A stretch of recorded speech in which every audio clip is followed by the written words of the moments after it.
This is the daily humiliating dawn trek, just to eat. People scavenge for anything they can find amongst the boxes of aid in one of the distribution hubs. And it has become a lethal gauntlet.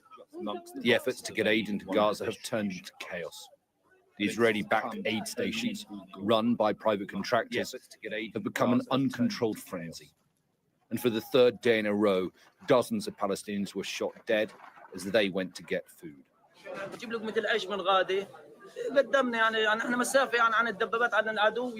We were out bringing bread about 1.5 kilometers away from the Israeli tanks. We were surprised that shots and shelling were being fired at us. Everyone fell on the ground and people were stepping on dead bodies. It's not normal. The enemy is not normal. I was on the way at 3:30 in the morning. There was a shooting and I laid down. I don't know how the bullet hit my head. This is what happened to me. I don't know. The IDF has admitted opening fire after some suspects had moved towards them. They say they had deviated from a designated route.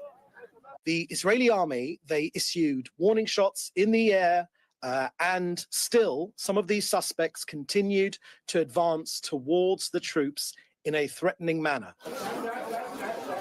Many of the patients were taken to Nasser Hospital in Khan Yunis.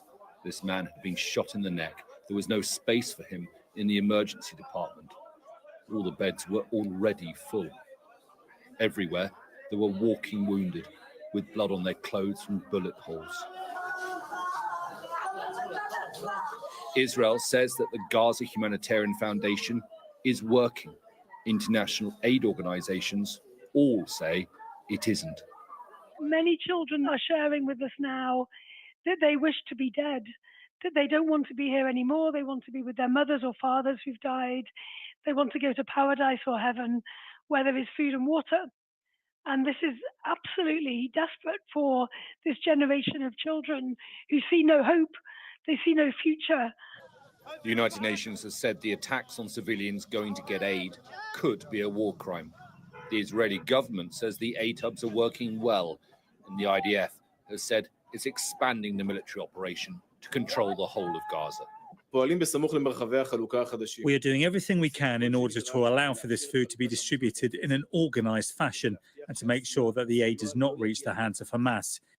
The 2 aid hubs that are open are in the very south of Gaza. The walk to get there is many kilometers in the hours before sunrise. And it is first come, first served.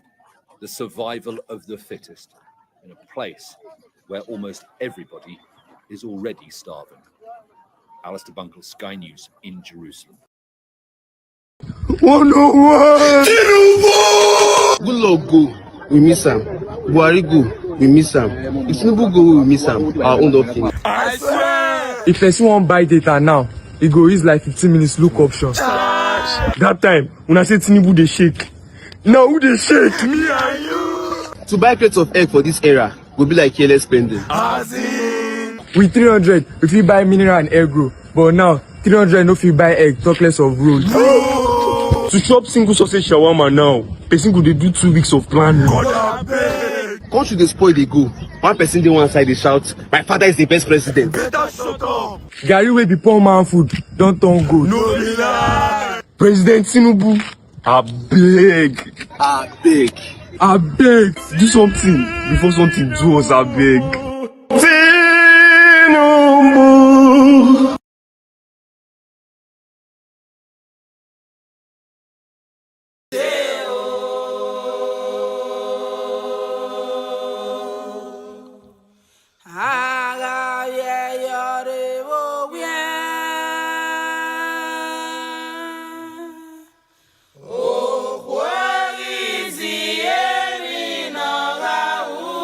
Ebi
called it Operation Spiderweb. It claimed over 100 drone attacks on military targets across Russia. The media called it audacious. And this was an extraordinary, unprecedented attack on Russia. Let's look at what Ukraine did on June the 1st and how it was done. Russia says air bases in 5 regions were targeted, but the planes were only damaged in 2. Ukraine says 4 bases and 41 military aircraft were hit. And BBC Verify has found evidence of attacks at these 4 bases, one of them thousands of kilometers from Ukraine. As for what precisely was targeted, President Zelensky says the drones were aimed exclusively at military targets, specifically the equipment used in strikes against Ukraine. To build a picture of what happened, BBC Verify has been analysing drone footage, other videos and satellite imagery. Let's start with Belaya Air Base in the east of Russia. This footage is from a... All right, before we carry on, good evening and welcome everyone. Thank you for joining us today. Remember to hit the like button, like, share and subscribe, as they say. It's not like I normally do this, but it's good you do those things because it helps other people come and view the video and the quality content that we are providing here. That includes having quality panelists come and contribute their points of view from various sectors and experiences. So, and also remember to be polite in the chat, and let's be civil, try to be civil with each other today. So I think I'm just playing this video so that while people join, so that it doesn't look like, the show had already gone on before they join. So I'm going to be playing the videos, including the escalation that is going on in the Ukraine, which could have far more consequences for all of us, and what the president seems to be doing. I think there's a parallel universe in Nigeria right now that is going on, where the people that support the president seem to think that he's doing great things. There is also the issue of borrowing that is going on in Nigeria too. The insecurity in Nigeria is just getting out of control.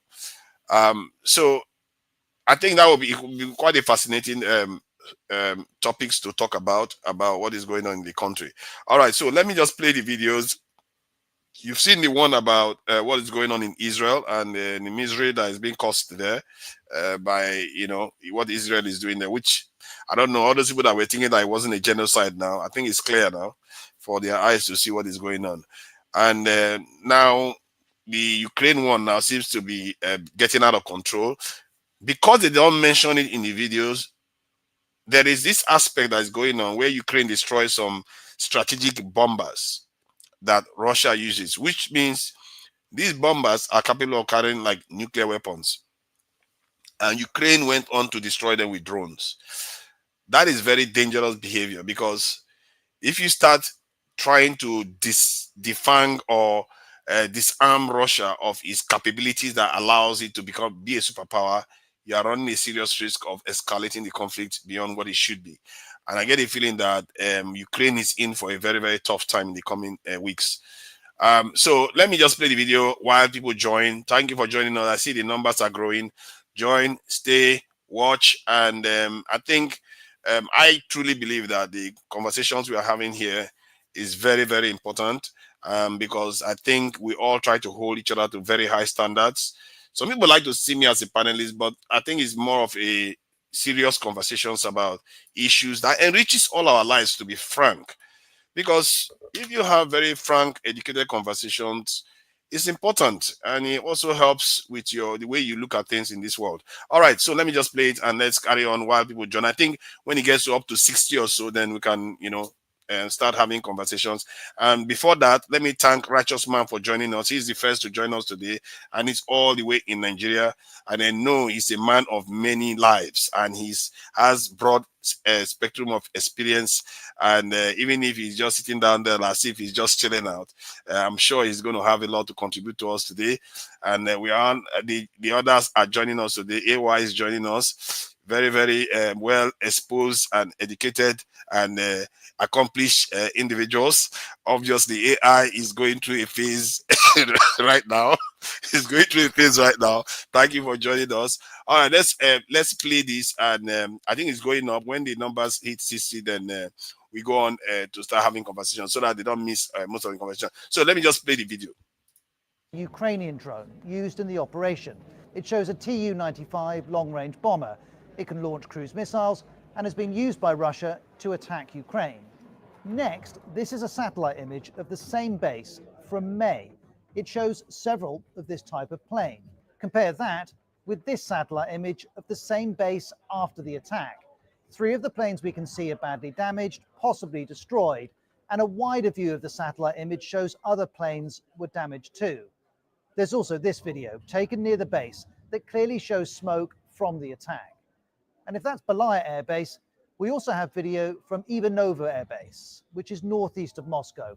This drone footage was released by Ukraine on Wednesday.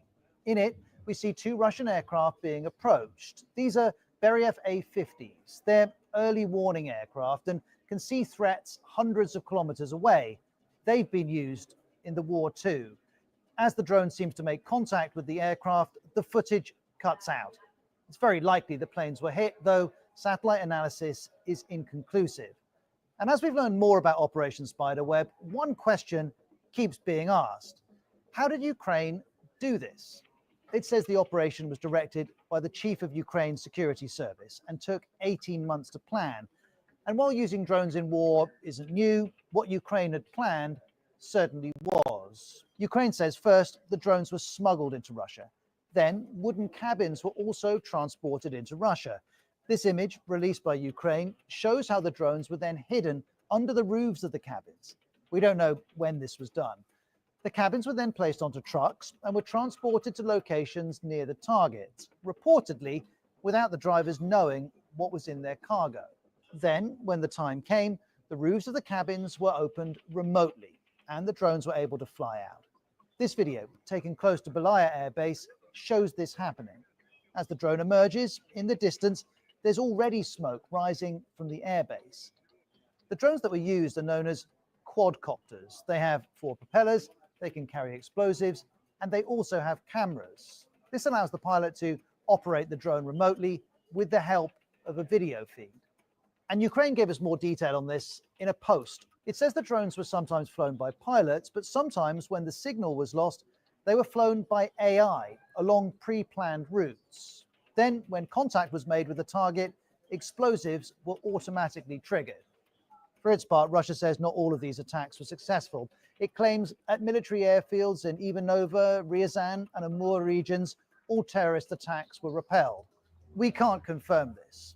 What's not disputed is that these attacks happened and that some damage was done. So, what impact will the operation have on the war? First, the attacks have hurt Russia's military capability.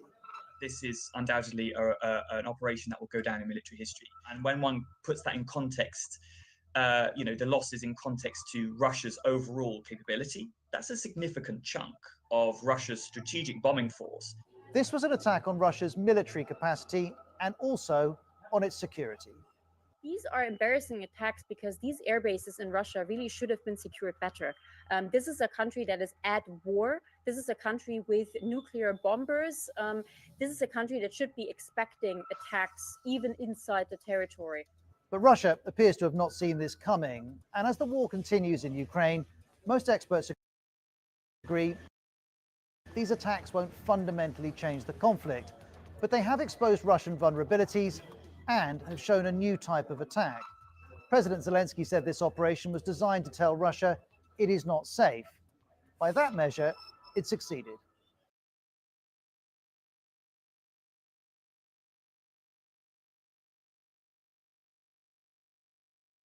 All right, so let me move this out of the way. I wanted to look into this budget issue that Nigeria wants to borrow again. So we're still reviewing the front pages of the paper, moving on to the Punch. Major headline. I think the major headline is basically, let me remove this video for now so that people can, I think we are more than enough now. I think we are more than enough. Let me move this out of the way in the meantime and get this one back like this. All right. So, Righteous Man was number 1 here. So let me just, the video is, I think you all are aware, I think somebody played it in the previous one, that the president wanted to borrow $27 billion. And he also wants to borrow, I think, how many million yen? I think they call it 15 billion yuan. So a lot of money that he's looking to borrow, and the borrowing aspect is not the problem for me at all. It's what they intend to do with it. And I also gathered that the president, they are going to be looking to do a lot of commissioning of projects. It looks like one of the things the president admired about Wike was that continuous commissioning of projects just before the election. So I get the feeling that that may be what we're about to see in Nigeria, whereby in the coming 2 years, there's going to be a lot of commissioning of projects. Given that they are desperate enough to start commissioning a 30-kilometer highway out of 700, you can see that it's going to be happening. And one of their spokesmen mentioned that they're going to be having more than 18 commissioning projects consecutively every day. So is the money that they're going to be using now, is that what they're going to be borrowing to use for all those things? And I really wish the comment is a little bit more transparent, because if they were more transparent, people will know what they're going to do with the money.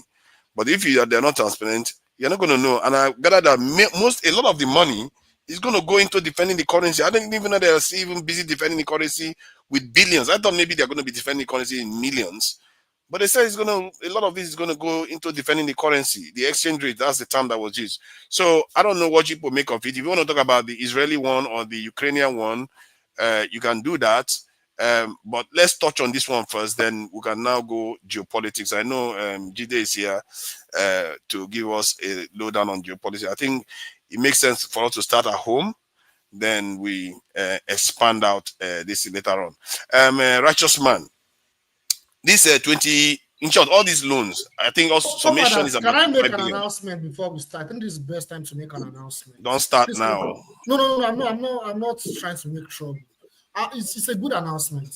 I mean, yeah. So I was going to say that quickly on this platform. I want us to know that on this platform, we are all here to learn, to express our views that will make our country better, make the world a better place. It's very important we know that. If anyone expresses a different opinion, I would like to suggest and plead that no one should come here and insult other people.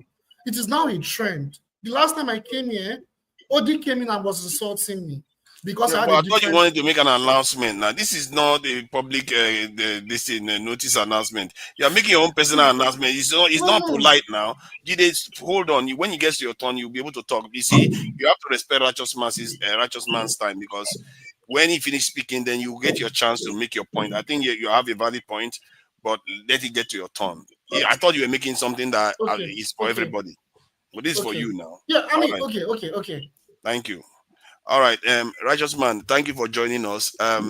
So these loans, what would be your problem? Maybe he wants to use it to, build some very credible and legitimate projects. So what would be your issue with the loans that he's taking out? Yeah, good evening from here, forefathers. Quite a long time. My very good friend and brother, AY, it's been long. Even when I was in the East, I was trying to reach out to you, but you were not really, picking. And the rest people, I could not see their name very well. I bet we'll go settle that matter later. Okay. Forefathers, you see, I have chosen right from the time I start knowing what is good and what is bad. I choose without influence of any person to remain truthful and genuine, irrespective of what I come across in life. I have been exposed to some certain aspect of human life. You see, Nigeria is not working.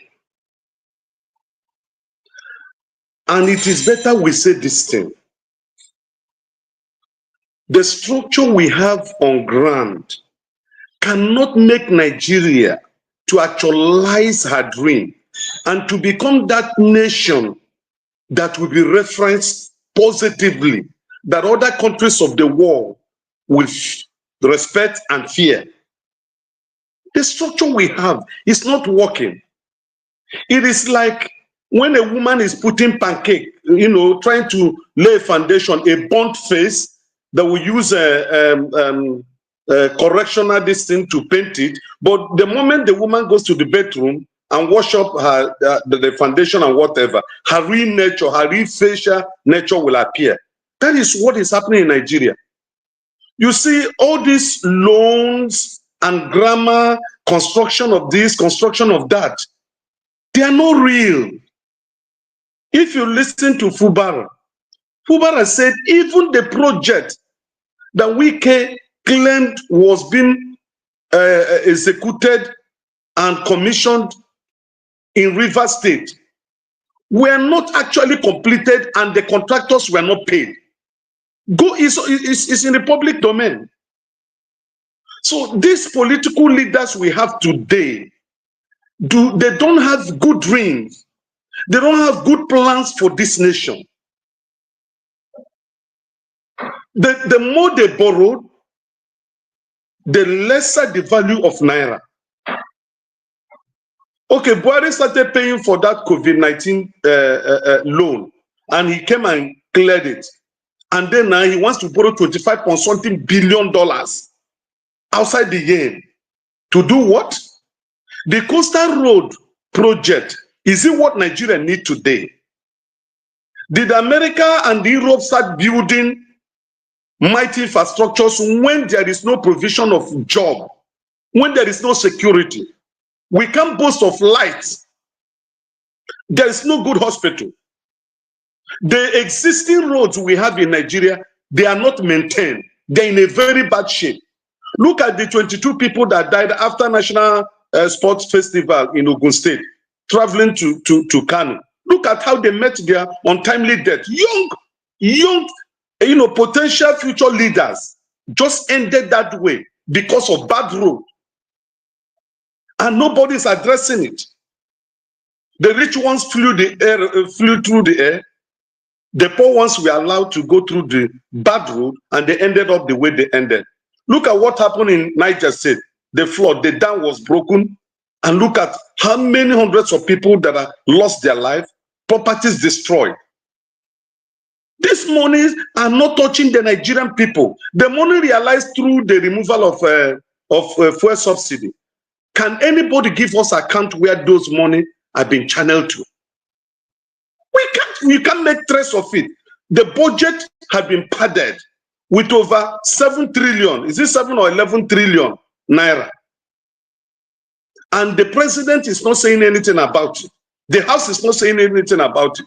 If you carry placard now to go and protest, I don't know whether you are aware of it. The people that went, the students that went to protest the other day against Wike, they were arrested by the police for performing their citizens' right, fundamental human rights, to protest, not with arms, peaceful protest. They were picked up and dumped in the prison. So the truth is that Nigeria is living in fallacy. It is better we all come out to say nothing is working, and for it to work, we have to say the truth and tell ourselves the bitter truth that, look, this country is not working. How can we make it work? By removing these bad eggs that have hijacked this nation. Nigeria has never been this worse in my lifetime. Since 2015, instead of us progressing, we are retrogressing.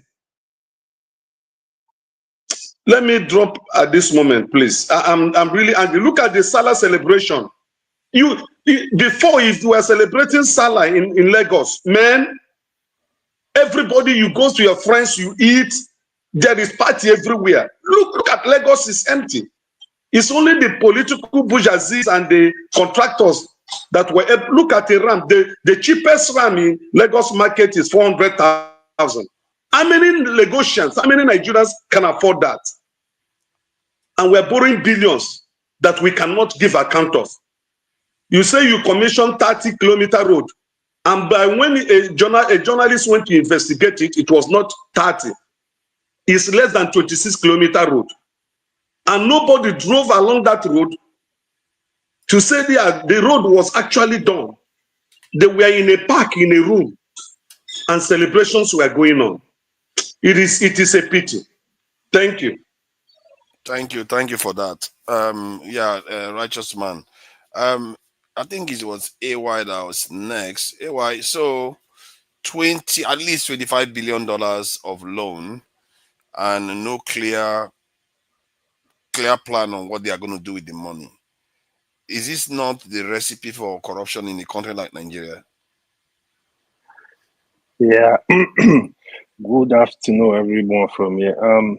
Before I comment on that, keep quiet. I'm on call, okay? Before I comment on that, I want to actually quickly make a comment about this topic you guys were discussing before now. The coastal highway. So I really think all of you were right. I will explain.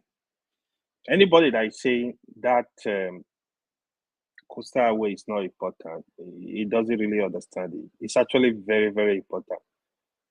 I also like the point Mr. Tony made when he said, this is not a banana republic. You are building a road. You are not telling Nigeria. You are not following the due process. You are not telling Nigeria what you are spending, what is costing Nigeria to build a road. The due process, you just boycott it. It's not passing through the Senate. It's not passing through anywhere. Like, you just do what you like. You are not even giving us timeline. This is the plan of the road. This is when it's going to finish. So the road itself is very important for Nigeria, but the process is flawed. That is one. Even the other thing, right? Some people argument was, what about other roads? We have roads. Nigeria roads are not motorable. So if you want to take priority, we don't have the resources to be doing both at the same time, maintaining our bad roads and linking up our existing road and building that coastal highway. If I were in the president's shoe, I would focus on developing our internal road first that are so bad right now. But the economic importance of that coastal highway is very important. That's where I'm having problem, which is still fall back to planning. Everything is planning. What is the intention of the president in building that coastal highway? You know, like Fofana also says something very important. Sometimes we look at this issue from tribal angle, which even the president we can fault him. We can actually accuse him of, oh, you want to focus in your region. But however, no matter the region where we are having this, to be honest, is very, very important. I want us to actually recognize that. Again, the issue of loan, for example. Taking loan to build a country, it's not a bad thing. In fact, where are you going to see the money to build a country? Where the problem is, where Nigeria are confused, I think the government, they are not explaining enough. That is one. The second thing is, where are you guys going to spend this money? We need to understand where you are spending this money. Is it because now they started campaign for 2027, they need money to pump it to campaign?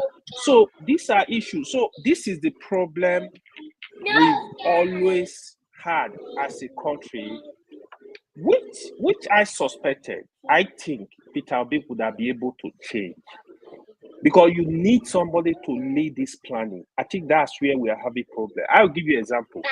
During President Obasanjo, when they did privatization itself is not a bad thing, but the process was flawed in such a way that the PDP stalwart from the vice president there, Atiku Abubakar, they just did all their dirty jobs collected this company in the backyard, tried to sell some of them to their cronies. This is where we are having problem, because when you privatize companies like Nike, for example, they wanted to privatize it then. You can do it as long as there is competition in that sector. It's good to privatize. Where I have problem with privatization also is like critical infrastructure, for example, like critical sector of the economy. Let's say, for example, like electricity, water, health. It becomes very tricky, especially if these people, like, they can go ahead and monopolize this sector. But sector like that are competitive, you can open it up, just like the way they open the telecom sector up. That's why Nigeria paid cheap price of telecommunication today, right? I mean, it's not that cheap, but it's still better, still more competitive. Globacom are competing with MTN, Econet, all the network. If you know the history of the telecom sector in Nigeria, when MTN started, at some point we were paying for SIM cards up to thousands of naira for SIM card. You know, we were paid per minute before Globacom, other companies, they started converting it to per seconds, which is not cheaper for Nigeria. But it's a lot. I think the government, what they need to do, they need to be more accountable. They need to start explaining to people, because we can't keep accumulating this debt that the children unborn are going to pay for. Because you can't just take money and just go and put in your private pocket. Righteous Man was talking about budget party. Budget party is an issue, it's a known issue in the country. It's a known issue. The government are aware of it. I listened to one man that was saying Tinubu was trying to stop a constituency allowance project. Cancel constituency allowance project, because you give this money, it's more like free money for the senators and the rep members. You give this money, they put it in their private pocket. As a matter of fact, it's not the job of the parliamentarian to go and build roads. It's not the job of the parliamentarian to build hospitals. It is the job of the executive to do all these projects. You are giving money to the state governors already. State governors we should hold them accountable for what is going on in the state. The project in the local government, the project, it's not the senator, it's not the rep members. So if the president can fight to stop giving them this money, I know they will go after him. But the corruption in the system in general, if you check the leakages, if you block the leakage, a lot of money going underground. They live big life. It's a big problem for the country, because if we need somebody that would be deliberate in looking at these issues, try to solve them. They is sitting down, taking a pen. I need to resolve this problem, and that is what we don't have. That is the problem you think that is really dealing with us all over. You know, even the issue you guys were discussing before, like when they said the issue of the coastal highway, right? We need somebody that will start looking at issue around Nigeria. Said we need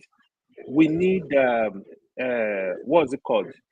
We need the railway passing through this area because of the economy. You need to do feasibility study. Know what is important. Where do we need railway, the major railway? If it's cargo that will be carried, moving goods from Kano to Lagos, from Lagos to Onitsha, from Onitsha. Like, we have to be deliberate and do away with this our tribal nonsense and start thinking. Because what we don't know is if the country is good, like if we have this kind of infrastructure, all of us will benefit. Trust me, even if you are not from the west, or you are not from the east, you are not from the north, we will all benefit. If the road network is good, it's all of us. It doesn't matter where you're from. Everybody will benefit. If the Nigerian economy is good, everybody will benefit. If the security is good, everybody will benefit. Even if one region is having problem with insecurity now, invariably it's affecting all of us. That's what we don't know. That is where we are short-sighted. We don't understand it. But the day we understand it, like you will see Nigeria, really wake up and we gotta fly. But until we resolve this issue, we are at Lagos Road. Thank you. All right, thank you, AY. I think I don't know. I wanted to ask you though, like when people were talking about issues in the country, because people feel like if you see a lot of, like, when I go to channels where there are a lot of Southwesterners, they will do everything to defend this president, no matter what he does. They will do everything to defend this president. And if you go to a channel that is predominated by people from a different country, part of the country, like the Southeast, they will do everything to badmouth this president. It's like everybody is based on just where they are from. That's how the general see things. There are people that are cross that line. Obviously, like people on this panel, most of people on this panel are very, very apolitical or a tribe. Almost of the people here are detribalized, so they don't care about it. Especially, you are not tribalistic. Kando is not. Tony is not. Tony did say that he will never be friends with another, but still, I don't think he's a tribalistic. Jide, I don't know about Jide. Jide is not tribalistic for what I know of so far. So I think it will be a good day when the top minds in the country actually focus on the issues and what is going to make our whole lives better. Like, I agree that the road is good, is beneficial to the country. You said you're going to want to fix the other roads first, but the road is also a West African project. It's not just only a Nigerian project.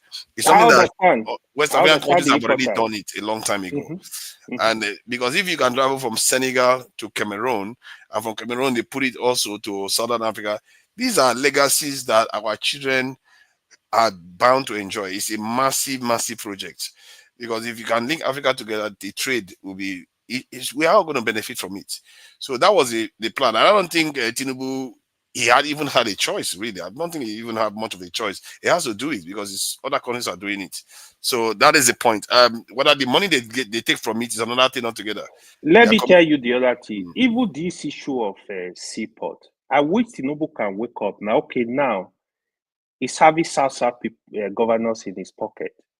One day or two, build a seaport. Look at the most viable area. If it's in Akwa Ibom, if it's in Cross River, if it's in rivers, develop one good seaport. We can't be relying on Lagos. If you put seaport in that region, it will serve both the south and the southeast.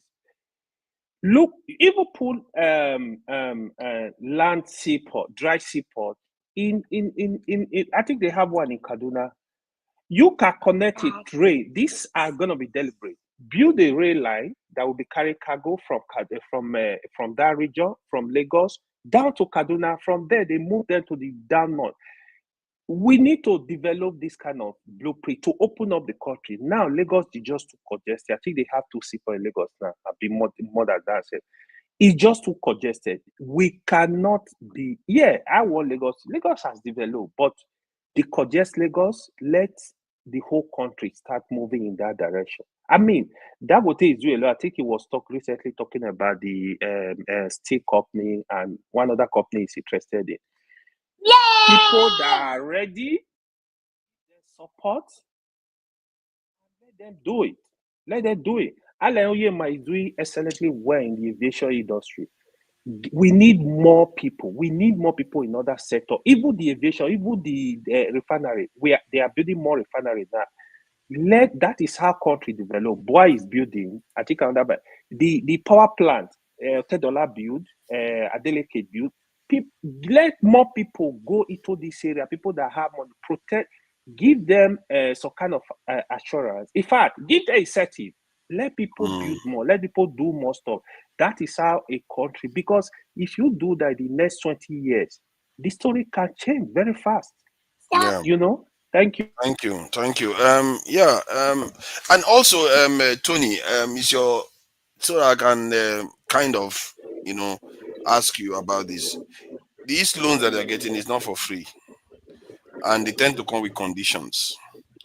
And so do we know the conditions that these things tend to come with? Because we hear loans, but we don't tend to hear what they ask for it, and when it's going to this thing finish, and how do we pay them back? Because I also heard that the Nigerian government is looking to take loans on the future crude oil sales, which means if you start taking loans on future crude oil, you will not be able to supply your local refineries if you don't have enough capacity. So what do you make of this? Greetings, everybody. Greetings, forefathers.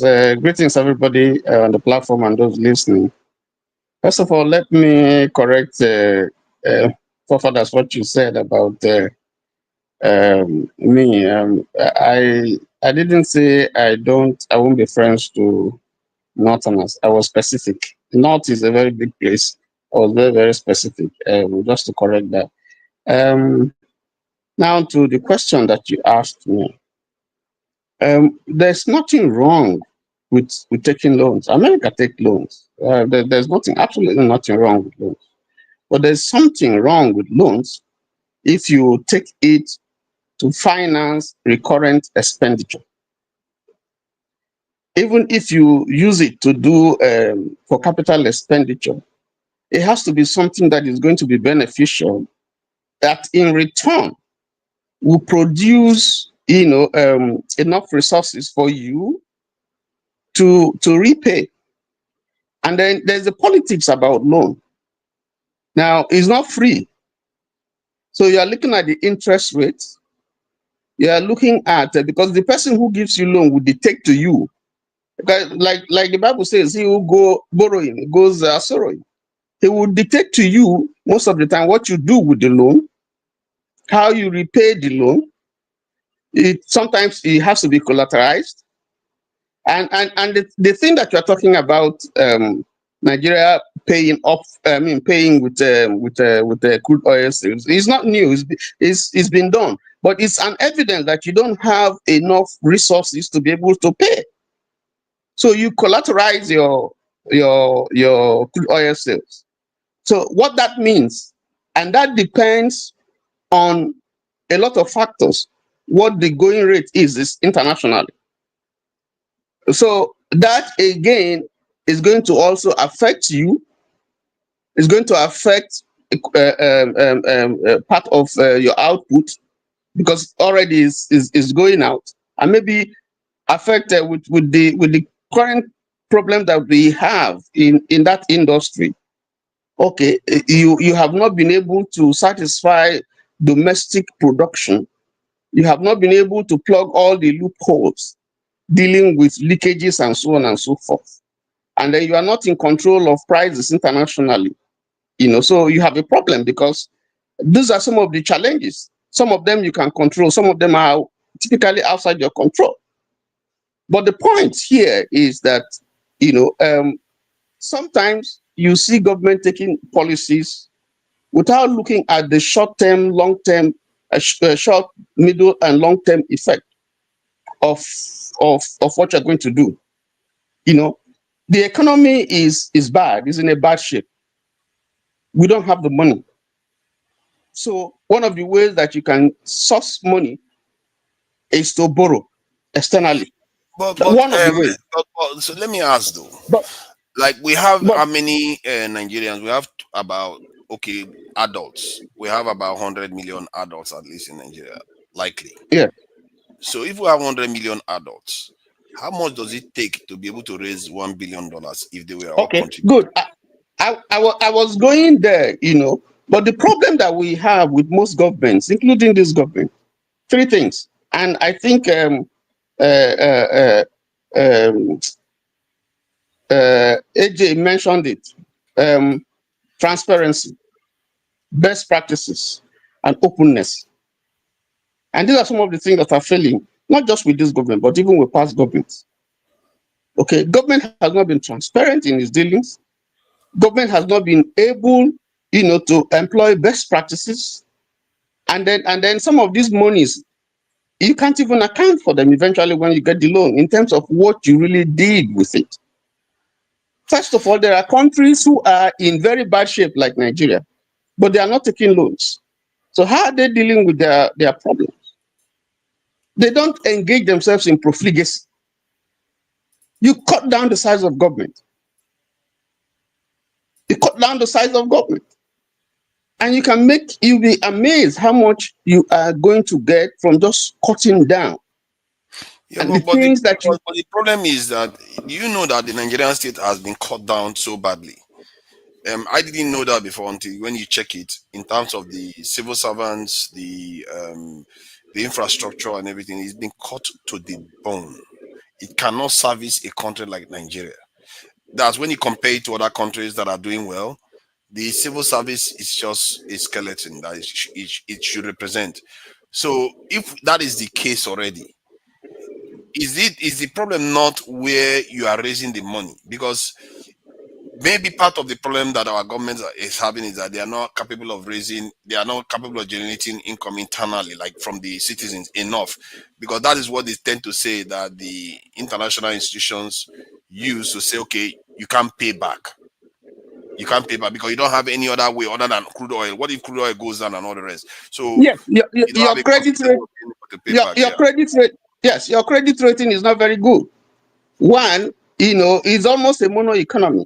But it's not just that crude oil is our main source of revenue, and that industry needs to be sanitized, because some of the problems that you get there, whether in the downstream or upstream sector of the economy, there's a lot. Yes, the government has tried to change the leadership of NNPC and so on, and but we have had issues over the years of money missing, of NNPCL not being transparent, and not being accountable, and so on and so forth. And then crude oil says we don't know how much we actually produce and how much is exported and all those leakages.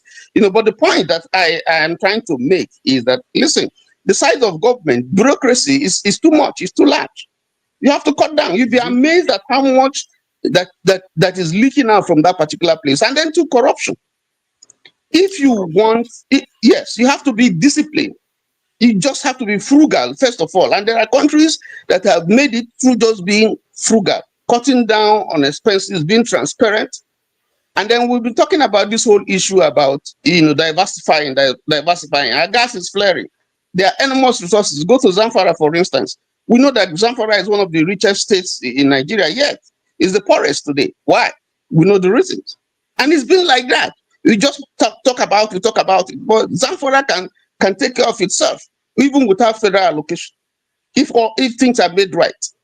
So the problem is not just taking loan. I don't see anything wrong with taking loans. I see the problem with what do you want to do with it? How do you want to manage it? How is it going to impact on the nation? What are the terms, for which you are borrowing, and from where? So these are some of the... Let me give you an idea of what some of the issues I also notice in Nigeria. Like the money now they are getting, they're going to get all kinds of weird conditions they will not tell us about. The lack of transparency is very, very concerning, the way they are behaving. And this government came into office doing that, even with the fuel subsidy removal. The money, how he was going to spend, he didn't tell us. He just moved it and just did whatever he liked with the money. I have never seen a country that is being run in such a manner. And this person is the worst president to come into office with such events taking place. He decided just to do it whatever he likes. He didn't even tell anybody what he's going to do with it. He didn't tell us beforehand, and he didn't tell us after even. He just said, we give the state governors, and we did this, and the money is gone. We don't know where it went. That's the problem. So that's why AY alluded to it, and I agree to a lot of the things that he said. That's the problem, because if you are not transparent, then you create more problems. You need to carry the country along. When you fail to do that, what you now do is you make yourself the state. So you cow everybody, you cow opposition, you make sure that anybody who opposes, whether it's the legislature, whether it's the judiciary, you take them out, you deal with them, whether it's security and so on and so forth. Now, a transparent system doesn't run that way. It's only a dictatorship that goes that way. A government that is transparent, that is fair, that knows what it's doing, listens to the people, takes advice, deliberates on issues to see, because you don't know it all. So you will see people today who probably many years ago in the government, who were outstanding, who did very well. But today they appear not to be doing well because of the style and the way that we run government. This is a democratic government. It's not a military dictatorship. It's not a benevolent dictatorship. And therefore, Let me just share something with you. Let me just share something with you. So, the reason why I highlighted this thing, sorry about interrupting, is because this amount, if you look at this, is 100 million times 1,000 times 12. In other words, 100 million Nigerians, 1,000 naira a month for 12 months, you get 1,200,000,000,000 billion. So that's well over $500 million US dollars. So if you were borrowing a loan of about, let's say, 5 billion, and you wanted to invest it in some massive industry in Nigeria or some healthcare, and you will be able to pay it back just by telling Nigerians this is what you are going to do with it. In terms of recruiting people into the security forces, you'll be able to pay back by telling them this is exactly what you're going to do with it. But the problem with this, our leaders, it just shows you that they are very disingenuous people. They don't tell you anything. They just do whatever they like, because if they tell you, you'll be able to track it and see where they are dragging the country back and where they are moving things forward. What they are doing is a seesaw. It's not because they are not making progress. Let's not make no mistake. They do things that show progress, like the train lines that they put in Lagos, metro lines, and the build power station here. But versus the rest of the world and versus other things that they are doing to pull the country back, they are not moving. We're just standing still. This is a trick they play on people every time. They will tell you, be patient with us. We are going to do a lot of things, and you're going to see a lot of commissioning now projects that is going to be going on. Question is, what are they done to undercut the economy? He's going to commission, even if he commissioned 100 projects today, that economy that is still somewhere around $200 billion, that was $450 billion before, it's not going to recover overnight. It's going to take the next 5-10 years before we even get back to where we were before. This is the danger and the nastiness of this government, the kind of stuff that they do to our people, that I just feel like it's hard to see, because you are going to see physical progress, but you don't know that they've already hemorrhaged the system by the time they are doing all those things for you. And that is why transparency is important. At least that's my take anyway. And this is why I wanted to show you this, because there is nothing this government wanted to do. If they tap into Nigeria, they don't need, this one, you barely even need crude oil to do it. If you tap into Nigerians, you will be able to pay your debts. For others, I just want to end so that others can speak. And I just give you an example. This week we saw in Mongolia, in Ulaanbaatar, we saw a demonstration by young people for 2 weeks. And what was the demonstration all about? The Prime Minister's son was seen bugaing with a luxurious car and designer bags and so on and so forth with the girlfriend and so on. Not the Prime Minister. And the people went, the young people went on demonstration in the capital, Ulaanbaatar. And what they were saying is, listen, you asked us to tighten our belts, and we are tightening our belt. Corruption is going on. And yet we see your son living large. And so they went on demonstration. Police didn't come after them. And after 2 weeks, Parliament took over and then investigated, and the Prime Minister had to resign. Just as simple as that. The problem that we have, honestly, I'll tell you, is there are critical sectors that we have to invest in. How is it, and this is not rocket science, that for years now, we have not been able to address the problem of electricity, of power? We have not. And it's a critical sector if you want your private sector industrialization, the small and medium scale businesses to wake up. We have not been able to address the problem, even in, I just mentioned, the petroleum industry, but you are not even, if you leave that, you are not able to address the problem of roads, which is critical. Because, the railways we don't have enough. Otherwise, if you have enough, and enough investment in that area, you will decongest the pressure on the roads. And then you can move in good stuff, because by road, you can move in quite a lot. The railways, that's how it's done almost everywhere in the world. They move all those large, consignments and so on and so forth. We don't have enough of them. That's a critical sector that you have to invest in. And then, of course, before you now talk about, the judiciary and so on and so on, so that if I have disputes with somebody, I know that if I go to the court, I'm going to have justice. Now, these are things that you need to invest in, and we're not investing in them, we neglect them. Who is going to invest if he knows that I have to generate my own power, I have to do my own roads, and then if I have a problem, I don't trust the security and so on. There's so many problems, but some of those critical areas that you need to address, that will create, a chain effect. The government doesn't need to build industries. No, you create an environment that enables investors to come and invest, that enables your business, small and medium, to operate. So once you don't have that environment, then it's not hospitable to business investment. Can you give and an therefore, example of what kind of environment you are talking about? I do have some idea, but I wanted to hear what you were thinking about. Like, what kind of environment? What are the things you would like to see with the government so that businesses will feel more confident about operating in the environment? I just mentioned the three critical areas for me. Yeah. So for some people, it may be more critical. What is in the power sector? We have had reports, we have investigations, we have all kinds of tinkering with generation, with transmission, and distribution. They have removed it from exclusive lists. It's been decentralized. But what is still there in the problem that is mitigating against having uninterrupted power supply, even if it's for an area, even if it's for a particular area. If we don't have all over, but the industrial clusters and so on, if they can have enough, that will take off, that will reduce the cost of production. That will enable them, that will reduce the cost of production, which is important. And then your goods can compete. Two, the problem, I didn't talk about the problem of security because I don't want to talk about that because that's entirely a different kettle.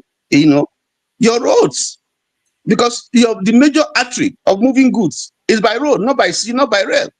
The rail is not dependable. The sea, of course, are seaways, you don't have access to. So it's the road, and there's pressure on the road. And you see a lot of times when, apart from the security on the road, a lot of times you see, trailers and all, going along the road and the thing is upturning and people are looting and all kinds of things. So you have to, these are some of the critical things. If it's one that the government can address, one, you don't have to, if it's one, you address power, for instance, you will see the impact. So I think that those are the problems. Know that now. They know that. They say that all the time. One of the areas I feel like there is a low-hanging fruit, like there are certain industries you can stimulate, like enabling this thing, like a mortgage market that is quite relatively safe because people are not exactly going to run away with the house. So you can create a mortgage market so that people can be able to buy properties earlier. Because in Nigeria, you have to buy a property outright. So it means that a lot of people will have to be paying rent for a very long time before they even are able to buy a property. So if you create a mortgage, this market, and insure them, that's another one. Another one is insurance. Because insurance enables businesses to feel safe in any environment they are working in. Because what if craziness happens, a coup or what kind of nonsense goes on, you are sure that, okay, your interest is protected. So if you have, let's say, a mortgage that is quite safe, you build from there, people will invest, and if they cannot pay, they repossess the property. It's not the end of the world. So it's a very, very safe industry to build on. But even that one is it's in its rudimentary stage in Nigeria. If you look at insurance, it's also it's a rudimentary stage, because I know as a business person that has gone into business before that if I am sure that if I put my money down somewhere and fire burns my building down or something happens to the business is protected, you are more likely to want to come from anywhere in the world to come and invest. Who will want to look at Nigeria, the reputation of Nigeria from overseas, I want to come and put billions of dollars inside Nigeria? They won't, because they will be thinking, this place, it gets as it be. So you want to give them that assurance that they are protected when they put money down. That is the kind of stuff that makes people feel like, okay, I'll put my money down knowing that the government is protecting me. That's what other countries do. But these simple things, people like someone like Tinubu should know it, because he's a financier. He knows about all those financial stuff. But he doesn't do them. He doesn't even prioritize them. But he has moved on student loans, which is a valuable thing. But student loans is even higher risk because sometimes they will not pay back if there's no job. How about the mortgage that is low risk? He's not prioritizing that one. He's not prioritizing the easiest things. So that I'm not even talking about security yet. So there are so many things that they can be doing that I feel like I said, it just looks like they're just playing with us. I had a conversation with some people recently about a technology from China. This technology, if one company has it in Nigeria, they can start building stuff and selling it to within the entire Africa. And they got a price for that technology to be transferred. So why is it our government, with all the billions they are borrowing, cannot be buying technologies, buy these technologies and manufacture this in Nigeria and supply it to the whole Africa? Why are they not doing it? They have the money. They can buy this, manufacture in Nigeria. Why are people importing this when you can buy the technology, start making it in Nigeria? So if I hadn't done it, I will be telling you that maybe there is something. No, it is possible. Try it. Find one thing you like to manufacture in Nigeria that they make in China right now. Try to find out whether you cannot get that technology. Why is your government not buying that technology and bringing it to Nigeria? And assigning to say, oh, you manufacture this one. If you want to do this one, manufacture it. Why are they not doing it? It tells you that there's something wrong with these people. They are not serious people. So, but even research and development, the government doesn't take it seriously. Have you had them investing on research and development? That's the country that wants to progress. There's so many problems. But what I'm saying is, if the government can just take just take one problem. Forget, don't wear yourself with. Take just one that you know that will impact the nation. Just one, so that they would say this is what you did. Take one, just one, and solve it, rather than dissipating energy and resources that you don't have on this, on that. At the end of the day, the impact is not fully felt. But take one and solve it. Don't be in a hurry to please anybody. Take one and create a vision, and see how it's going to impact people. I think that's what we should be doing instead of just trying to make ourselves think, satisfy everywhere. No, it's not done. You don't have the resources. The environment is not okay. There's so many issues that you are grappling with. So you have to identify what you want to do, what particular challenge you want to address, and drive the vision all around it and make sure that it's impactful and it helps. That's it. That's what I think at the stage that we are in now. That's where. But if you don't do that, you keep on borrowing. Because you borrow, you want to address so many things. The money is not enough. You go back, you want to borrow, and then you everything you are doing is not fully baked. So you don't get the result immediately. So let me stop there because so that Jide can speak. Yeah, thank you for that. Yeah, get one thing, nail it down. Because if Tinubu decides to nail down electricity or security or something, people will remember him for that forever. That's the truth. Jide, so what do you make of this borrow attitude and this thing that they don't tell us what they are doing with the money? That one really bothers me a lot. Why can't we track this money? This is our money. I was one of those who are advocating that there should be 100% transparency. We should be seeing our money where it's going every week, not to all these funny business. But now they don't even tell you for months what they've done with. And when they tell you, they just tell you with mouth. You can't even know what they did with the money. This secrecy, I don't understand it. So what do you make of the borrows culture that we are getting now, without explanation for what they are going to do with it? Yeah. Thank you so much, forefathers. Good to see everyone today. Good to see everyone. And happy Eid to my fellow Muslims celebrating Eid and stuff. Yeah, good to see everyone. So before I start, I wanted to say something very briefly before I proceed with what forefathers, the questions you asked me. I wanted to say that please, it will be very important that moving forward, every view that we express, one or two people shouldn't take that as an insult or take it personal. Last week, something happened where I expressed my views, and I think I was hearing from some people that there were allegations that I work for an agent, I represent an agent, or because I have a different point of view, because I had a different point of view on Peter Obi. So I would like to say that moving forward, we shouldn't insult each other because we have a different point of view. It's actually not acceptable at all. Someone was saying that I work for an agent because I have a different point of view on Peter Obi. My views are my views. My views have been very consistent since the time I joined this live, and it has always been consistent. Having said that, so yeah, forefathers, thank you so much for what you said. I think Brother Tony and AY have already like touched on so many things, you know, about this issue, about lack of transparency and accountability by the government, by the Nigerian government. It has been going on for a very long time, and it's part of the symptoms of corruption that we have in Nigeria, the lack of transparency. But my major concern, apart from the accountability and transparency issue, which is a big deal, where we don't even know where the money is going, where there's a lot of mismanagement, and there's a lot of, what are they calling it? Lack of frugal spending of that money. You know, the money is used anyhow. We don't know where the money is going. We don't know how it is contributing to our development or how it's impacting the life of the people. So the point is, that is a very big issue, and that should be addressed. And I think one of the major ways to address that issue is to understand that a lot of that money that is being borrowed by IMF and World Bank, we need to understand that a lot of those money are also channeled to private institutions, to multinationals. So that may also play a role in the lack of accountability that we are talking about. So that is very important, because we're talking about how foreign investors need to invest in Nigeria and how business productivity will contribute to the development of Nigeria. I understand that point of view. However, we need to understand that some of this lack of transparency, apart from the fact that we have corrupt politicians, corrupt government officials, that is a problem that should be dealt with by the Nigerian government. We also need to understand that a lot of these loans from IMF and World Bank, they are channeled to multinationals and private entities. And trust me, those things are not transparent. That's number one. Now, what is my bigger concern, apart from lack of transparency and accountability? My major concern are the requirements and the conditions that is being provided by the IMF to provide these loans to the government. And those requirements disturb me a lot.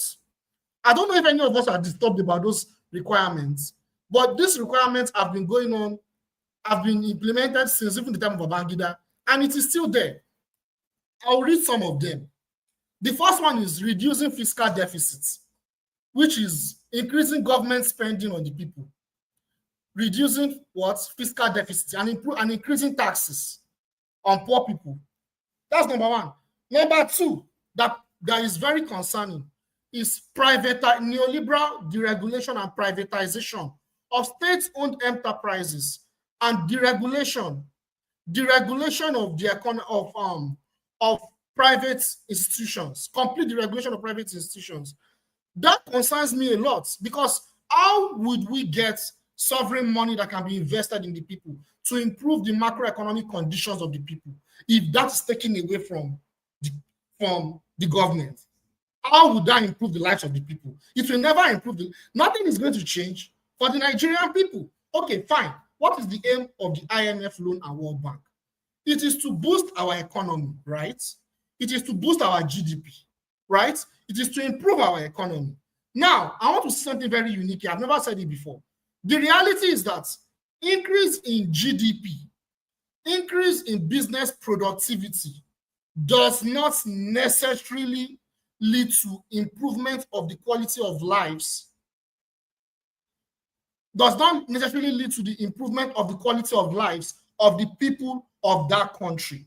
I repeat, increase in business productivity, increase in GDP does not necessarily correlate to reduction of poverty, improvement of the quality of life of the people. That is not, we all know that it does not correlate. In fact, I'll give an example of a country. Japan. Japan's economy is under stagnation for so many years.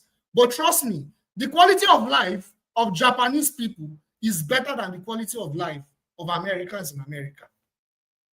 Despite the fact that there is an increase in GDP, there's always, I mean, America is one of the biggest, it's one of the biggest economy in the world, right?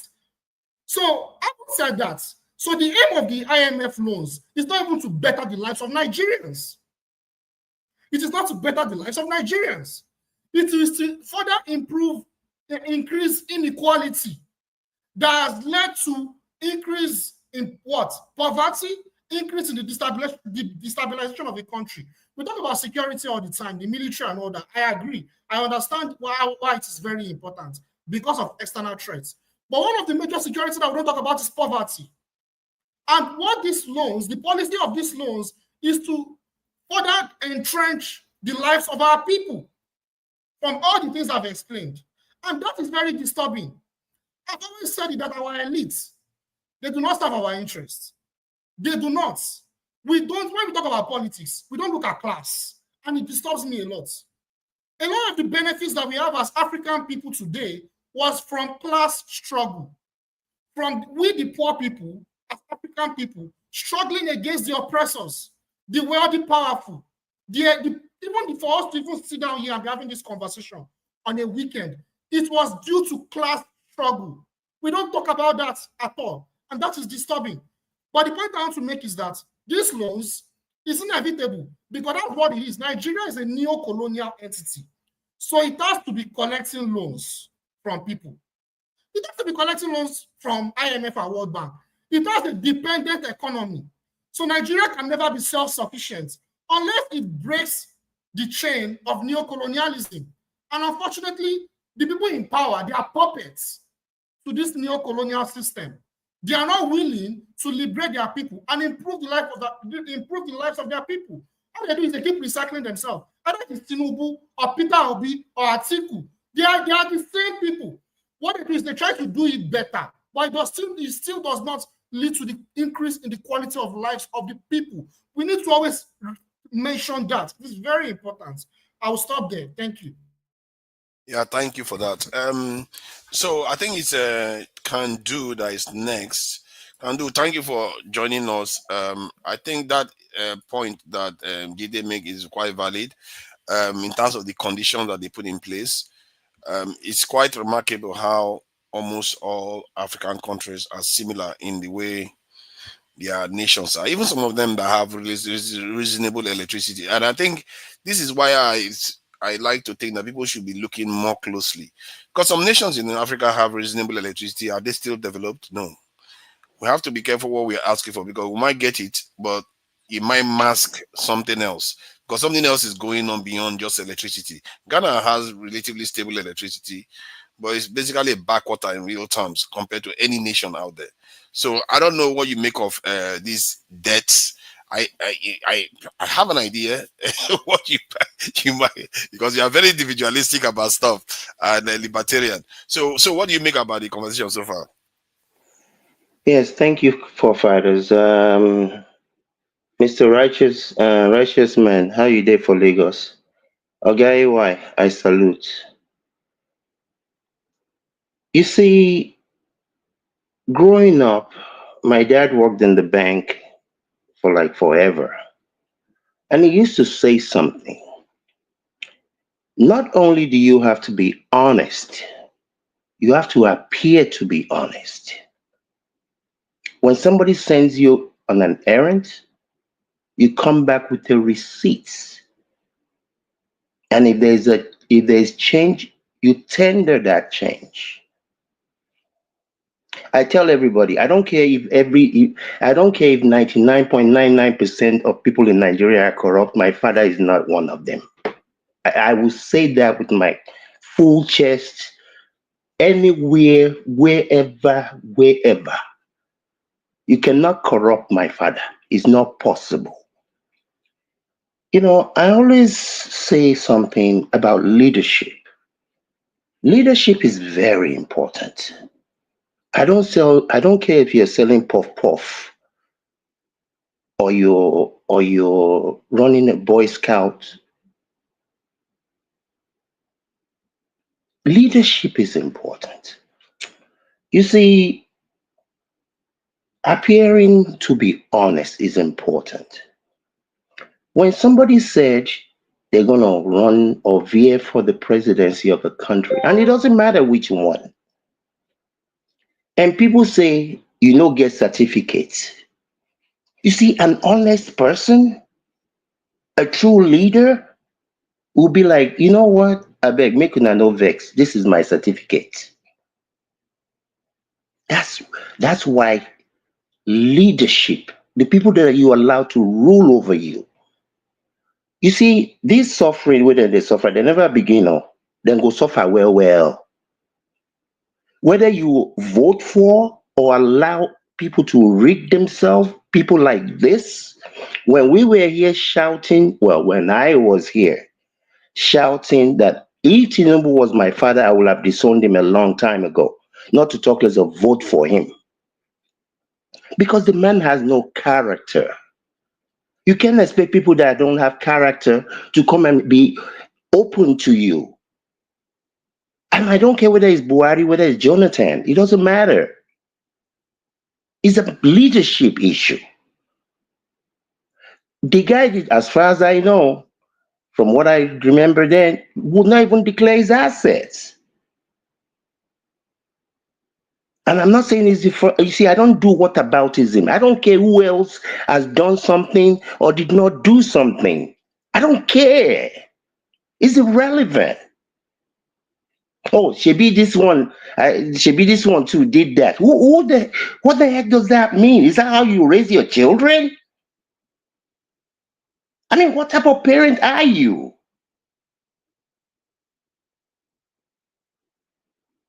If you go to the store with your child, you tender $10, you buy something of $5, and they give you $95 in change. You're training your children to go to state Penn, not Penn State. And they're gonna go there. So these people that are both those who voted, those including me that was not there to vote, what do you expect? Somebody that cannot be a common thing. Here are my papers. Not even to shut anybody up, just to be transparent. And you expect providence from such people? From where? I don't know this particular loan. I don't know about this loan. I don't know exactly what they're getting the loan for. But I pray that they are not mortgaging some future oil revenue. If they are, and the Nigerian people cannot go on the street, then you deserve what you get. Because now, somebody else that should be utilizing those revenues in the future will not be able to utilize it because you're borrowing against it. You know, it's like going to your HR department at your job, telling them to give you your full salary in January for the year in January because you want to buy a luxurious car that doesn't bring in any income. I mean, who does this? So, Mr. AY was saying earlier, you see, this is what happens in Banana Republic, be it South Africa, be it Kenya, be it Russia, Azerbaijan, Poland. When people like Buhari or Obasanjo did sell off state assets, then you have some people that call themselves new billionaires, the oligarchs, with their yachts that think they're somebody. I don't know who they're somebody to. They're not anything to people like me. They don't even exist. I don't see them. So again, I don't know, but like forefathers, and I think a few people have mentioned, if you're really serious, look at that guy, Terori, or whatever his name is over there. He's building 5,000 kilometers of roads. Took people to Russia, brought people from Russia to come and teach their people to do the job, not just go and import a bunch of people from China to be doing the job. That's true leadership. I'm not saying he's Jesus Christ or Muhammad, but you know serious people. The very first day we saw the convoy of this foolish man called Tinubu, I think I counted 98 or 96 vehicles following him. If it was me or somebody like my father, I don't care if they're supporters. You guys do not follow me. That's what leadership does. You lead by example. You lead by what you do, not what you say. It doesn't matter what you say to people. It is what they see you do. So let them continue. Again, I don't just dismiss someone even if I don't agree with them because I don't know what the loan is for. But rightfully, if you're really meaningful in what you're doing, and you really, I mean, if you have projects that really needs to be done, you can float, you can float a bond for that internally. That will be paid over the next 20 years. You can float it. If obviously the corruption is there, is being there. I'm not again, I don't believe these things will be solved until maybe 5 decades from now, unfortunately. So anybody that is expecting anything good, I said from day one, these people, I don't care how many of them have worked at the World Bank, all these Lagos cowboy economists, that they don't even understand. Even if it's a good project, why will you utilize future earnings as your guarantee? What is the government, whoever the government is in the future, what are they supposed to eat? Where are they supposed to generate income from? And these are your people. These are your Lagos miracle economists. Good luck to all of you. They are actually utilizing the crude oil. It's not just the earnings. They take the crude oil because if the is the earnings, at least you can give the crude oil to Dangote or Boer refinery if No, they it's become. the crude oil. I'm talking about the earnings that the future government will have been able to get from the crude oil. I know it's the crude oil. I know. Yeah. Yeah, it's really a horrible thing that they are doing. I don't know why anybody would even suggest that is a good idea in the present time when you have refineries in Nigeria, because you can supply it to the refineries, then they reduce the demand for the foreign currency. Your currency will get stronger and you'll be able to buy more things. I really feel bad for Nigerian businesses that had to go through what they went through in the last 2 years. Where you can imagine if you owe money in dollars and you were earning your revenue in naira, you have to earn double to pay that dollars back. That or triple in some cases to pay that dollar back. I really feel bad for them. So it's a very, very tough business environment that this government puts our businesses through. All for the sake of what? Standing still. People think that we've made progress. We've not made any progress. We've not made, we are standing still or maybe even going backward. That's what they did.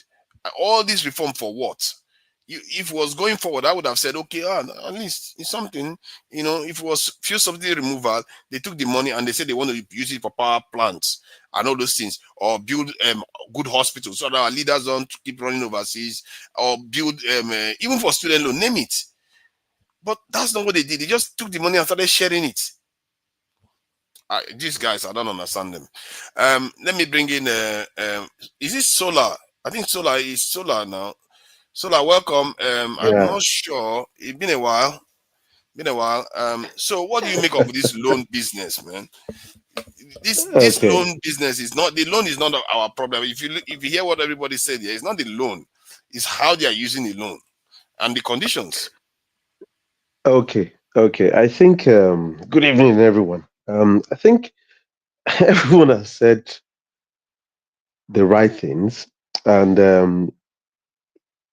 it is true, like you said, just like what Mr.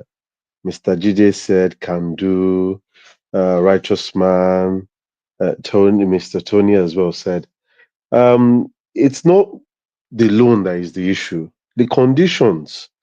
If you listen to Femi Falana, is an advocate of against the IMF because, like what Jide said, the conditions they put on these loans, and apart from that, why borrow loans to those people at the end of the day that will more or less embezzle it and not do anything with it?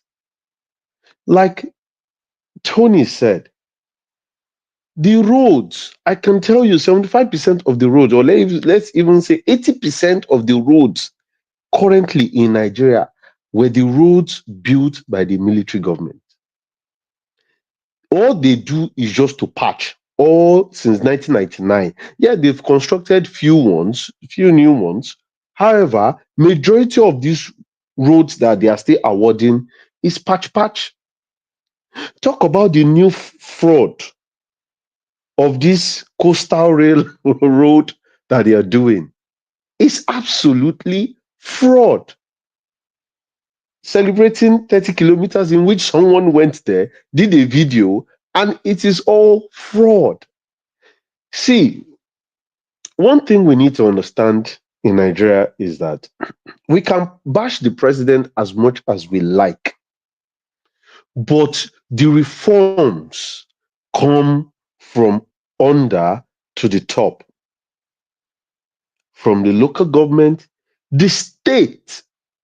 Majority of the problems, yes, we can have they can borrow money, they can do a lot of things, but if the states are not driving this employment rate, are not creating the enabling environment for movement of goods and services, I don't see the reason why the Western states cannot join hands together to say, you know what, we want to build a rail line in collaboration with the federal government.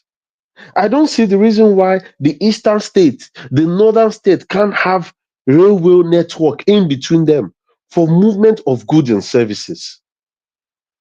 If we still believe in this top, up north, central have to do everything, we all know that these guys are corrupt. Tinubu, name any one of them. And one thing I have ever said, and I will continue to say, Nigeria cannot develop. All we need to do is go our separate ways. We will keep on talking. Our judiciary is, I don't know, they are a bunch of fraudsters. The way they have engulfed our judiciary to the point that there is no way you can go there now and you get justice. Anyone you call anyway, the attorney general is a rubber stamp. All of them. So if they borrow the money, who are you going to prosecute? Even after Buhari sold crude oil in advance for the next one that is coming. Who is telling you that Tinubu will not do the same thing and sell the same crude oil, maybe probably 10 years in advance? After he has done in 2031, he will sell it to 2041. Look, we can cry as much as we want. I like what there is a guy who is on Instagram, on TikTok. Is an advocate of this reform, this INEC reform. He's going everywhere now.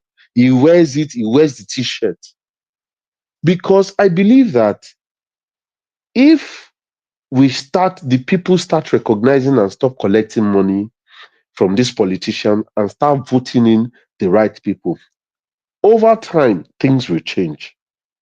But with this money they are collecting, I think you're right, forefathers. We don't need it. You've done the maths. There's no point needing it. If our states can work viably, if, like you said, if they can produce electricity, I don't understand since 1999, the billions and trillions that has been spent has produced more darkness than light. In dollars, if you want to convert it to naira, is in trillions of naira, has produced more darkness than light for Nigerians. Now they keep on going to borrow money, and you ask yourself, for what? Every country is looking at how to ship their goods and products to other neighboring countries. Instead, we are collecting their used product. We have the likes of Innocent.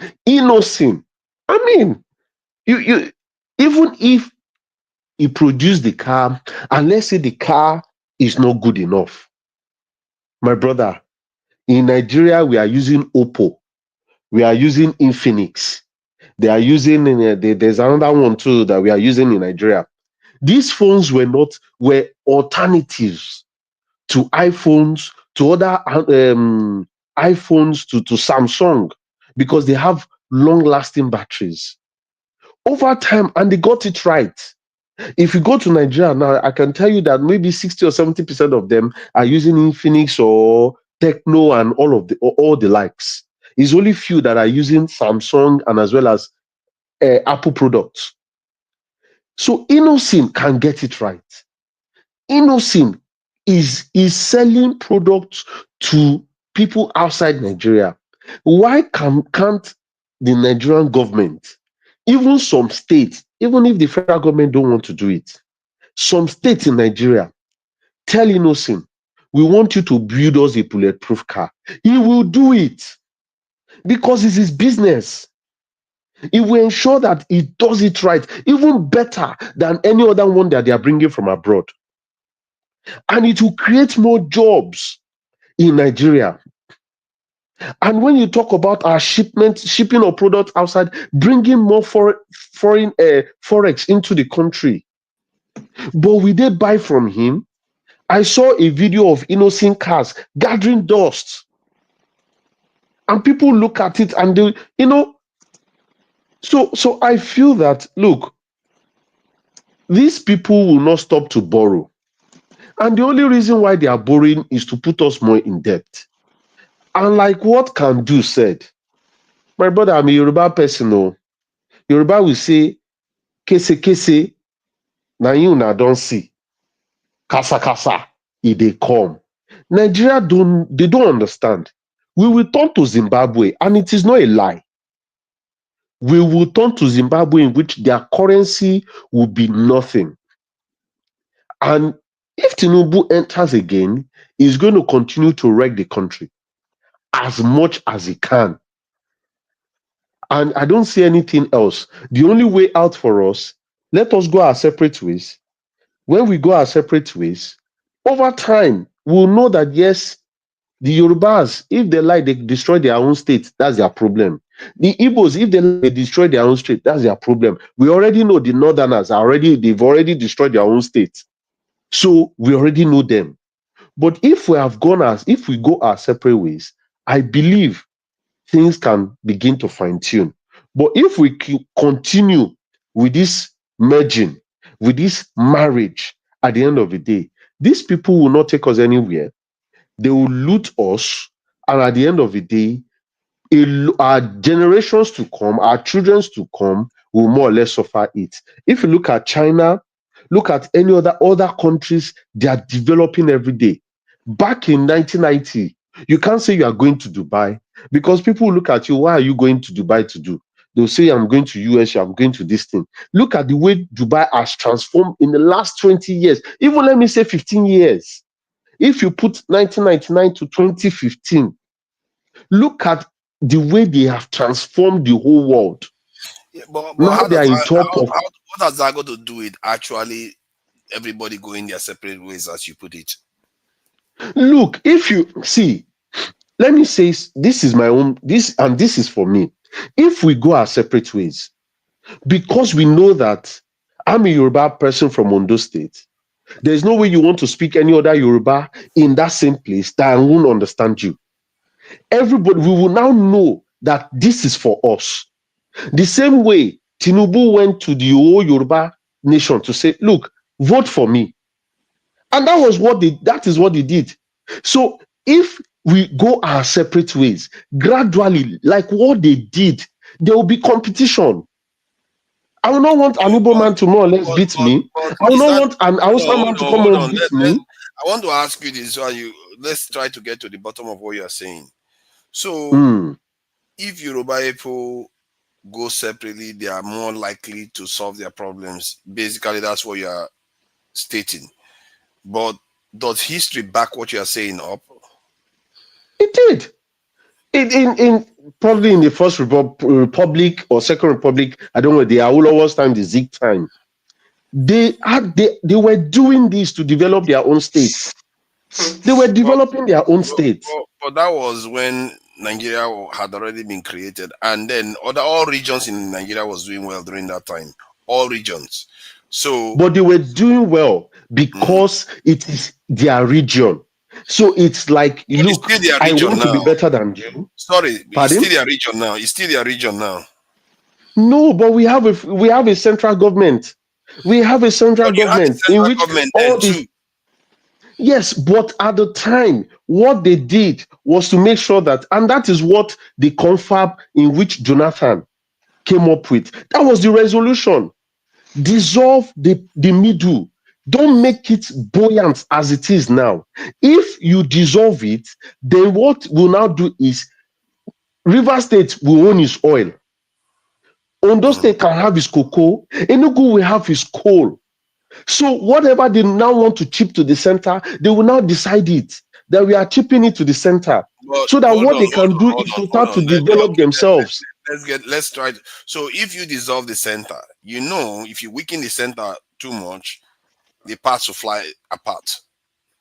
Are we in agreement? If you weaken the center too much, the parts will fly apart. If you don't weaken the center enough, it means that a lot of the resources from the various parts of the regions will be going to the center. Like most nations, at least more than 50% of most nations go to the center. So if you want the country to remain together, you have to give more than 50% to the center. Even if I don't want them to become together. I don't want them to be together, because there's no this. See, in the, this good. us No, being I hear what you're together. saying. I hear what you're saying. So I just want to try to get you to the end of the road of where you're traveling. Yes. Okay, you want them to be separate. But you remember that when Oyibobo came here, what they found in that region that you call the Southwest right now was a war that raged I think they raged for 100 years. And the Jebu and Oyo was fighting for going to 20 years when the Igbo man came and put them out of their misery. So you can see that what you are advocating for, old rivalry. That's what do you mean now? Hey, I've been nice. I know I didn't put it well there. So, but when Oyibobo came, you were fighting. So when you can now go back to that, all rivalries will come up again. My point is that I spoke to South Sudanese recently. I speak to them on this platform. They broke from Northern Sudan, and now they want to break the country that they moved into 3 places because there was a major group that was dominating them. And that major group, if you see the way they are governing the country, to make Nigeria look like paradise, they were just like dominating everything.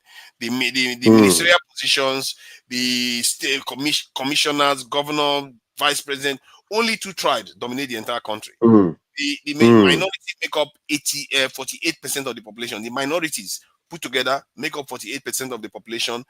Yet they barely have any minister. They barely have any minister in that district. So my point, the point I'm making is that just because you break from what is happening and tells you that it doesn't mean that it's going to work well. They are fighting right now even. Then if you take the history of Nigeria, when Yoruba people had their own area, their fighting was like everlasting fight. They were fighting to the end of the earth. So how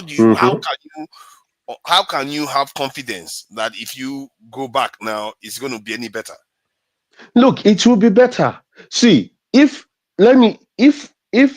you had dealings, before you had dealings with the East and with the North, if you see that they are progressing and they are moving forward, it creates competition. The time they were fighting, at the end of the day, there was not much competition. They were only fighting for squabbles. Oh, I want to rule you, you want to rule me. But this time around, we are talking about we developing ourselves so that at the end of the day, we bring in more investment into our state. So all I'm saying is this: if we keep this central of a thing going, we will continue to borrow. But because if we borrow, and let me give you the reason why I'm saying we should separate. If we borrow that money, the North will tell you that I have more local government, give me a very big portion of share. The East will say, oh, I want my own too. The West will say, I want mine. And the South will keep on saying it. Do you know that in the West, they are clamoring for more states? The same thing is going on with the East. They are clamoring for more states. See, the point that is there is that if we understand each other's language and we can go into the same bedroom and we can talk to ourselves, I believe that it will be more productive than having this different set of people, different set of tribes coming up and more or less claiming their own position. saying, oh, if you don't tune to us, just like the Northerners do, they told Tinubu, if you make that move, you will suffer the consequence in your re-election. What did Tinubu do? He told the line. He followed the North. For me, all I'm just going to say to this is that we need to stop we need to understand when we want to borrow, so that we don't put the next generation to come into more poverty. So that is all I have got to say. Should I respond to that? What you said is very interesting. So the thing is, what you said is very interesting, actually. However, what we need to understand is it's not about us decentralizing or restructuring Nigeria that will stop us from borrowing. The idea of us borrowing, getting loans from IMF is a global structure that has been designed. That's why I mentioned it's a neo-colonial system by that's what I call a third world country. We have a dependent. Mr. Jide, is anybody putting a gun to your head to borrow? That's the thing. Yes, sir. Why do you have to succumb to whatever neocolonialism or anything else you want to call it? This is weak. This is weak. I agree with you. Who is forcing you to borrow? Nobody. Well, we need to understand. No, I don't understand making excuses. Whoever it is, you said this in your earlier comments. You're making excuses for foolishness. No, and if those people are making you borrow, resign and go and do something else. Resign. You don't have to be there. It's a very unfortunate. State of affairs that we find ourselves. And if people, I've been asking some critical questions that I will share later on about the state of our affairs, and this is why things will find it hard to change. It's very, very difficult to change a country when these type of things are happening. And I hear what both of you are right now. Kandu is correct to say that. Why do we keep going to take the same money? What is wrong with our people? But at the same time, the forces that are at play, we know full well that they control nations. They are even bullying Pakistan left and right, bullying Ukraine, everybody left and right. This is what happens. Well, and they are blackmailing this government. It's clear. Like you said, are they putting gun on their head? That's the best way to describe it. I mean, we can make a case for that. It's quite unfortunate, but that's the reality we find ourselves. And that's why I keep talking about it. Yeah, Solar. So you see, the problem we face in Africa is that somebody was trying to remind you of where I think, because the Southwest was very, very hot too. Even when Nigeria was doing well, in the best days of Nigeria, the Southwest was still very hot. You guys fight more. Nigeria has calmed you guys down. That section of Nigeria was very hot. The fight that used to go on in that Southwest is like they were fighting with Lome and your empire. This one fight this one. You guys were at it like crazy. And now you want to go back there? No, let's sorry, so that I don't always interject. Let me let you understand. So what the Yoruba Empire was doing at the time, the Oyo Empire, they were more or less expanding themselves. So it's just like what the British Empire did at the time. So they were going into countries, they were going into space, and they were more or less conquering them. So let us set the record straight. Yes, there were squabbles. No. Let us set the record straight. It's just yes. So it's just like when you go to England, the English people more or less they subdued the Welsh. They subdued the Scottish. Also, even they were going to Northern Ireland before they were pushed back they were going to Ireland before they were pushed back to Northern Ireland. It's the same thing that the Yoruba people were doing. So let us set the record straight. I'm saying is it's not different, because what you're saying is that let me explain. Because when hold on, no, it's not just see when people. That's why I don't usually talk. Wait now. You say Yoruba people. Lome people are not Yoruba people. That's just it. So no, the Dahome people, they are not Yoruba people. They are not. So the people need to. We need to read the history. They are not Yoruba people. So it's just like if you go to Kwara State, when the Afoja people came and they went to bring Alimi and came, they have more people. If you go to Kwara now, it's more or less like it's classed as is part of northern Nigeria. So let us set it straight. The British Empire was more or less the English anyway. Let me put it within the United Kingdom.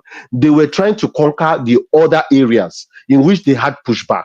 The Oyo Empire was also trying to conquer every other area, so they were pushed back. So we had fights, and that was correct. So, but to say that we had more fights because before the English people came, so be it. It is part of expansion, and we should more or less set the record straight. Thank you. I hear you. Hold on. Let me correct something. He's correct. He's actually correct about Dahomey not being Yoruba. However, Lagos was Yoruba, Ijebu was Yoruba, and most of the areas within Nigeria that was Yoruba, they were still fighting each other even at that time. It's important to know that. It's important to note that. Is it not? Am I mistaken? Because as a matter of fact, on the day when the British were bombarding Lagos, the kings of Lagos, they were disputing who is going to be king. One of them is collaborating with the British, and the other one was fighting. Yeah. So this is the story of our people. Yeah, it was due to slavery played a role in that conflict. We need to always understand that slavery, the transatlantic slave trade, played a role in that conflict. Even the Congo. So, forefather, you think we are here to look at you? Look at that. Man of prestige. You know now, we like to look at you now. All the way from California. You are welcome, man of prestige. Anyway, I yield the floor. Yeah, well done, Solar. I think it's refreshing to hear, from the southeast, southwest, somebody saying they want to pull out of Nigeria. It's not very often you hear that. So we always get this one. It will be interesting to hear somebody from the north. Imagine somebody from the north say they want to pull out of Nigeria. A lot of people they will be jumping. Go now, go. No, there are a lot of people in the north that say that too. I'm not seeing them here. Yeah. If they come here, there are a lot of can you imagine if they came here?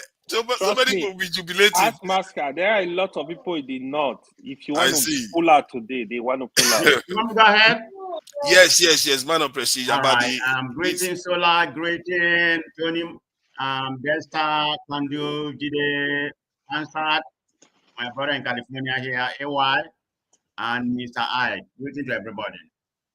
So we are talking about the current economic, situation in Nigeria, right? Yes, the borrowing. It's not encouraging. I'm going to put this in context, how we arrived to where we are right now and what Tinubu has done to this country. Beginning with the fuel subsidy removal and the devaluation of Naira, we trigger inflation and some other things. But where are we right now? This is the problem we have when it comes to that country called Nigeria. When Tinubu first came in, our debt was, I think, $103 billion. As of 2025, September 2025, our debt went to $191 billion. As of right now, I'm talking to you, it has ballooned $246 billion. This is where we are right now. So everything has exponentially deteriorated from all angles. The problem I have is not about borrowing. If you look at the data when it comes to Africa, we are not even in the top 10 in terms of borrowing. But what are we doing with the money we're borrowing? What is the problem I have with this particular government? I mean, they are just borrowing the money for their own purpose. That's the problem. I mean, the so-called infrastructure we are building. If you look at the index, if you look at African business, index, you see Nigeria doesn't even rank in the top 10 in terms of infrastructure development or depending development. They don't rank there. You have Seme, number one. I think Egypt is right there, South Africa, and some other countries, I mean, we're not even there. We're talking about highway. So what am I saying? I mean, this is not sustainable.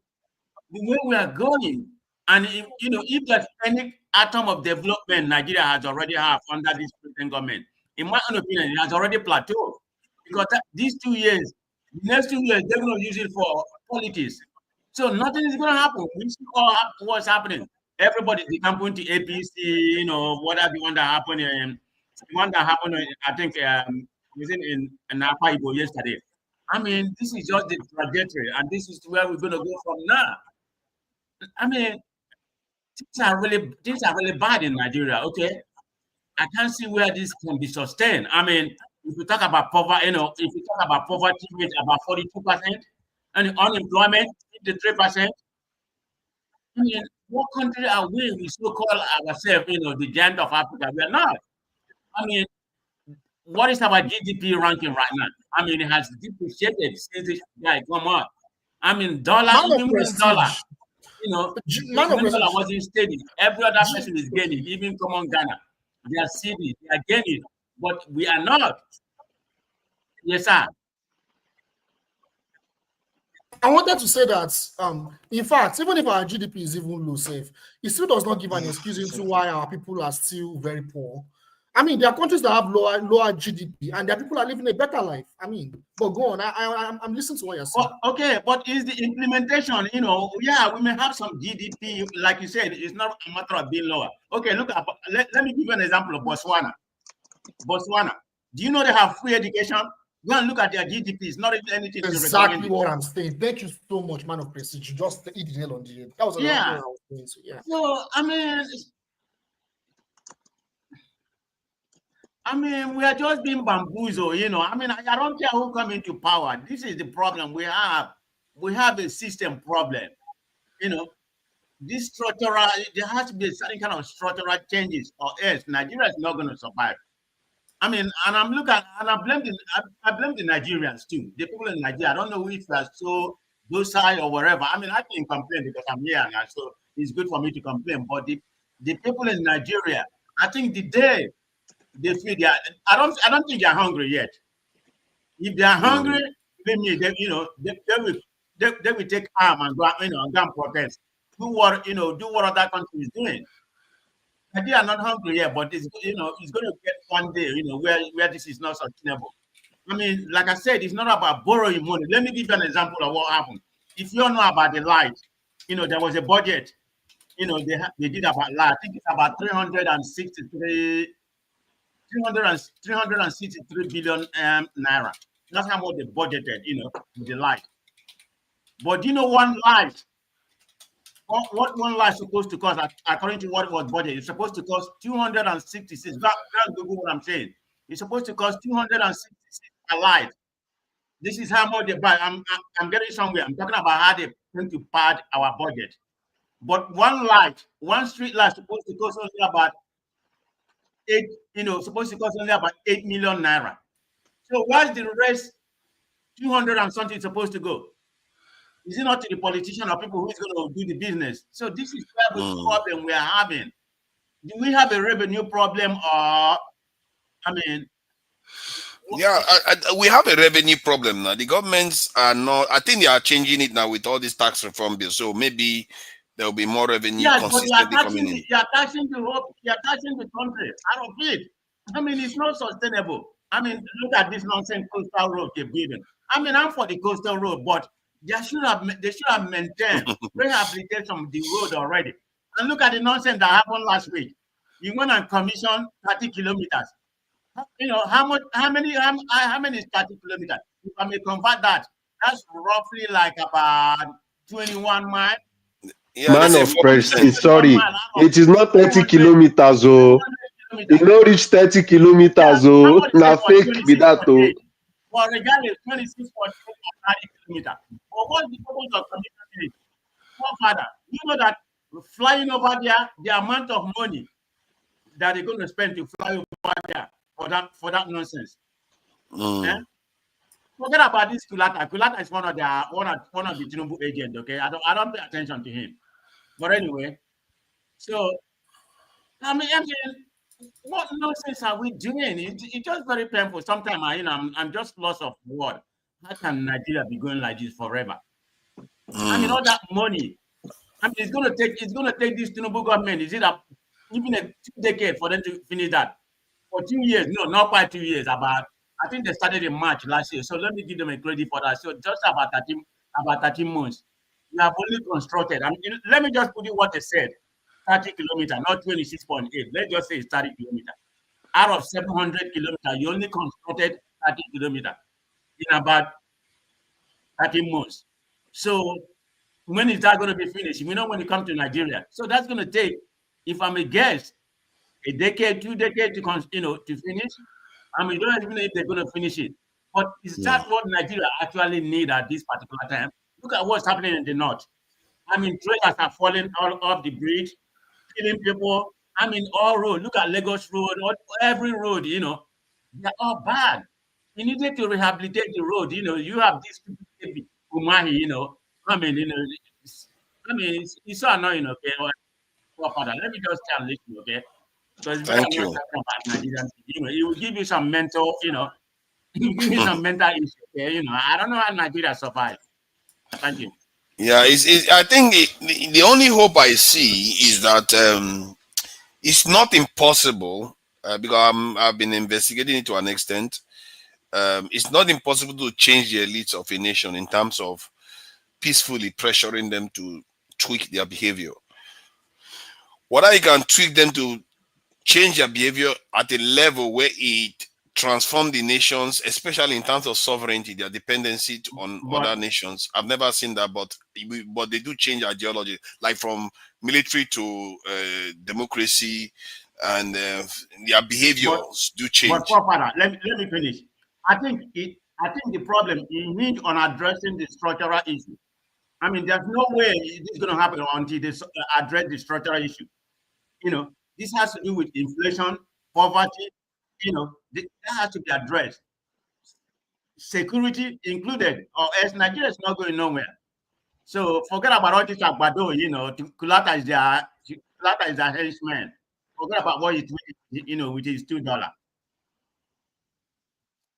Forefathers, it's you are lucky to have a man of prestige say something I've never heard him say before, which is to say, I'll leave it there, right? and then you continue. You're gonna be sensitive. There's a lot of us down here. I want to get up there so I could talk. Stop chiming in. Conduct it so that I'll speak, so, then I'll be out of here, right? Please. That's the one you started with. I'm coming today. Bad of prestige. Okay, bad of prestige. Thank you for that. I think everybody's in unison. I think most people don't seem to be very happy with the way they're handling this debt business. And my criticism is that I want you to meet me in California. So I can buy you some. Yeah. Sounds good.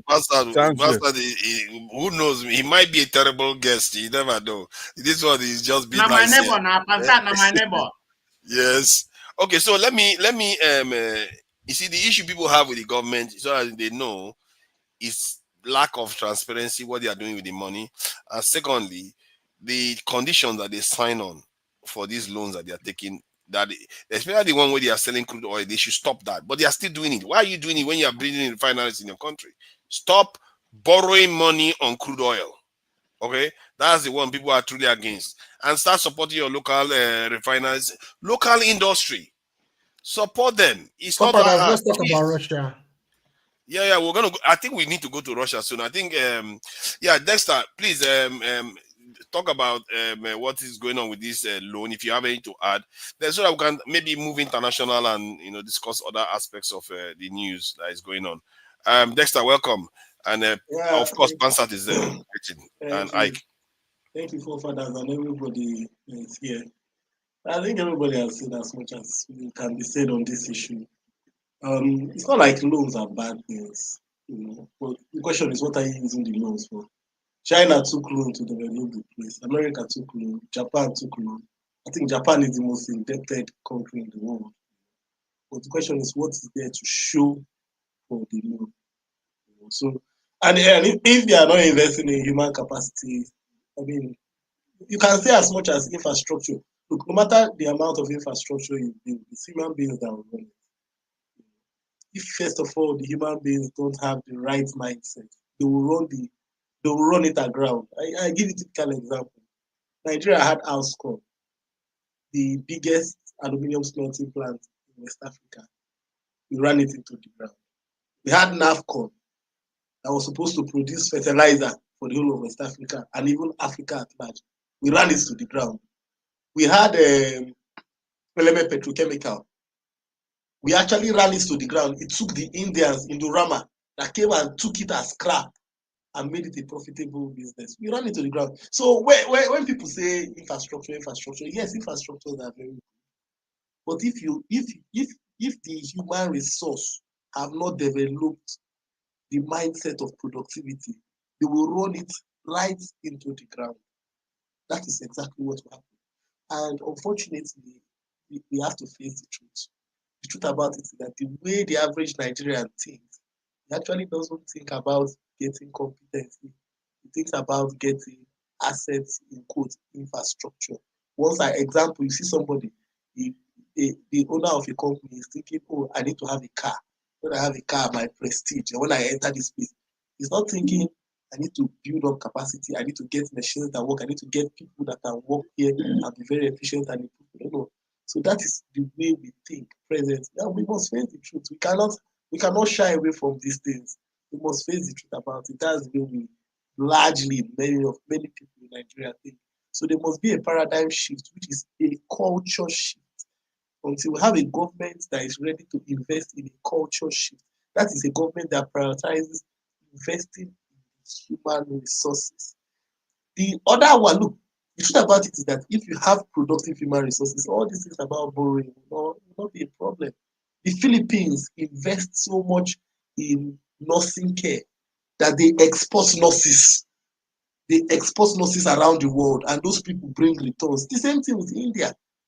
But because Nigeria doesn't have, there's no strategic plan. All the government does is go take. I mean, you're talking about crude oil.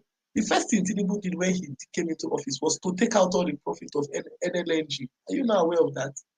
That was the first thing he did. He took out all the profit of NLNG for the next 4 years. That's what he did.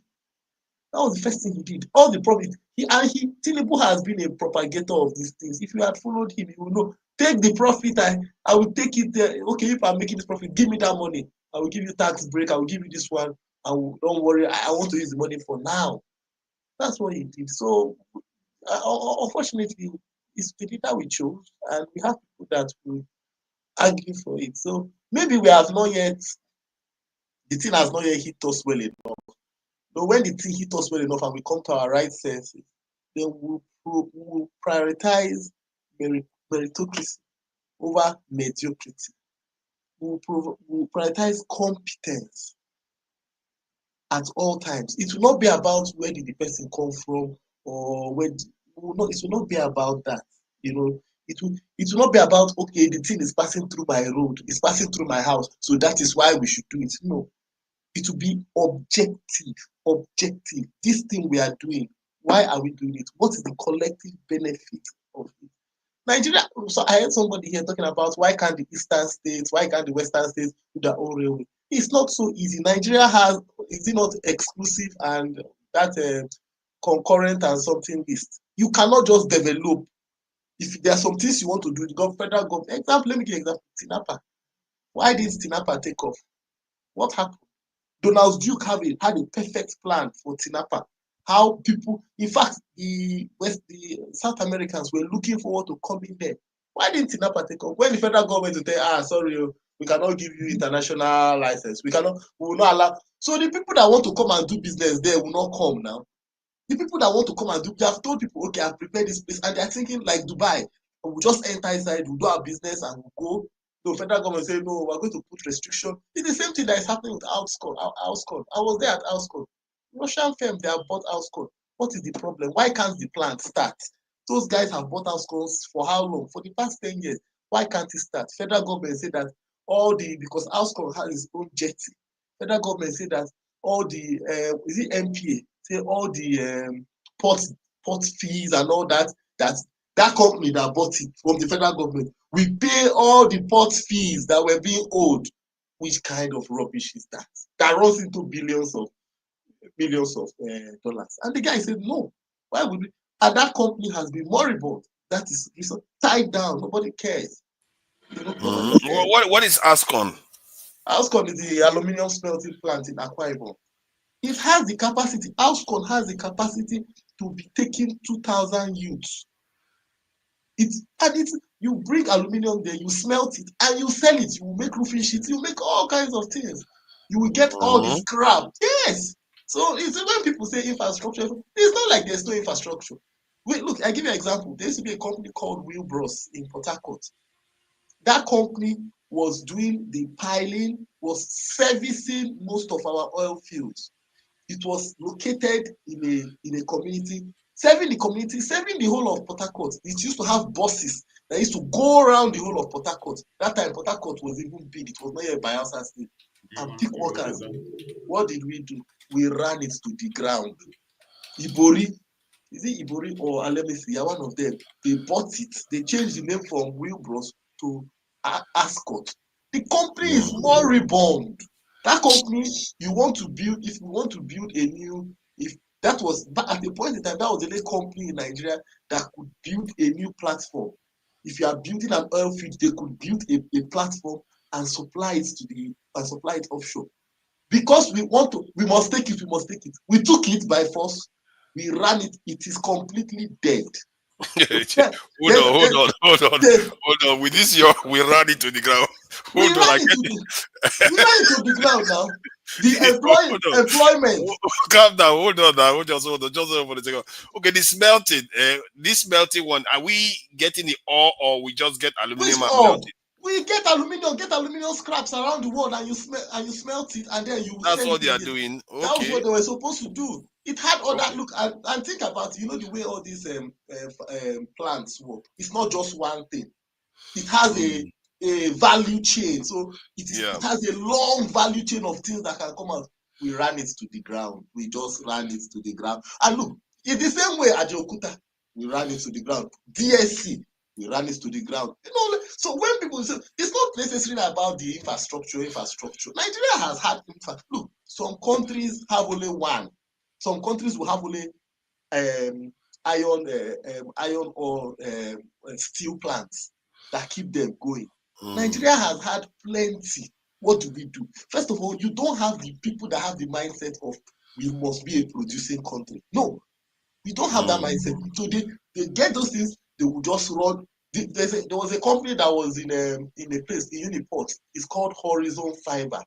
They were doing I think what they were producing there had to do with cotton or so. But what they were doing was like they were the only ones in West Africa producing it.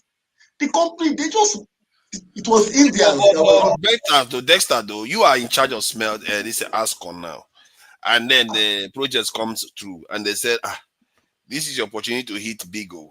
And then family members say there's a business, there's a way you are going to do it, and you're going to make 20 billion naira from it. And would you say, okay, I'm not going to make that 20 billion naira, I want to run the business well so that the country and the people will benefit? Would you do that? If you have the opportunity to take 20 billion naira from it? Why? What will 20 billion? So when I take 20 billion naira, what will I now do? And when I take 20 billion naira, something that is supposed to be a legacy, that is supposed to outlive me, will die. So I mean, so you are saying that if it was you will hold your position and not change? Why would I take 20 billion? Look, this thing I say is what happened to what do you call it? What's the name now? NAFCON. That's what happened to NAFCON. NAFCON was it? Look, NAFCON. Look, let me give you another one. NIFO. Do you know NIFO in Benin? NIFO in Benin. Oh, you don't know NIFO. The Malaysians. So NIFO was the first place. Father, you don't know ASCO, you don't know NIFO, yeah? I'm looking at this guy here. I'm getting surprised. This guy is surprising me, all the stuff he knows. Yeah. I'm just looking at him. Let me tell you about all these things. Let me tell you about NIFO. NIFO was where the research was made. So when you have palm trees, palm trees grow very long. It used to take 8 years. So when you plant your palm trees, it take 8 to 10 years for it to start producing. It was in NIFO they did the research to come out with palm trees that will grow in 4 years. It doesn't have to grow very tall again. It will grow. It will be short, and it will produce. That was it. The Malaysians that are selling the palm, they were students there. They came to learn. NIFO, Rhizome palm. NIFO was, look, people used to want to work in NIFO rather than work in Shell. So people, yes, if people got back then in the 70s and 80s, if you get a job in NIFO and get Shell, you will go to NIFO. Why? If you go to NIFO, as you enter as a graduate, the first thing they will enroll you is where do you want to do a master's degree? They will give you like 5 years. Where anywhere in the world, they will send you there. Anywhere in the world, you will go. And that time there was no NIFO was running. NIFO had its own electricity. NIFO is like a community. It's like if you are going to Akure, it's a community of its own. We killed NIFO. Do you know what killed NIFO? Let me tell you what killed NIFO. NIFO, the managing director was a Hausa guy. Now he's civil servant now. His tenure ended. That's how we brought tribalism inside. Oh, it must be a Benin guy that will enter. That was how NIFO. That was the beginning of the end. Then the next thing, the workers of NIFO, that time Abacha's tenure, where to get palm oil was very, very difficult. NIFO was the largest producer of palm oil in Nigeria. Workers started. So NIFO was supposed to produce palm oil and release into the market of Nigeria. The people started hoarding it. We started having directors, managers. They will now carry the palm oil for themselves and go and start selling. So look, if you are talking about infrastructure in Nigeria, it's not infrastructure that is the problem. It's the way we think. You put the average Nigerian person in any position, just put him in anything. Let him not be private enterprise. Just put him in position. Within 1 year, go back there. The Ombo Isoka Harare, that was the one that was in charge of NAFCO. The guy literally was taking money. They will come. Fertilizer that is supposed to go around for people. One person will come. So fertilizer that is supposed to go around, go to the north and for spread to all the farmers. One person will come, and then you will take bribe. That person will take all the fertilizer and go and hoard it, and now start selling it at a high price. Then if you look at that, when Nigeria is not just about infrastructure. Okay, let me give you an example. You see the road. The way I say, oh, the road. What is the maintenance of that road? You will be so surprised that they've done 30 kilometers. Before they reach 100 kilometers, that 30 kilometers behind will already be damaged, and they will leave it like that. So what is our culture? So if until we decide that we are going to purposely, look, countries of this world that have developed, that is the way they work. China, you must create a population that are patriotic to the nation, that are not interested, that they don't want to waste resources, and who want to be productive. So they will not enter a position and they will not start thinking of, look, the average civil servant in Nigeria cannot work without pilfering. That is the truth. Any average civil servant, if you are the man, they are working as a civil servant, and your wife doesn't have a job that is better than you, in Nigeria of today, you have to, how will you survive? How are you going to take care of your family? Will you just be able to say what I earn is? No, it's not possible. We all know it is not possible. So we have built over the years that culture of injustice. And the truth about it is that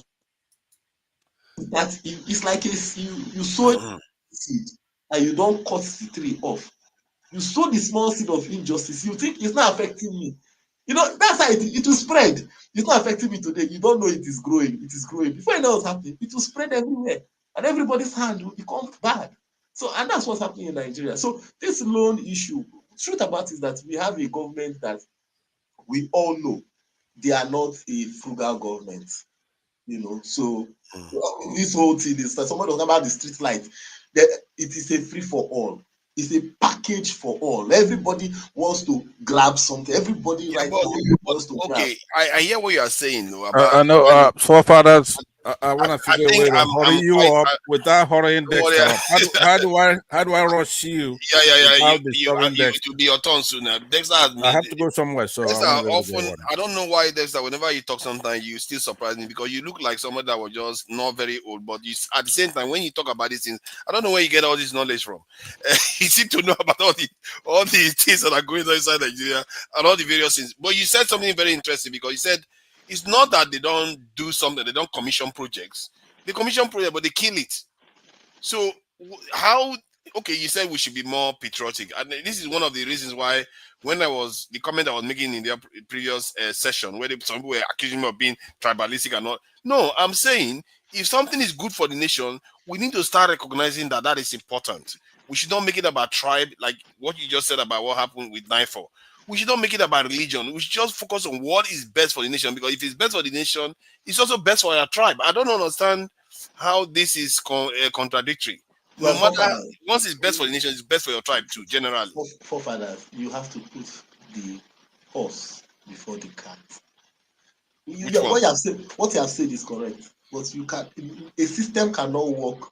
You cannot be saying you want to drive forward, but your gear is in reverse. Okay, you can't say, oh, I want to drive forward, but your gear is constantly in reverse, and then you are looking forward, and then you are pressing the accelerator. That is what is happening in Nigeria. What you have said is correct, but look, how can you ask the people to be patriotic when there's nothing that unites them? Look, what unites them in their common interest in progress? Forefathers, you have said theory. Let me give you an example. If you go to the UK today, if they say they are singing, you will see the young people singing God Save the King. If one small thing happened to them, you will see that all of them, whether Wales, Northern Ireland, they will all come together. Do you understand? They will all come together. They have a uniting factor. Look, Nigeria, if anything happened, the first thing everybody, look, your president proved it. The moment he felt under pressure in the election, what did he do? The moment he felt under pressure, not even in the main election, in the primaries to get the ticket for APC, the moment he felt like, it's like they want to choose somebody else, so what did he do? What did he do? It is not only him, it is from way back. It's not today the thing started. The moment they feel pressure. So Nigeria has not yet united to a point whereby the leaders don't even revert back to primordial sentiments. And the moment you do it as a leader, you have given validation to everybody from every region to start doing it. Yes, and it's a problem. So if the leader, but is it not wise now? Hold on, then. Is it not wise that we start checking ourselves when we catch ourselves doing this thing? Because I catch myself doing this type of thing sometimes, and I try to pull myself out of it. And like Oga Pansat now, he's going to come here now, start talking about minorities and all this. He's like his own thing is that he can't get himself out of that mindset. Because we have to, if what you are saying. We want to remove the gear from reverse. We have to change that mindset where everybody just keep thinking about their own individual group's interests all the time. Forefathers, so what does the driver of the car do when he wants to move forward? He puts the gear in the forward gears, gear 1, gear 2, gear 3, whatever are the forward gears. If you don't have a government, if you don't have a leader at the front that is saying, look, we are going to change the mindset of these people. Look, let me tell you the truth there. Captain Blade, you know Captain Blade? You need to go and listen to Captain Blade's podcast. Out of the Box. There's a podcast called Out of the Box. Captain Blade was talking. He made a very simple point. Very nice point. And funny enough is that point he made, I had heard it, a professor introduced it in Canada, a Nigerian professor introduced it in Canada, introduced it in South Africa, and was trying to introduce it in Uniport. He said Tinubu wanted to create a new national anthem. What did he do? He went back to the old the very old one that many people don't. That he said that if Tinubu wanted to unite Nigeria, all he needed to do, he said it's very simple. Get Thames, get Burna Boy, get Davido, get maybe one other person. Sit them down together. Tell them, I want a national anthem for Nigeria. Give us a national anthem. He said that national anthem those people will produce, we keep Nigeria for the next 50 years. Because the youth will vibe to it. Anytime they are singing it, the youth will sing it with fervor. All you need to do to unite Nigeria anywhere. Once you want to unite them, you sing that national anthem. And then you strategically introduce it into schools. You will find out that it will make the people, music has a way of giving people direction. There was a professor in Nigeria that was introducing it in university campuses around the world. He said with music generates a frequency that can make you move in a certain direction. And he said like when there were campuses where they were having problems, and he told them, okay, let us introduce music. Dexter, I agree No, with you. Okay, no, I agree with you. But honestly, we need to is it move the Davido? mic on so that Pastor can speak. Is it Davido that would actually create the national anthem? No. This isn't to what is. It is a suggestion. When you bring this man, I think he does have a point though. That see, if no, you I bring agree, the different sections together, that is quite powerful. So let me ask you a question. If Wizkid releases a song today, within 2 months, you find out that over 10 million, 50, 20 million people have listened to it. Davido released a song with Odumodu Black on spot with the Odumodu Black and Chike. I've forgotten the name of the song. I've forgotten the name of the song. But that song on Spotify has 50 million views. He released With You. The last one he released with I've forgotten the artist he released the song With You, the one that is trending now. It has over 25 million views. The point is that you must be what Captain Blade was saying is that look, you must be strategic. You must not recoil back to primordial things. What Tinubu did is that he was thinking that his Nigeria is in 19, when he was singing the song. Look, the generation have moved forward. If you are in a country and you are planning for the future, you must realize that you are not planning for a future of your past. But Dexter, the list you gave, did he include another musician? See, no, he was just suggesting. Yeah, it's an idea. I get what you mean. He's not saying that it must be Davido. What he's saying is that Forefathers, you have to leave Dexter to go. He has spoken for 10 minutes. Yeah, don't mind me. He's going for almost 30 minutes now. Dexter, I have to give it to Dexter. He was saying things I have not heard before, and he was saying certain things about those institutions that I've never heard before. So I just thought maybe it's to be good for people to hear about those things too. Just not only me, because I was learning from it myself. So well done, Dexter, for the submission, and nice one. Let's go to Pansat. Pansat, welcome, and I really appreciate your patience. Normally, I do appreciate your patience. So, what do you make about these loans that they are taking, and what do you make? You listen to the conversation, so what do you make of it? All right.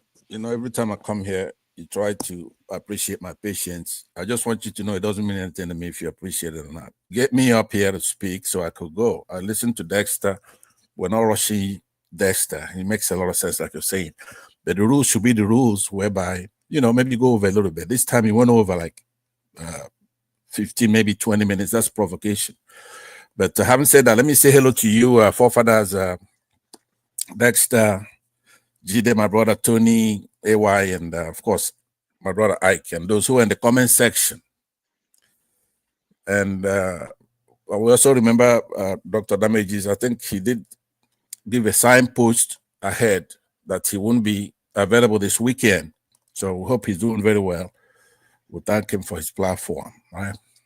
And how he brings Nigerians together. We try to hash things out here. I was listening. I wasn't going to come on, but I was listening. And I saw a guy who spoke here. His name is Sola. And he made all the points, and he ruined my statistics that I've always quoted, which I come and I say that Yorubas, there are 3 good Yorubas and stuff like that. But this guy is a true Nigerian, a true black man, a true African, somebody I'm very, very proud to have listened to him today. And he hit the key points. And of course, you don't like that. Forefathers, as somebody from the South. You said I'm going to come here and I talk about minorities and all that. Yes, I do come in here and I talk about minorities a lot. And I do it not because I don't like minorities. I'm just saying that they cause a lot of problems, just like on this platform now.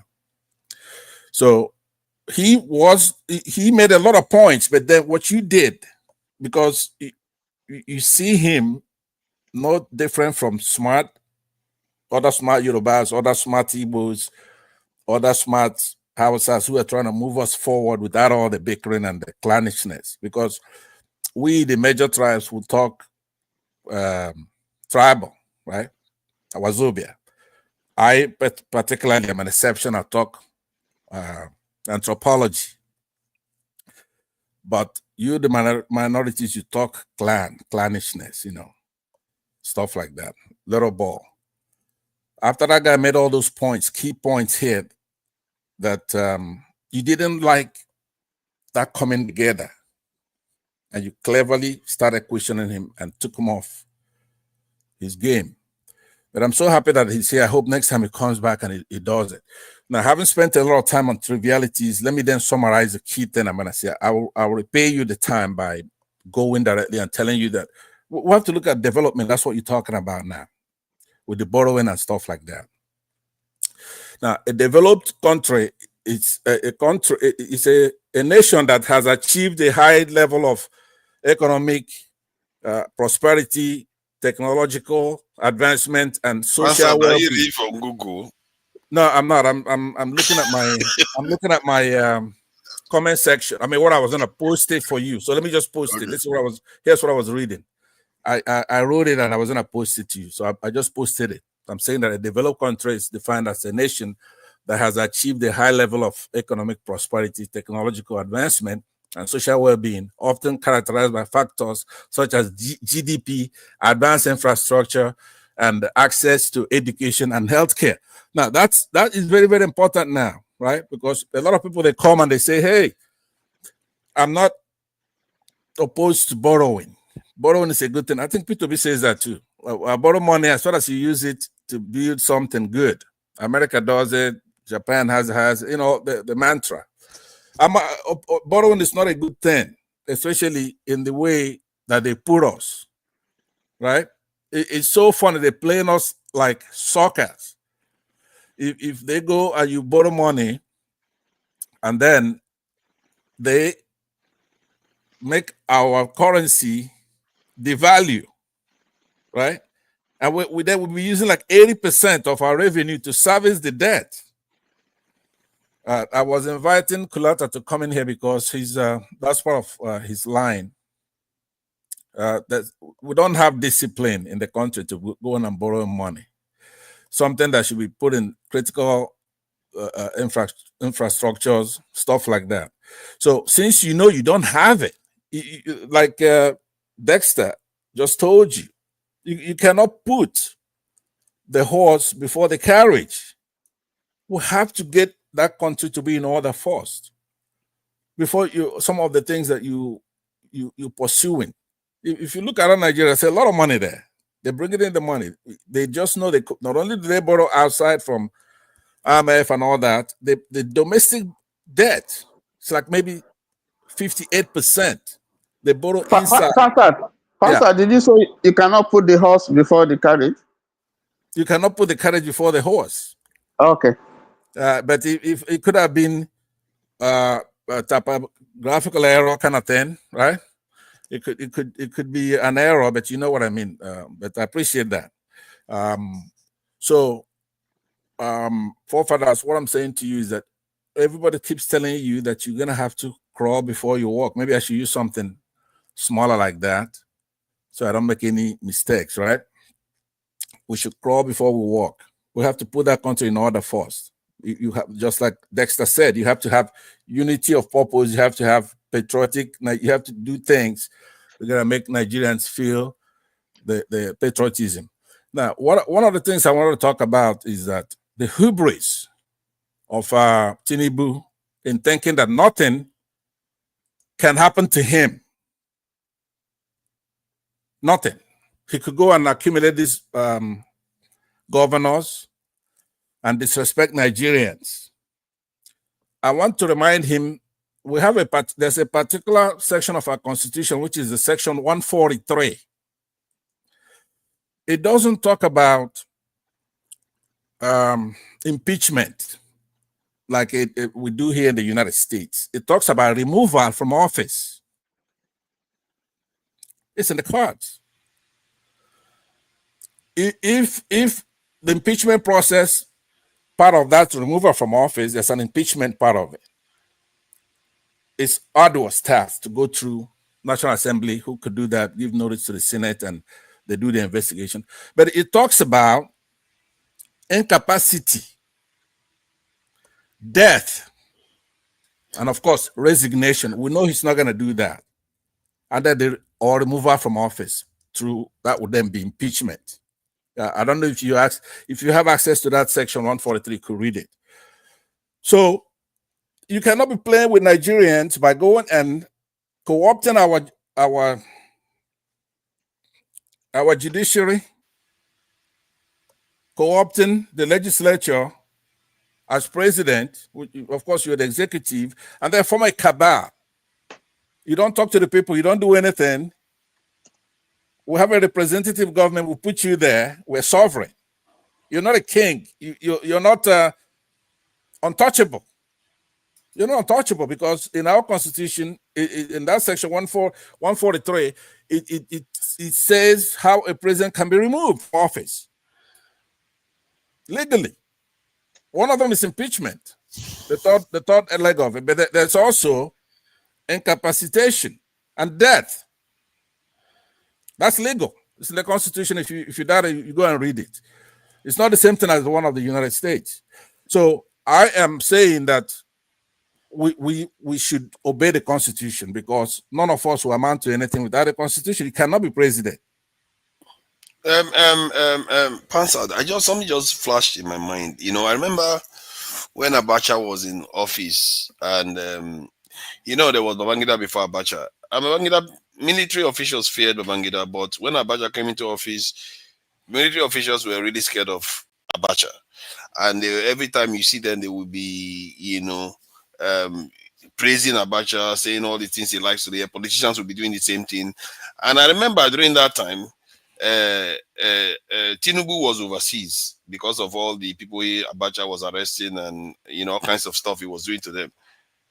But watching Tinubu today, being the person all politicians are doing the same thing that they used to do with Abacha, is really astounding. This is somebody that was fighting an oppressive regime. Exactly. And now he's the one wanting to oppress other people, removing governors from office and all kinds of stuff.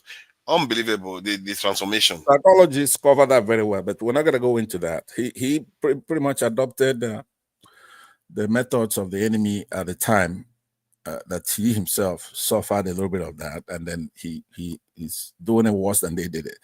But what I'm saying to Nigerians, and of course they used that before, nobody is, even Abacha, right? Nobody should have that kind of hubris when you're dealing with a country as diverse as Nigeria, a country as powerful as Nigeria. Yes, we'll be beat down, right? You know, if I arm wrestle Tinubu, I'm gonna break his arm, right? There's no human being who's just all that powerful. I wish there's a way I could get to his ear. He should spend his time try to redeem his legacy, do some good. Don't go accumulating all these recalcitrant, wayward governors and think there's nothing we can do about it, because obviously he's shielding himself from the last part of that section 143 that calls for removal from office when somebody is doing something unconstitutional. And that one is where maybe the National Assembly been co-opted and they've paid for them, but there's the ones before that part of that's removal by impeachment. There's incapacitation. The people can decide, and it's in the Constitution. I don't want anybody thinking extra constitutional. That's the first one is actually incapacitation, and then the second one is death. It's in the cards. You are putting the lives of over 200 million people in peril by what you're doing for a long time without respect. I mean, it's not a small thing. There are a lot of old people in that country. I mean, that's in any undeveloped country out there. They have nowhere for the old, nothing for the students, nothing for pregnant women, nothing for children. True, we have that. But this now goes overboard to where the lives and property of Nigerians are completely imperiled. Not by neglect. And in most cases, not in spite of, but actually because of the president himself. He's the one doing that. So we cannot sit there. For example, we know in advance that the the electoral commission there, independent. I guess I have to use the whole acronym. Acronym. It's not independent, but let's just say INEC, right? We know that it's a very important part of our system. We spent over 400 billion naira just in 2022 to enact that law, to run that election, to run the election for over 400 billion naira that we could use for something else. And then to go in there and have the INEC do what they're doing, and now they won't register other parties, and he's doing all these kind of violations. I'm saying that we should read very carefully the section 143 of our constitution. The people are sovereign. We have a representative government. The constitution gives us the power to remove, yes, through the National Assembly, but also by incapacitation and by death, in order to preserve our constitution. We cannot have somebody go to France, borrow money, use 80% to service, right? On top of that, you go and you are causing chaos in all political parties, go and pay off the judiciary, go to the South and bring Wike to Abuja, right? And put them there to manage that population. That is supposed to be the state capital, but those people have rights. The person the government appoints there, the president appoints there, is like a governor. They deserve representation. They don't have to have somebody from the creeks come over there and then import all his shenanigans that he has with his governor over there, but and then have the president remove. Yeah, they are saying that Wike is doing okay in this thing. Abuja, and that they are going to be carrying out a lot of commissioning of projects in this month. Actually, there will be more than 10 different commissions every day. You know, that kind of stuff Wike used to do before election. So maybe that is why Jagaban decided to get Wike, because he wants Wike to repeat it for him towards an election. So let's watch this space.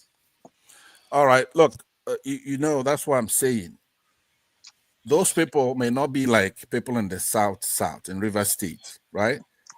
Their integrity might not be in their roads, on their flyovers, right? Maybe they cherish honesty, probity, rectitude, honor, ethics, righteousness. Maybe they cherish freedom and they cherish things that are intangible. Maybe they don't care about flyovers. So Wike, the way you judge him in River State, maybe the rubric, it's 50% infrastructure, 10% this and that. Maybe over here, infrastructure is maybe 15%. So just because a lot of these governors do that, when we're talking about good governance, they come out and say, hey, look, this governor is doing well because he built 52 roads. Yes, building infrastructure is a good thing, but it's not a panacea. There are a lot of other things that people care about. Honor. Right? So do people care about honor if you're giving them the infrastructure they want? I'm not so sure. They like Wike in Port Harcourt, even if Wike was a total bully and he was insulting the chiefs and elders in the River State. But because he built so many things for them, they were quite happy with him at that time anyway. That's River State, right? There are idiosyncrasies for every part of Nigeria. It's not just Wazobia. Like I talk about minorities, the minorities have their own idiosyncrasies, right? But I actually think that people don't care. People generally don't care about somebody's ideology or even personal life. As long as you give them what they are looking for. They look at Trump. Trump is a convict. He's a convict, and they elected him into office with their open eyes.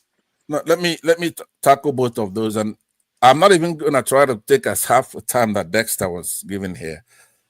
I'm not going to do that because, first of all, I'm not as eloquent as Dexter, but secondly, Ike is coming up here, and I want to hear what he has to say. Forefathers, the reason why we come here is to learn. We come here, you've seen how smart Nigerians are. Everybody who has spoken here so far today has been very bright. we all have a problem, which is on ground. We do have people who's taking over the country, and they don't want all these smart ideas to come to bear down and progress the country, right? So we're cowardly, and we deserve what we get for being cowardly. But you're gonna notice this. This is a blessing from God for Nigerians. It's not like when you go to any platform, let's say South Africans, then you're gonna have this gamut of intelligent people. Almost everybody who has spoken here has spoken very well, and take a jab on tribe here and there. There's nothing wrong with that. So what I'm saying to you is that when you come here, you have to learn from others, other parts of the country. The people in Abuja, that shenanigan, that if I'm from River City, I'll be ashamed of myself when I see Wike. You come there sitting like a king when he's talking to the press and belittling them and talking nonsense, right? And his only anchor is that he's good in building flyover or something like that, or building Abuja streets. That's not, I mean, it's like here, I don't know where you are, over here where I am, a city, not even, you know, a county has many cities. A city, let's say a city of anything, any city here has hundreds of trucks, construction trucks to maintain that road even after it's constructed. They can also construct it, right? They have budgets for that little department there in that city that's probably going to rival River State's budget. So, but I don't want to go and be condescending. I'm just trying to tell you something like a whole state governor building roads is nothing. Now, when I looked at Wike's roads that he constructed, and I really paid attention more than anybody else. I know I did it more than Tony here. I looked at the roads.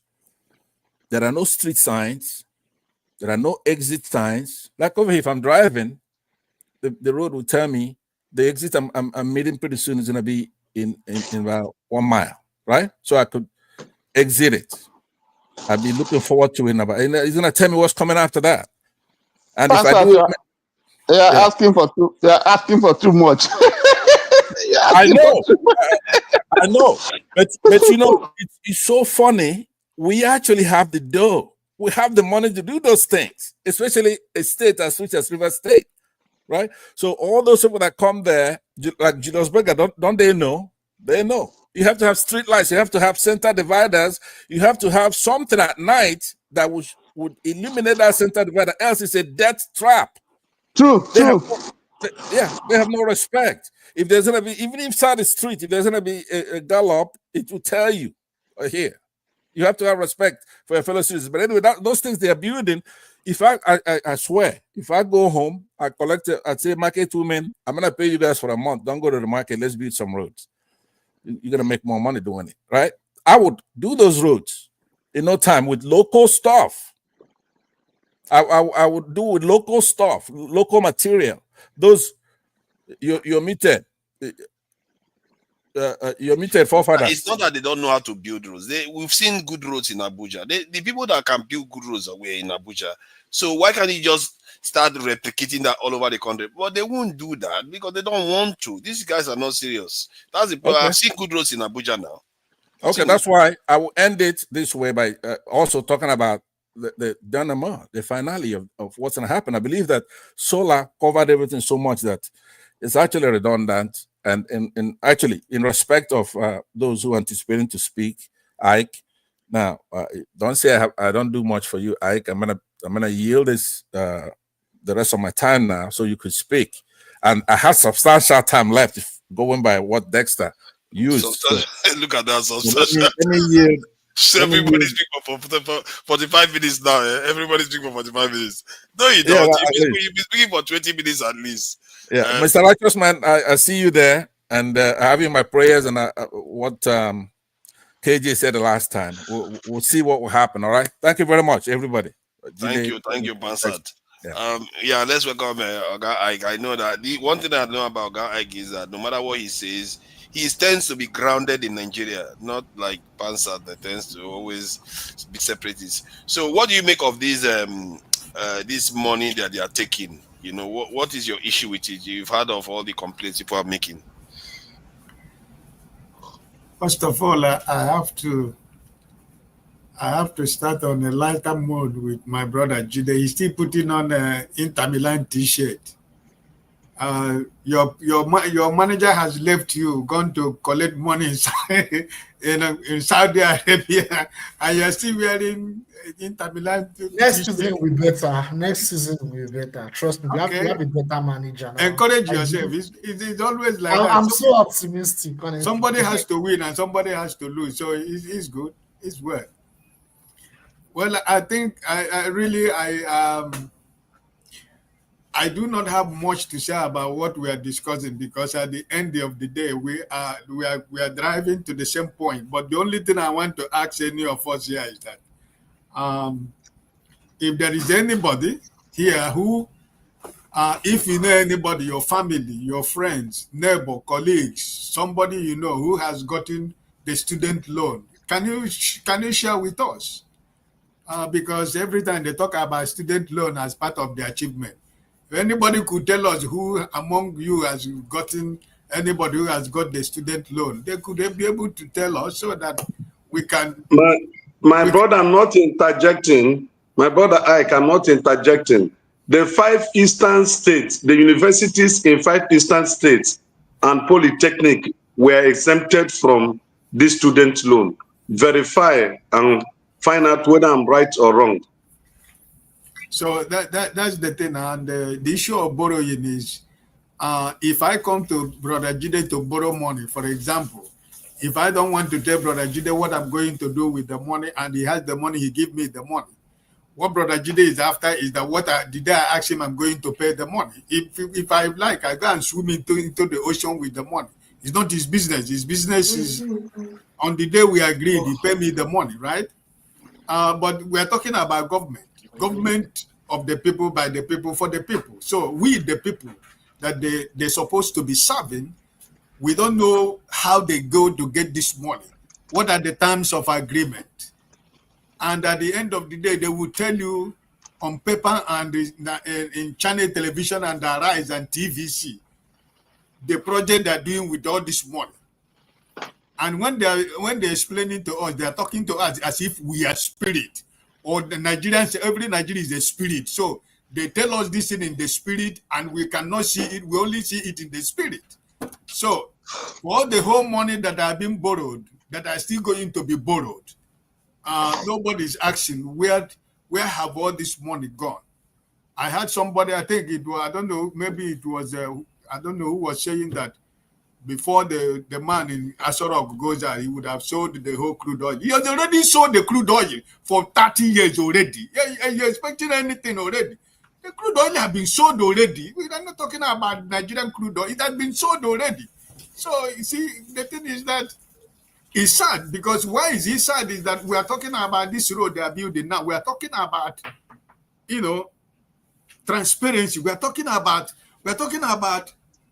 the process that those things supposed to go before we come to the final conclusion. All the necessary things that are supposed to be done, but they don't know. Umar is only ready. His only concern is that he is building that road. That is his only concern. He's not concerned about the process. Nobody is fighting against whatever they are building. We are not fighting against anything. But we're talking about the process. What is the process? Let's follow the process. Let Nigerians know what the process is going to be. But that's the problem. So all this money being borrowed, because we don't have National Assembly, because we don't have is it, what do you call it? Is it people who is into finance? Is it budget director or whatever? We don't have anybody. It's just a one-man show. So if we don't have a National Assembly that is going to be checkmating the executive, what is me and you gonna do here? We can only talk. They will tell us we can only talk, but we can't do anything. So naturally, I think that my prayer for the younger generations of Nigeria is for them to know that this present government, they have already mortgaged their life and their future and their destiny. So, but I'm only appealing to Nigerians who are going to be 18 in 2027, that this is their time. This is the time to say no. Because some of us at our age now, we feel that we are expired already. So the ones that are going to be 18 in 2027, it's time for them to say no more. So I'm hoping that a lot of Nigerians will become 18 by 2027, that they will be able to have the right to be part of the election process. So I don't think that there is anything that anybody has not said here that has not been said. So I believe that as long as this government in Nigeria is concerned, I love what Tony said from the beginning. We are talking about all these things we are saying. The three key important things that is supposed to drive the economy is not existing, is not working. The security, the energy. It's not existing. The road is not existing anywhere. The trailers we have in Nigeria, why do most of them run in the night? Because of the pressure on the road. When you go to Abo, you go to Umunede, you see all the whole truck lying everywhere because of the pressure in the daytime, right? So what did Rotimi Amechi did? He went to build the train station from Sokoto to Niger. That is his achievement. But what of other areas of Nigeria where there are commercial activities, whether there is economy, all this bulk production that if they are producing anything to transport all these products from one place to another, everything is on the road. Everything is on the road. You don't have judiciary.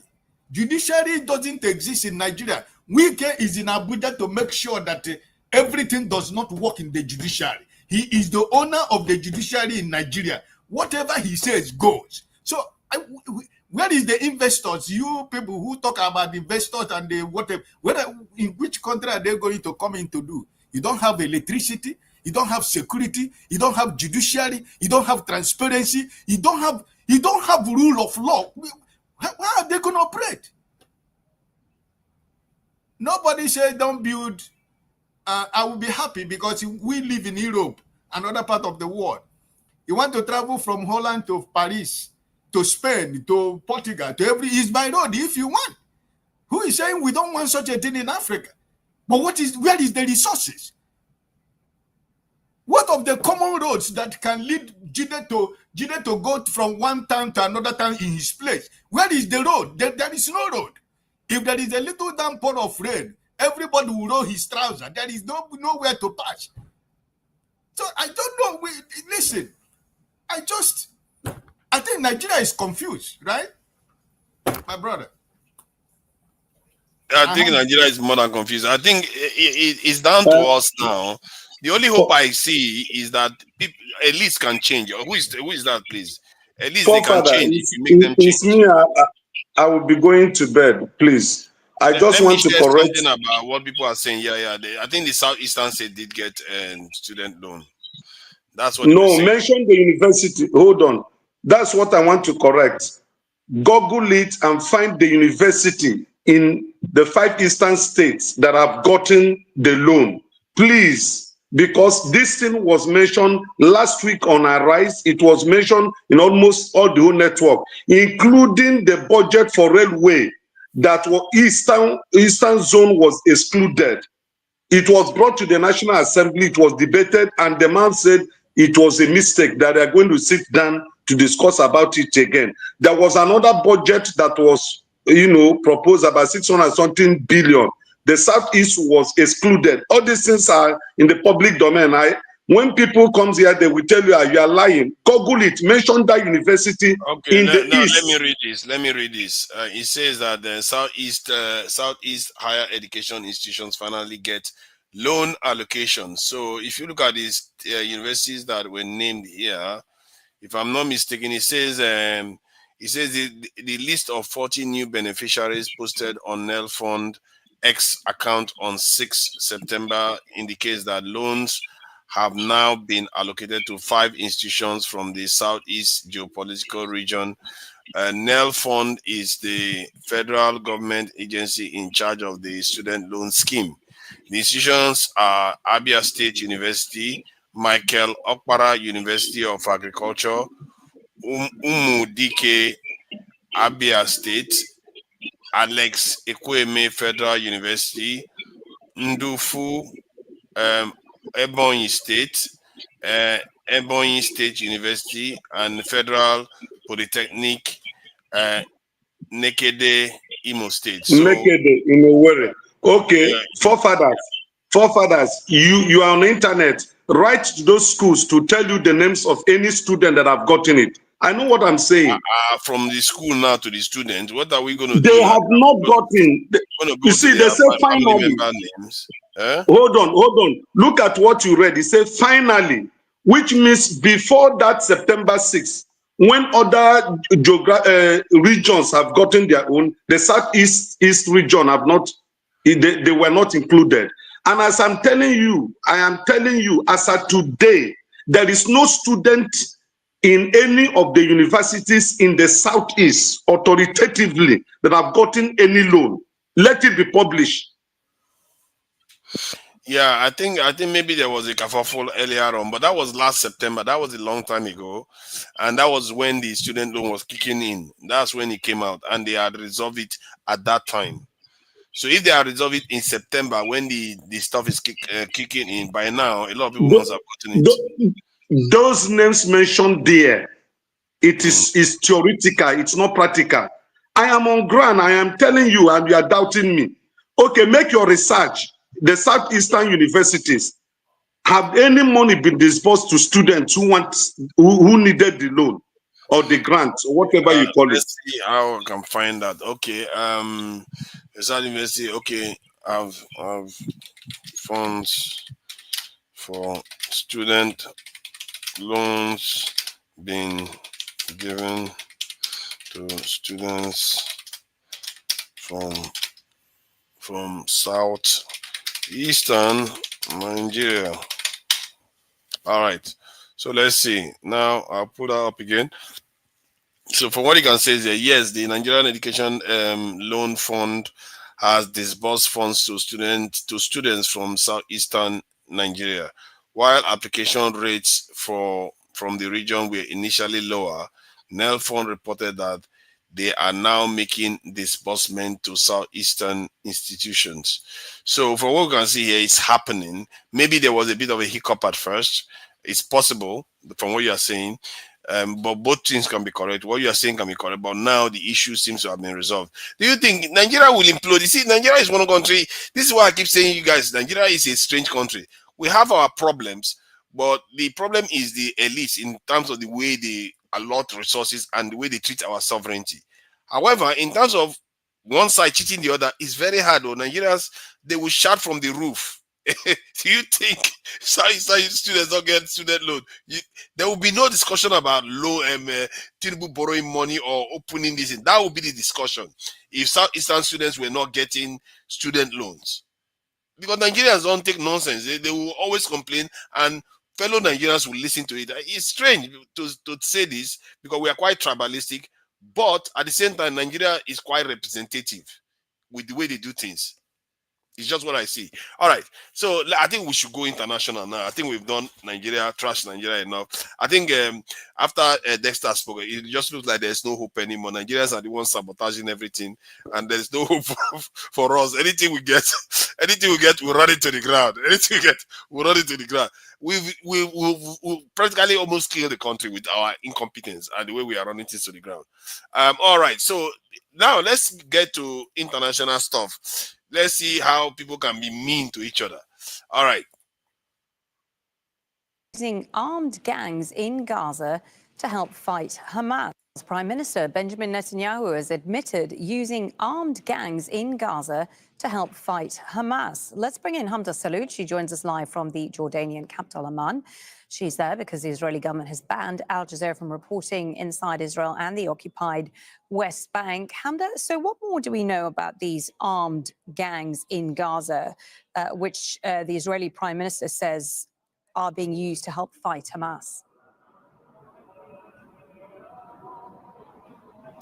Well, the Israeli prime minister did finally admit to this after news was circulating within the last couple of days, and opposition lawmakers in the Israeli parliament were pointing the finger at the Israeli prime minister, accusing him of arming these gangs, when in fact he did release a statement saying, quote, "What's wrong with that?" Saying that after consultations with security services, he's the one who decided to do this. But the Israeli opposition is saying that there was no consultation within the Israeli government, within the Israeli cabinet, that Netanyahu decided to do this. He says that these armed gangs are ones that are opposed to Hamas, that could essentially help the Israelis defeat Hamas in Gaza. But it's not going over well within Israel. They're saying that these are armed criminal enterprises within the Gaza Strip and that they should not be armed, that these are Israeli weapons and such that are being put in their hands. So there is a lot of pushback against this plan that the Israeli prime minister has now admitted to putting into place. Okay, thank you for explaining. Imagine now using criminals to attack Palestinians, and there are videos of criminals attacking Palestinians, and now he's also come out openly to say he's going to look to get rid of the Palestinians from that area.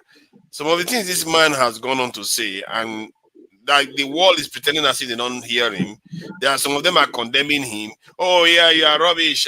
But while they are still giving him weapons to keep doing it, it just shows you the way the West behaves when they want to be very mischievous. Your people will be dying and they will not care. And this is why when they see Africans suffering, we think they care. They don't care. They can get away with it if they can get away with it. They don't care about you. All right. So let me go to what is going on with these what do you call it? This is Ukrainians and the attack on this is Russia, which is probably more concerning actually than the issue of Israel at the moment. Let's see. This one, there's no sound. So Ukraine, how they attacked. I think we've seen this one already.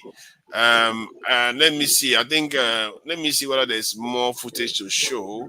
This one was how they attacked. I want to find something shorter to illustrate the. Okay, I think that's the attack there of one of their distant vehicles.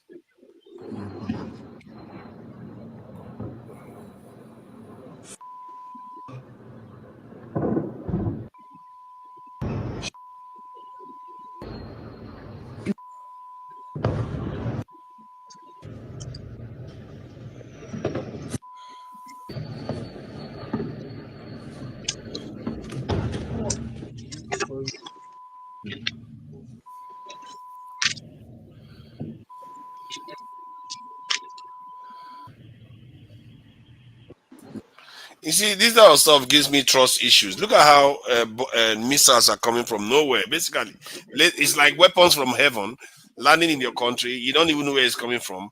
I guess you can guess that it's from Russia. They are hypersonic weapons now. Yeah. I guess it's from Russia. But the problem with all these things is that these people are out there in the world right now, and our people will just sit here, pretend as if we can't see it. Let me even show people something that is going on now in this thing. Heck set EU or NATO, or I think he cares for NATO mostly. So what he's demanding now, the whole world is going crazy, and we are just sitting here pretending as if we don't know what's going on.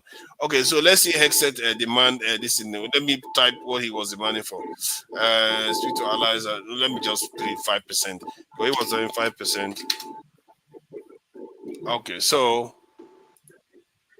And I don't think anybody has done more to advance the cause of strengthening NATO than President Trump. And he started it in his first term, calling for 2%, calling for investment in this alliance. You got to be an alliance. You got to be more than flags. You got to be formations. You got to be more than conferences. You need to be combat-ready capabilities. So we're here to continue the work that President Trump started, which is a commitment to 5% defense spending across this alliance, which we think will happen. We think has to happen by the summit at The Hague later this month. Absolutely. So that's our focus: 5%, combat credible and capable forces, and then making sure NATO is focused on its core mission, continental defense, where its comparative advantage exists. And I don't think. So when you hear that, the lie that he said there was continental defense. That is not what he's after. When you're looking at about 5% GDP of these nations, that is a huge amount. America is alone is spending $1 trillion. $1 trillion. Nigeria's national budget was 28 billion. That's on defense alone. America alone. Now you're saying the UK should spend 5% when they are spending about 2.5% right now. You want them to spend 5%, France 5%, all of them 5%. And our own leaders just sit here pretend as if they can't see it. They just watch all these people doing all these things. They think this is only about defending Europe. No, this is about them ensuring that their power remains the same and even gets greater. He said it himself. He said he doesn't want them to walk into oblivion. These are people that are extremely powerful already. He's saying that he doesn't want them to walk into oblivion, and he's telling them to arm themselves to the teeth now. While they are arming themselves to the teeth, now they are spending about 2% on average, NATO nations. That extra 3% is more than enough to destroy the entire Africa over and over again. That is the kind of stuff we are talking about here. That extra 3% alone is more than enough to destroy Africa over and over again. And what these people are doing here, in terms of the war that they are trying to start with, Russia. Who says they are going to fight nuclear war with Russia? They will never fight nuclear war with Russia. They will never. The only thing they are going to do in the end is, when they finish keeping Russia busy, they will come for us. And as a matter of fact, they will just bring one of their this thing out of their back pocket and take care of the whole Africa. Because our leaders sit here pretending as if they don't see what is going on out there and keep us completely defenseless.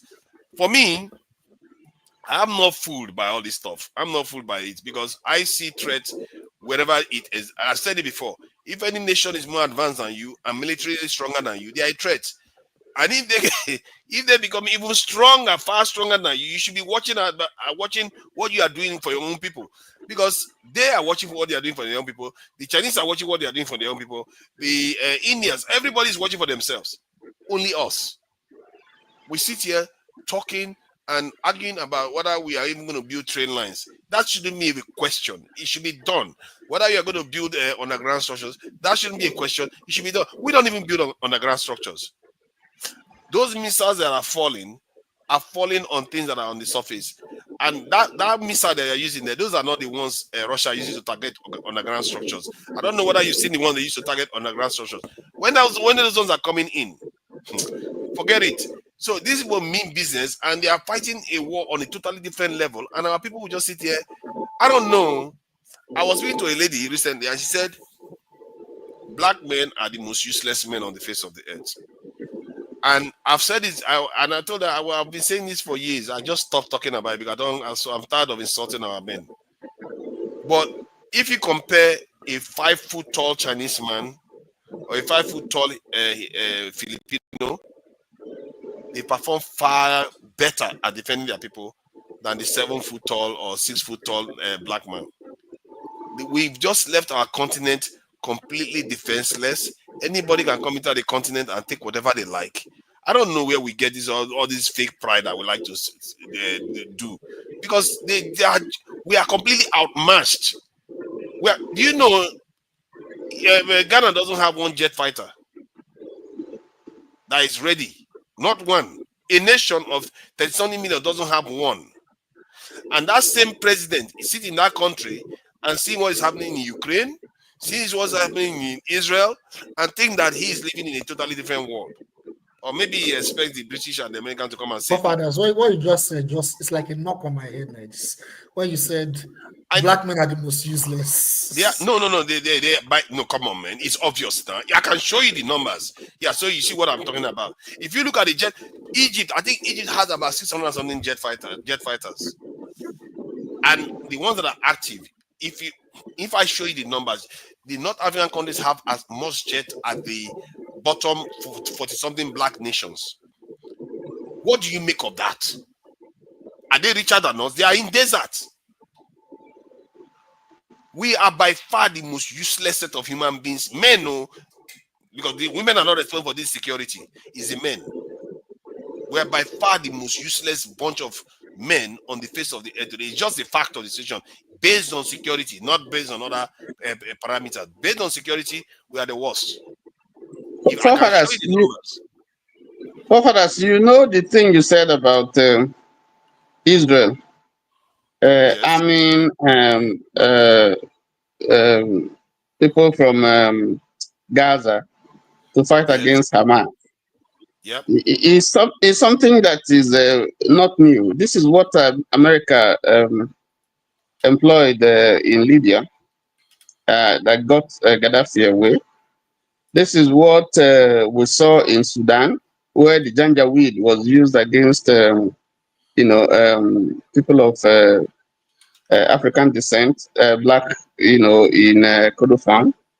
We saw it even in Rwanda before the 1994 Rwanda massacre, where the Interahamwe, Hutus were instigated to start killing their fellow Tutsis. We saw it, in Myanmar. It's still going on now, against the Rohingyas. So this thing has been ongoing. It is sad, and eventually, when you set the fire and you hide behind, and the whole place is burnt down. And that's why some of these places are troubled now. There's so much division. Whether it's in Ethiopia, between Ethiopia and Eritrea, in Libya, in Sudan, in Somalia. So this is a system that Israel borrowed from somewhere. Because this whole talk that if America is sincere about the talks that have been holding to make peace in the area and two-state solution and so on, since he can influence Israel, the path that they should be going is to see how this thing comes to an end, not to continue to intensify this tension and the killings and so on and so forth. I think Israel has learned that it's expensive going to conduct this operation in Gaza. It has lost men, it has lost resources. People are still held hostage. The mass population of Israelis against Bibi. They don't like his policies, but he's hanging on to power, because there are some constituencies here in America that will support him, whether he does good or does bad. So I think it's sad, and I don't think it's the way to go. If Israel wants peace, the leadership should listen to his people. Bibi Netanyahu should just calm down and get this thing sorted out, and let them live peacefully.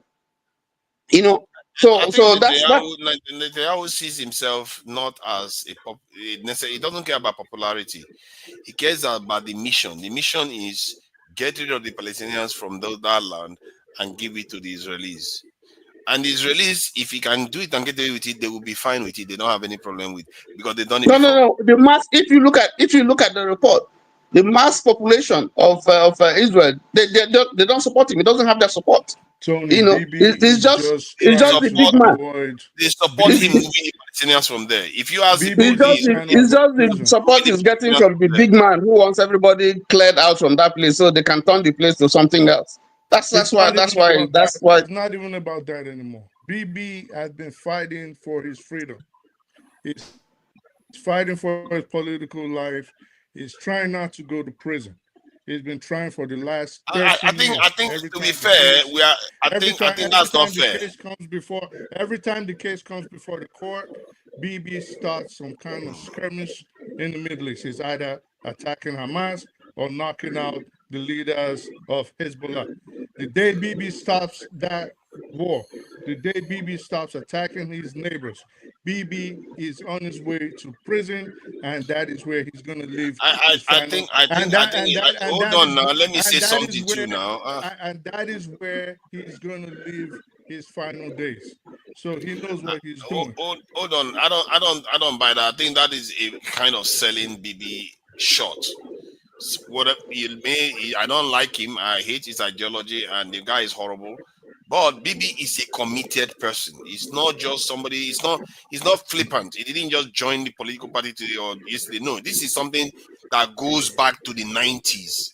Even before that, he's been wanting to achieve it. He said it on this thing that he wants to make their life intolerable. It is more than that. Before. What BB is doing, at least for over a decade, in trying not to in trying not to relinquish power in the Likud. What No. BB has been doing for over a decade is that is you selling him keep saying cheap. That not is not let what he's me doing. land. That's not what he's doing. You just came and started talking. Nobody gave you permission to speak even. You just started talking. Let me land. You can I wanted say to share now, something even. you just admittedly, not too long ago, admit that you weren't even following these topics a few years ago. Okay? Actually, I was. Yeah, you did. You did. Yeah. You The did Israeli say Palestinian conflict, I've been following it you since the weren't 90s. following politics a few years ago. So No, you not come in Nigeria. In Nigeria. since the 90s. Israeli Palestinian one, I've been following it since the 90s. BB is paying, all of this is just lip service. Okay? I want the land for the Palestinian people. I want this. No. At this point, even Ehud Olmert said it. You're not a better authority on Israeli positions. No, you're right. You're right. I speak the truth He's because fighting for his freedom. he's political survivor. Yeah, That's BB what is struggling for survival. No. Yeah.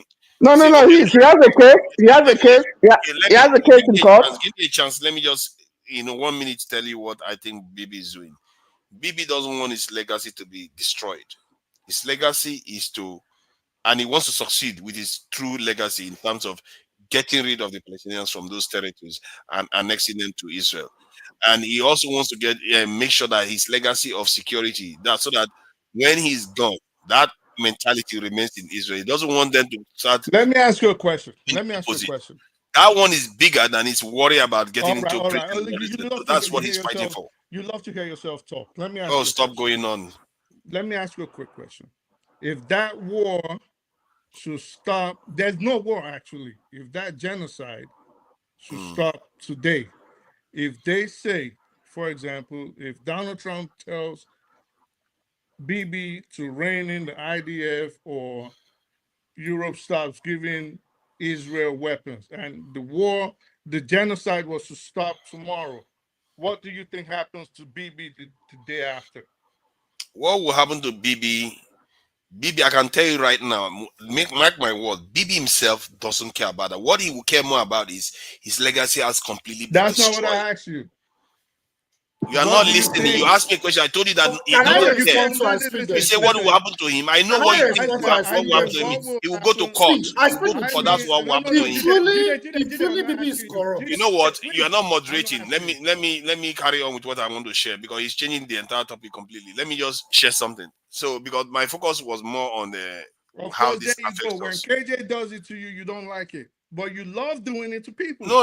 You are not a host now. I allow KJ actually moderate. You just came and you started don't like what talking. You're hearing, you quickly. No. I will question KJ, and I don't even harass KJ that much. What are you talking about? Like I go after KJ all the time. No, Stop going on. I think that's not what I said. I said when KJ does it to you, where he doesn't want to hear what you have to say, you complain and cry. Of course, I complain, but you do the same thing. No, stop it! Come on, that is because I will sit down and wait for everybody to finish talking, and then when he doesn't call me, that's when I will let him know that you have not enabled me to speak. You just came in and started jumping into every conversation and telling people to let you talk.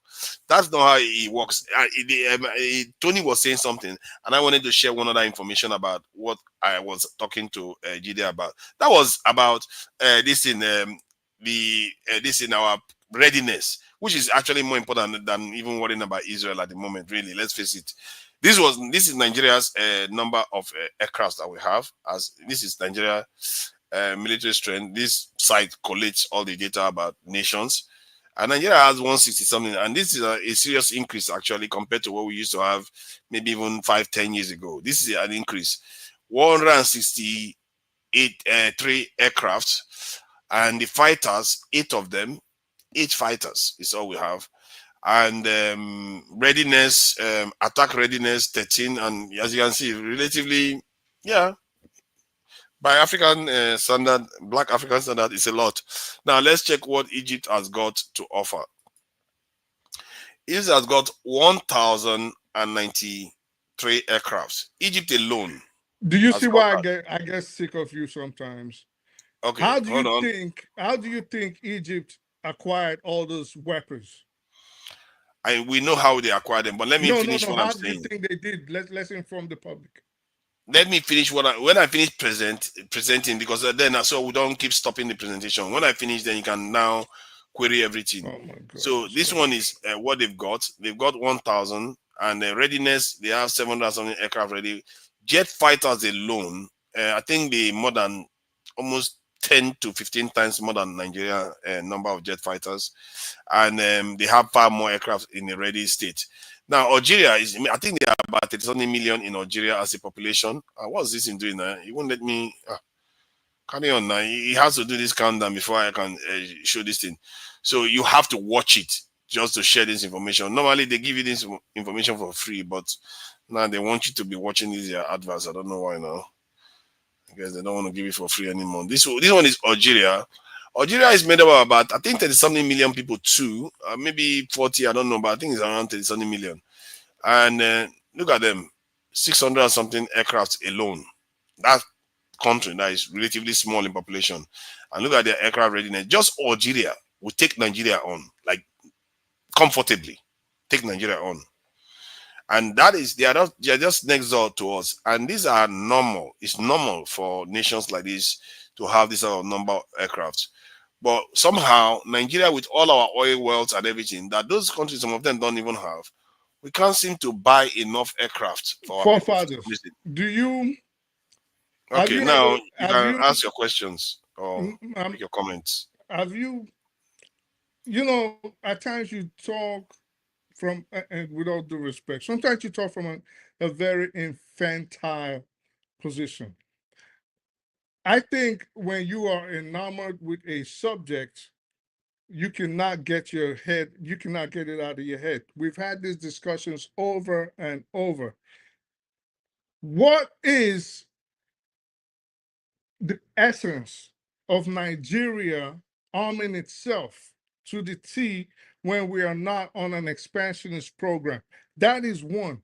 Two, you look at a place like Egypt and you want to compare them with the military of Nigeria in terms of their weaponry, forgetting the fact that the United States actually is the one that arms Egypt. Not only that, it gives it billions of dollars every year in weapons. Every year.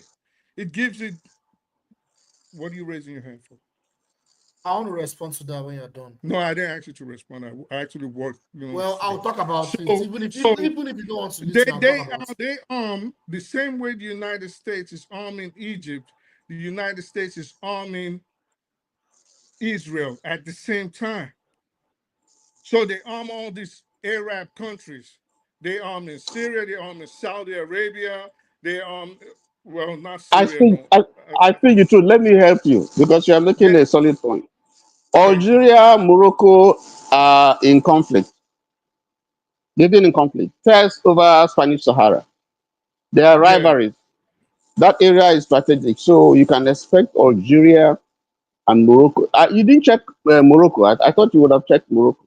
If you check the location of Morocco, for instance, it is the Straits of Gibraltar, which is in Morocco, is contiguous to the entrance to the Mediterranean Sea. It's just like 9 miles and you are in Spain. Very strategic. That entrance is strategic. Morocco is being protected. It's in the good books of America. It has to be stable because that's the shortest way, to cross from Africa to Europe. That's one. And that links you straight away. That small link, that Straits of Gibraltar links you straight to the Atlantic, and then you're off. Very strategic. So that place needs to be protected. The Canary Islands. Yes. I speak the truth has talked about Egypt. We know the reason why Egypt has that kind of is that arm, and it's definitely from America. And then you talked about Saudi Arabia. I thought you also look at Kuwait, because after the invasion of Kuwait, by Saddam Hussein, Mm-hmm. the entire trajectory changed. Okay? So, in your comparison, forefathers, what I'm just trying to say is that before you make such comparisons, you have to look at the specific circumstance of every But Nigeria is country. fighting a war right now. Nigeria is fighting In Boko terms, Haram. No, please, just leave them. hold on, hold Let on. them dig themselves Nigeria is in. expecting the war from where? From who? With Boko Haram. Boko Haram has taken Internal up to 10% skirmish. of Leave the them, country. let These them dig guys are themselves funny. in. Let them Well, dig themselves in. listen, we're talking about more serious things. This Okay. is not. This is not. Okay, Who? now, let me just respond quickly, please. Let me just help them. I know we are technically on the same side on this. See, okay, now, Algeria doesn't get its weapons from America, but yeah, they have 600 something jet fighters. I didn't. No. I didn't say they get from America. I said that Algeria has an enemy that is fighting. That's Morocco. Go and you can Google it. So it's So ready. they have an enemy. Okay, so first, the other one says they got it from America. This one is because they have enemy. That's why they When did I actually. say they got it from America? You said Egypt I gets said it from Egypt America. gets their weapons from America. That's what. That's what I mean. No, there's no need to stop me. Yes, they get all that, and in reality, there's nothing stopping us from doing the same. But it's all right. Egypt getting it. Okay, good. And then Algeria somehow, because they are in conflict, they are getting it. Okay, how do you explain Switzerland has not been to war for 200 years? How do you explain that one? What does Switzerland have? They have little or nothing.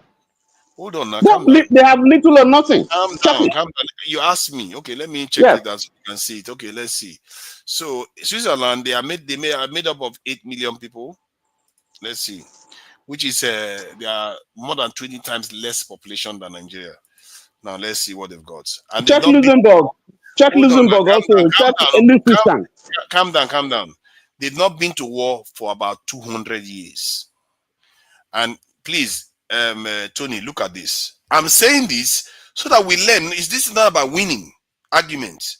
So we see what is actually going on out there and see what makes us the most useless bunch of men in this world.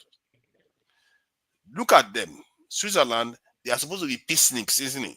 They have 146 aircrafts. 111 is ready. 32 these jet fighters that are actually active, ready. And look at our own. Look at Nigeria with 220 something million people. We have 160 something number of aircraft, which is higher. But the readiness aircrafts, the Switzerland have a higher. Jet fighters, they have higher numbers than us. This is a country that has not been to war for 200 years. So in essence, Nigeria has more air power than Switzerland. No. But let me that's ask you not what something. he's saying. Why are you trying No, to they say don't. that? They don't. Let me ask you something. If you were to say between Nigeria and Switzerland, which of these countries is located in a potentially hot spot? Who would you pick?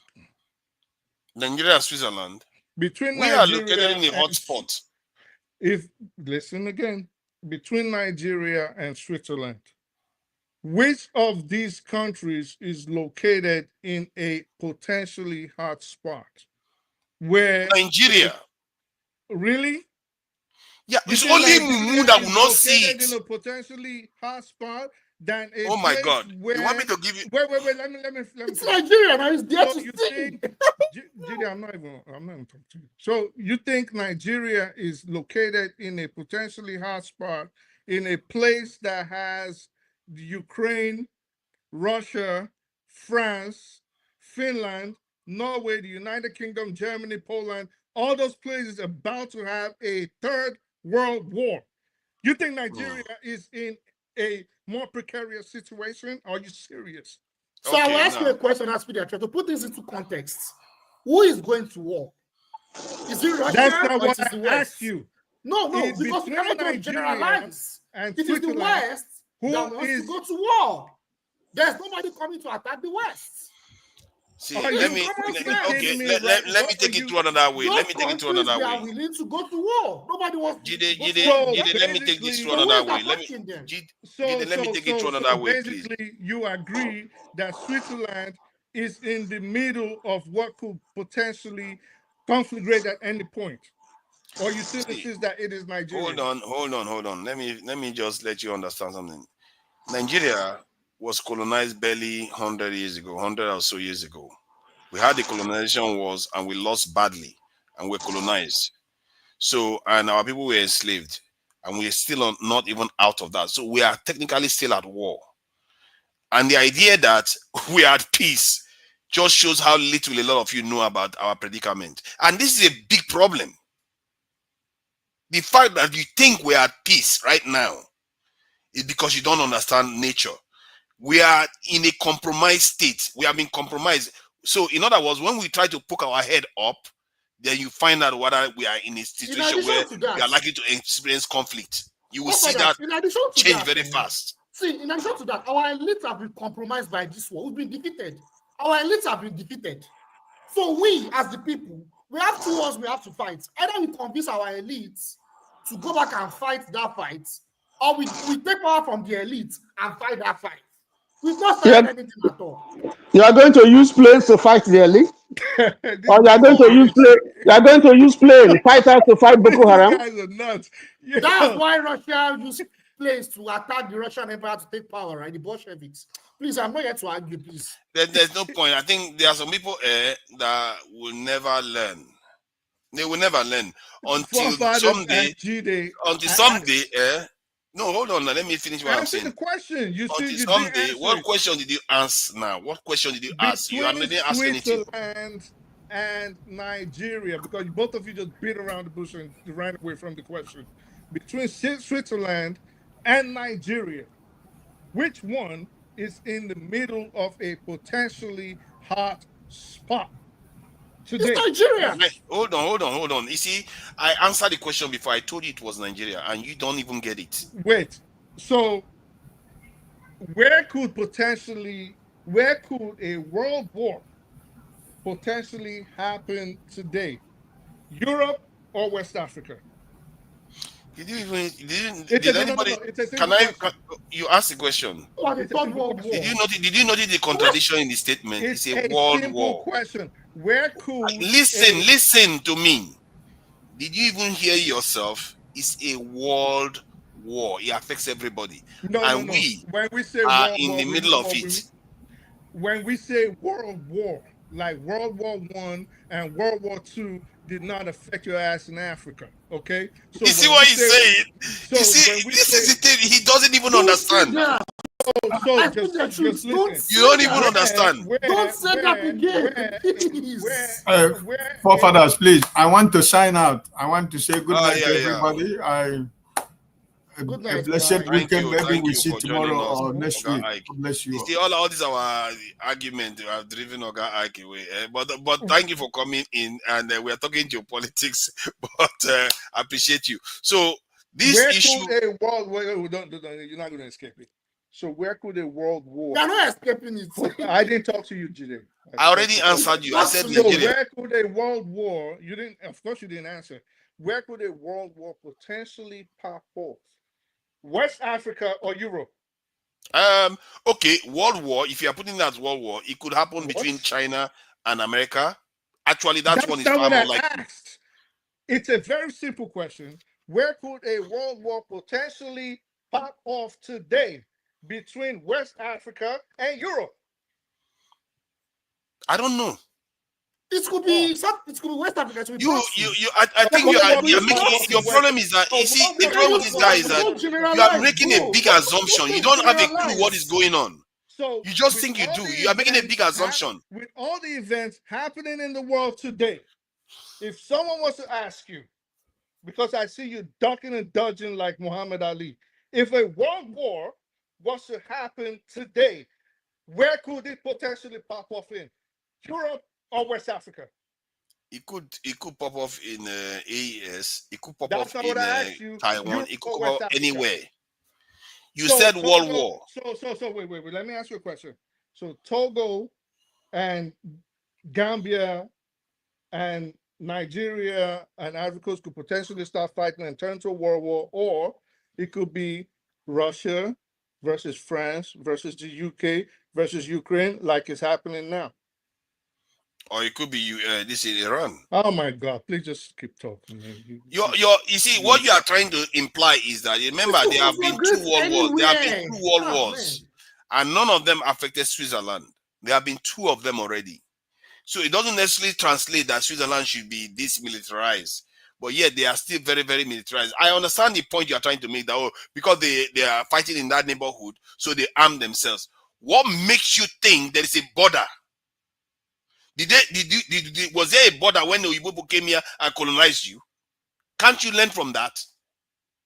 Jesus Christ, I don't understand what it takes for our people to actually see. I can't even believe that some of the elites of this platform are even arguing like it's good for us to remain docile. Unbelievable. Forefathers, you have made this argument repeatedly. You have made this argument repeatedly. Once he And locks in on the something, point he doesn't listen. the point that I speak, the point that I speak the truth is making is very, very clear to me.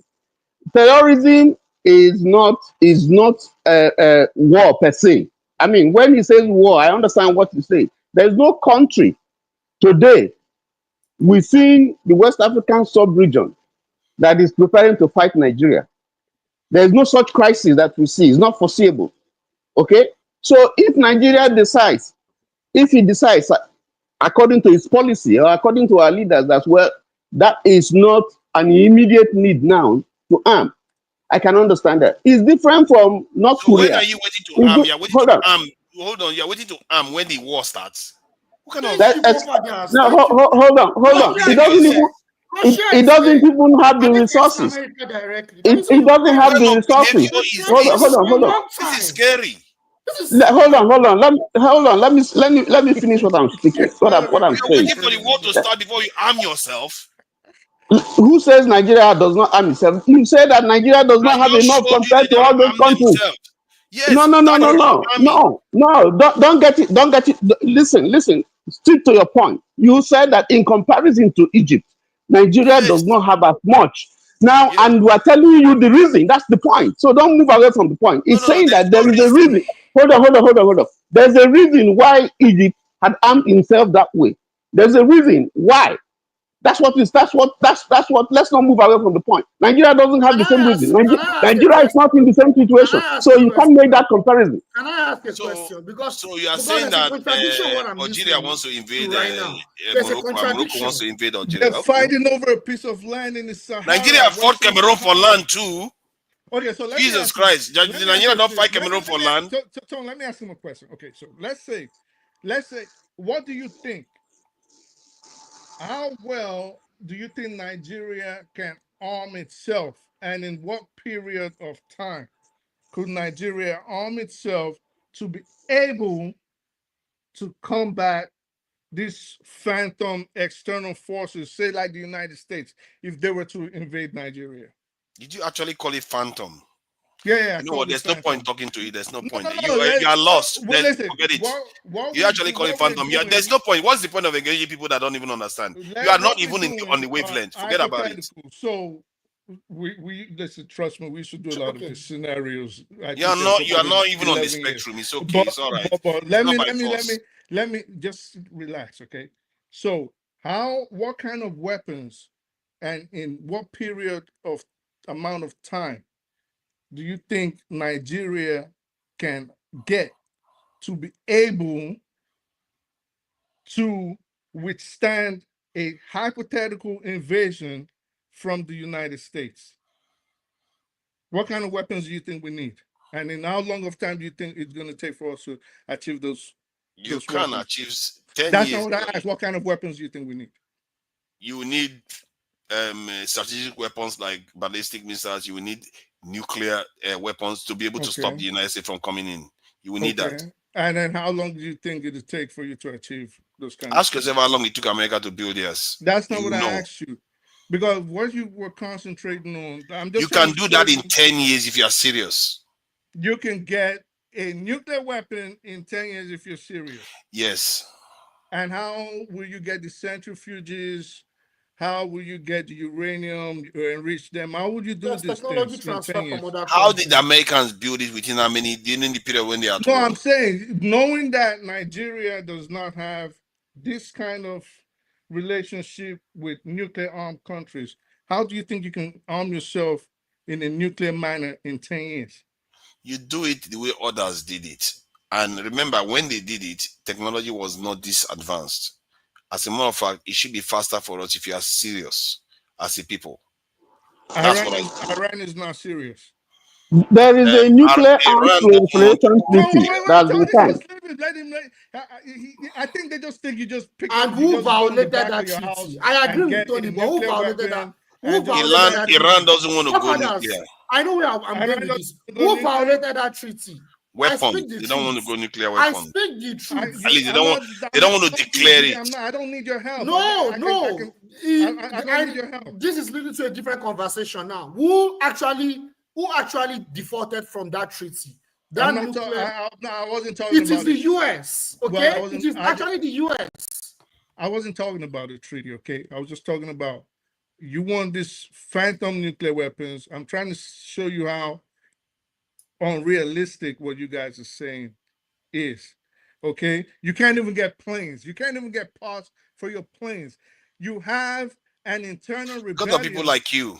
You have an internal rebellion. Because of people like you. That's why we don't have them. You had an internal rebellion. You couldn't even produce bullets. You had to go get mercenaries from South Africa with money-filled planes from a pastor, and they were getting seized in Pretoria. But you all of a sudden sit in your studio and you think you can get nuclear weapons if you're serious. You think that's how it works? You think that's how the real life works? Actually, that's how it works. You don't even have it's not planes. different from all the people that got it. If you're Chinook, you don't even have Chinook helicopters. The freaking helicopters they gave you, if the throttle goes bad, you don't have a replacement for it. But you think you can build a centrifuge if you're serious. See, the thing about nuclear technology is that it's not like an aircraft that have 1,000 and so many parts. It has a specific design. They were able to build it in 1945. If the technology that is available then, if you compare to what we have at our disposal right now in Nigeria, we have more than enough capability to do that. My point is that if you are not prepared for conflict, you are actually inviting it. How can we not understand this simple principle? If any nation that is technologically and this is militarily stronger than you, they are a threat. Don't you get that? They are a threat. How can you live in a world with your children when other people are more armed and technologically more advanced than you, and you feel safe? So if you unbelievable. Forefathers, let me ask you a question. Why is Israel as armed as it is today? Why? Because they are taking land from people, and America is arming it to the teeth. For whatever reason, America is doing it. No, because they are surrounded by enemies. That's the reason. Everybody's surrounded. That's your problem. Everybody's surrounded by enemies. The only difference is that they are aware of it. Nigeria is not surrounded by enemies.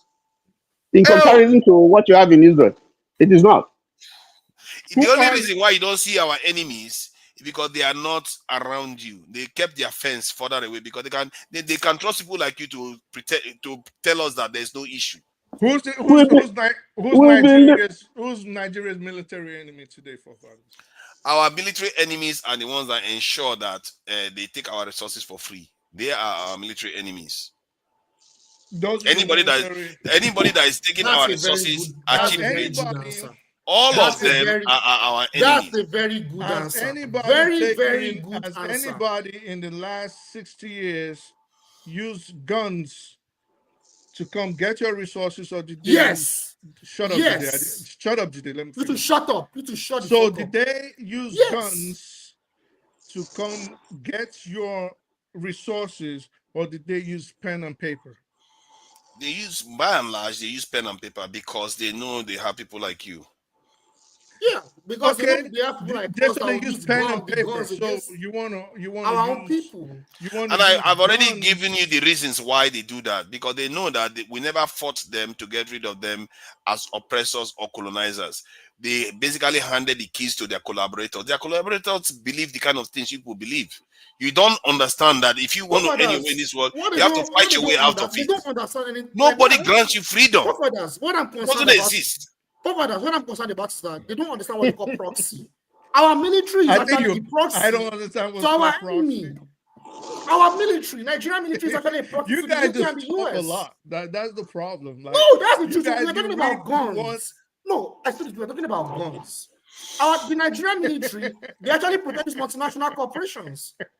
You see why I was going through that phase where I said our men are the most useless on the face of the earth, because even Vietnamese people understand that they need to defend themselves. Even Filipinos understand that. Why are you bringing examples that are obvious? Vietnam, we're talking about Vietnam that has fought a war. You are talking about how are you bringing such Okay, let me examples? help you out. Let me help you out. So that, let me clarify something. So, how about DRC?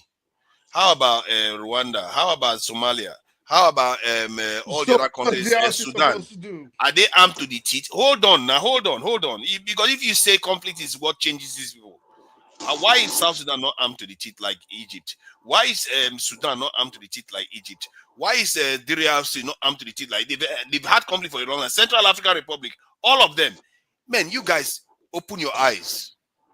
Open your eyes. So basically, in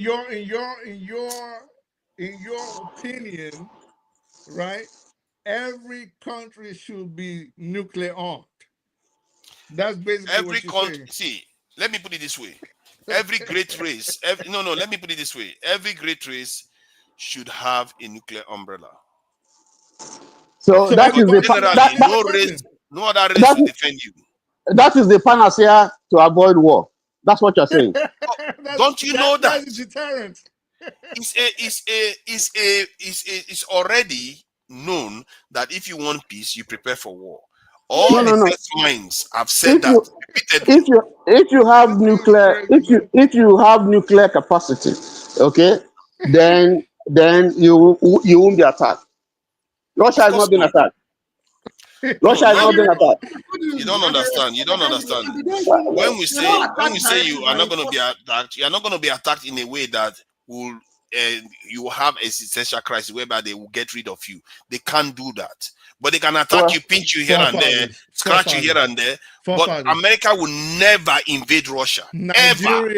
Nigeria's biggest problem does not include a nuclear armed Nigeria. That is not our immediate need. If a nuclear weapon was what you needed for protection the most, Singapore would have one, Norway would have one, Finland would have one, all these countries would have one. That is not our immediate problem. Singapore has the capacity to, if they wanted to. Well, they don't have one. So but they don't need to. We don't even have the capacity. So that's the problem. The bottom line, they don't have one. So the bottom line is that is not Nigeria's immediate need. Nigeria's immediate need is to lift as much people out of poverty as soon as possible. Educate people, feed people, make people trained. I think that is such a wrong-headed thinking. I hope. Let me say something about Singapore too. Singapore is under the umbrella. Sorry. Let me just say that. Jide, just hold on. Let me say this about Singapore too. One other thing I said about Singapore is that Singapore and almost all Asian countries are technically under this umbrella of this in China. And you can see the Indian subcontinent, they are under the umbrella of India. The same thing for Europeans. Including Pakistan? Yes, they are all under they are all the same. You see, you have to understand, conflicts are on one level, but when it gets to another level, gets to a racial level, it becomes something different. So Europeans are under the umbrella of the NATO. Black people, what are we under? We are one of the great races on the face of the earth that number over 1 billion that doesn't have any nuclear umbrella, and you all are just sitting there saying, "Oh, it's okay." If I understand you, if I understand you very well, our leaders from independence have been foolish. You are the wise person. I don't know. Maybe they are just stupid, or maybe they never fought a war. They never because they never Forefathers, fought for their independence. forefathers. Hold on. They didn't fight for their independence. I didn't say they are stupid necessarily. If you don't fight for your independence and somebody came and handed it over to you, you don't get rid of the collaborators, you don't get rid of all the sellouts, you don't get rid of all the people that are willing to, be slaves. You don't get rid of them, because the people that build nations that go on to thrive, they tend to fight for their nation. Even George Washington, all of them. Washington of America. Forefathers, what they don't understand. Forefathers, let me do something. Please, Dexter, let me do something, please. I explain the business something, so that the priority of the Nigerian government is to invest in the people so that to lift them out of poverty, to not make them feed, right?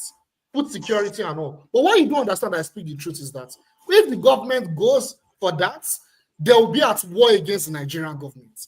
That's what we always fail to realize. They know that, but they can't bring their mind to agree with it. Forefathers are Jide. I think, first of all, what you guys are saying, I'll disagree with you. One, nations become very strong after Where's my badge? they go through a war.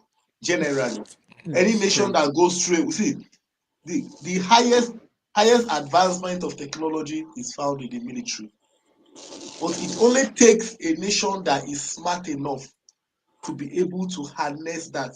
Stop gaslighting all this that it is our leaders. It's not true. The point is this. Nigeria would have been highly advanced if not for the injustice that is going on in Nigeria. Nigeria went through a war. In Africa, and Nigeria had the opportunity to harness the war. What did they do? But Dexter, you just contradicted yourself. So that a country that goes through a war becomes very powerful militarily.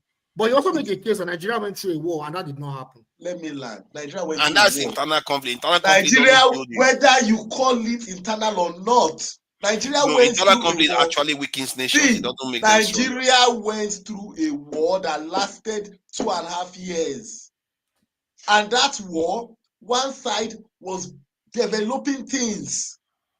What Nigeria as a country, as an entity, was getting weapons from outside, from Russia, from UK, from Egypt.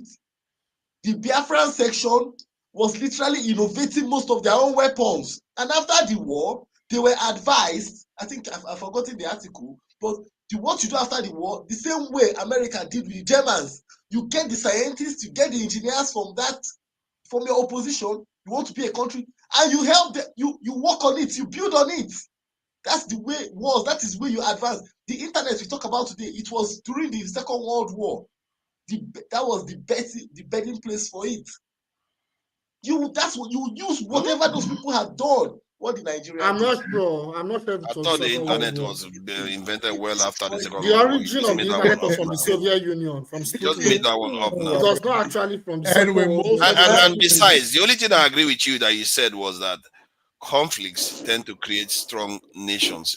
That's I agree that with they him. fight with outside nations.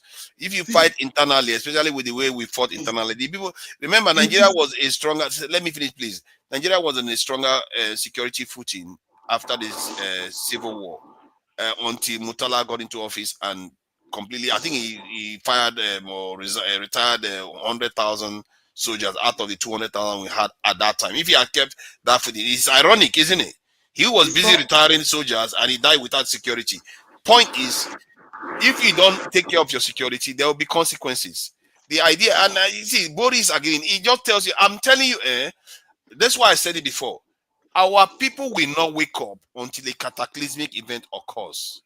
Just like the Chinese woke up after a cataclysmic event occurred to them. Mao Zedong testified to this himself by thanking the Japanese Royal military for invading China. Otherwise, they will never wake up. This is the problem with our people. They will remain asleep. I know you people are very clever. They will keep it like that. Keep us looking useless, like they kept the Chinese looking useless. Until something cataclysmic happened to us, we survive it, then we wake up. So everything, the main weapon. Let me get a checklist. Maybe I can send this to Tinubu. So first of all, what does Nigeria need? nuclear weapons. That's the number one, right? Then Are you what? serious? Yeah, I'm dead ass. Nuclear weapons. Then you Then would have what? heard me then. No, 'cause I want to beat your question to the ground. So nuclear weapons. Then what? What else? If you want to compete in the world today, you need ballistic missile technology. We You need need nuclear ballistic weapons. ICBMs. Okay, nuclear weapons, ICBMs. Then what else? You need You need submarines. aircraft. You need aircraft You defense need system. underground You need structures. aircraft defense system. Okay. Aircraft defense system. And you need satellites in space. So you think Nigeria does not have Forefathers, what kind of ballistics are you talking about? ADF? What kind of ballistics are you talking about? ADS Ballistic missiles, now they're the one that's capable of traveling. There are different types of ballistics. What kind of ballistics? No, I think think he wants ICBM. He won the ICBM, so let's give him that.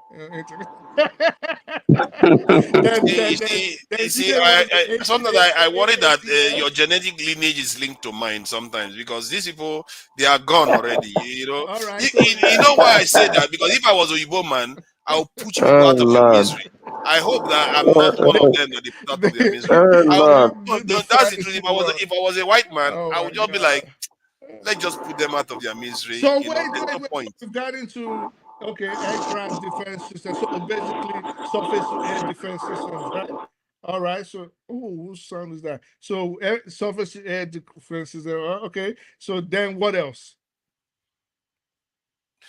Those I've already mentioned submarines, that nuclear capable submarines. We got the nuclear weapons. You will need nuclear capable submarines. You will need this in ballistic missiles. You will need ideally aircraft that are capable of carrying nuclear missiles. See, everything. Who will sell it to you? Who will sell it to you? America will sell it to you, or Russia? They will sell it to you to use against them. They will sell it to you. Spoken like the child, spoken like the descendant of the enslaved. You are fine. No, you no, can no. say that. Who will like sell the it descendant to of the you? enslaved. You are welcome to say that. You can believe what you believe, that you think other people are capable of doing it, but your people are not capable of doing it. You see how you sell your people small? No, it's a question. I'm asking you. Who will sell it to you? Where will you buy it from? You manufacture it. How did the other people get it? Ask Who will yourself sell how they got submarines to you? it. You know what I Who will will say sell to you? submarines? I will say I'll get it the way other people got it. Cuba never had it. You couldn't even get to Kano from America. Just come on to Kano, you couldn't get. Hold on. If you cannot get it, because it's people like you that are representing Nigeria. It's people like you that are representing Nigeria. That's why we don't have it. You need because why would anybody give you when you can settle for nothing? You need let's put it this way. Our leaders don't know what they are doing according to you. They don't know what they are doing. You will better do the job than them. You are our leaders. You are our leaders. Go back to Nigeria and let us vote for you so you can do it. You are our leaders. You are the ones that it's clear that if you get into office, you are going to do exactly the same thing that they are doing. Because you don't even understand how to build a nation. Okay, if I'm so stupid, let me tell you now. If I'm so stupid, the guy that the West listens to, which is the father of modern political science, that this mumu that is here now will tell us that, he's not good because he is the expert of all sciences and all political sciences. Why is it that Machiavelli himself, the father of modern political science, tells you that if you want a strong nation, you have to have a strong military? Why does he believe that? We agree. So let me ask you a question, forefathers. Just permit me 30 seconds. Just everybody right with me here. I'm just going to reel out a bunch of stuff based on their request. I'm just going to... A nuclear weapon, right? We need nuclear weapons. We need ICBMs. We need submarines. We need air defense systems, bombers, carrier bombers. We need nuclear armed subs, and we need aircraft carriers, right? How many years do you think it's going to take Nigeria to build all these things? Those are all things I think it will take at this rate. I think 15, 20 years is going to take to be able to achieve that kind of level. If Nigeria was very serious, it's going to take 10 years. If Nigeria was very serious, if you want to crack the first, this is the nuclear capability, you need about 5-10 years to be able to achieve that.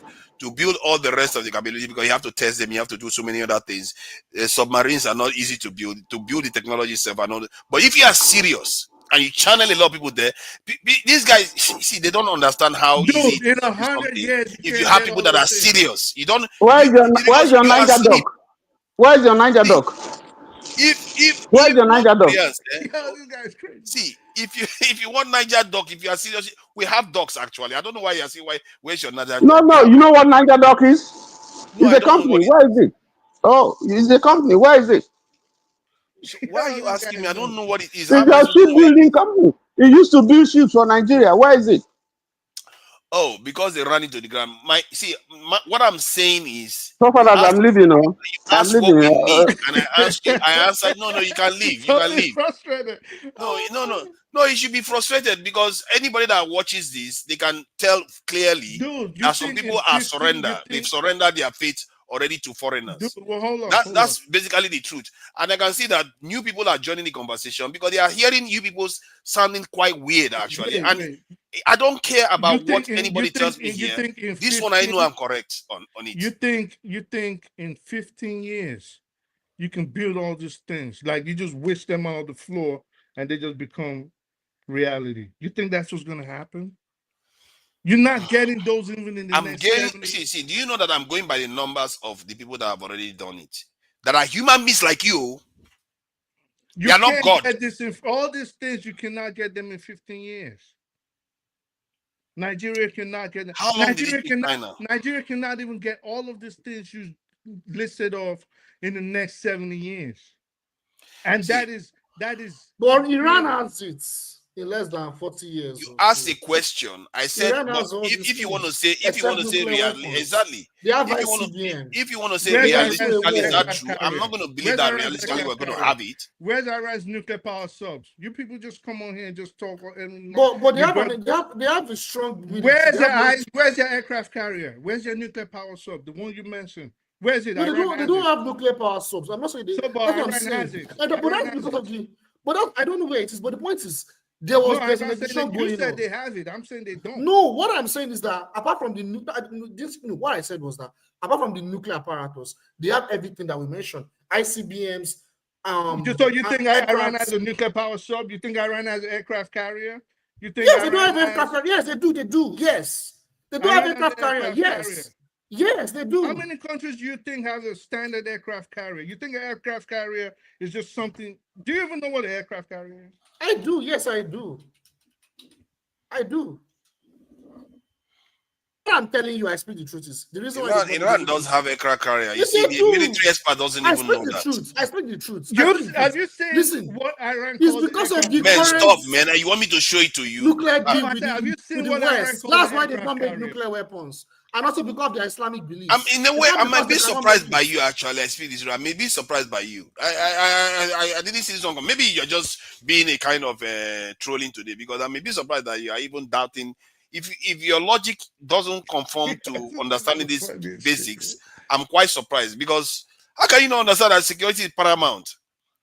I'm not saying I can't even make that up. I don't even have to spell that out. I didn't say that. I said you want nuclear weapons. You want ICBMs. Basically, you don't want to wear a $30 shirt. You want a Balenciaga shirt. Okay? And I'm saying, based on the pockets of Nigeria right now, there are more important things that they're not. Let me finish, please. So there are more important things that are required by that nation. Besides, even if Nigeria had the money, they couldn't purchase it because they will not sell it to them, which is also what Tony's position is. You're saying, oh, if the country is serious, they can have this, they can have that. Just as if you go into Costco or you go into Macy's and you just start taking, oh, ICBM, give it to me. Yeah, I want to buy a nuclear power sub. How much is that? $10, $59? Oh, yeah, give that to me. That's not how it works. Okay, and Tony was even trying to tell you guys about nuclear proliferation agreements, and you guys still weren't even trying to hear that was why I now said, but there's a contradiction with that point, because even the US, they actually violated that treaty, and Russia is making a case for that too. We don't care about that. We're talking about Nigeria. I don't know why People you Yes, always come out because of this why we're see, all oh my nations. god, Let's you put them on guys, an equal basis. yeah, Let's, see, because if you say that one country sorry, is bigger than your country, then that's the problem. peel off all the pretense, peel off all the niceties, peel off all the institutions and agreements and contracts. Just go back to the basics of life. Self-preservation is number one. If you cannot preserve yourself, why bother with everything else? There is no point. And our people right now don't have the ability to preserve themselves. They don't have it independently to do that. Or they will have to rely on other people's mercies to survive. And if you want to have your children in a world where they don't have self-preservation, sooner or later they will run out of luck. All right. It's basic Listen. gambling. That's Every single day they are gambling. So hold on. My point is, when you peel out all that off and you understand that self-preservation is superior to everything else, then you also understand that anybody else that has more military power and more this technological power than you is a potential threat. All right, good. So let me ask you a question. I'm not finished. It's No, 15 seconds remaining. the moderator. 15 seconds remaining. 15 seconds remaining. Let me finish my point. Then the only thing left for you to do, you don't have to always go nuclear weapon and all the rest, is to ensure that you protect yourself to a point whereby whoever comes after you has a big price to pay. That's what it's supposed to So let's say all these beautiful weapons that you want. You're president of Nigeria today. You're sitting on that seat. How do you get them? I get it the way other people got it. That's what you I'm keep telling saying that. How do you get them?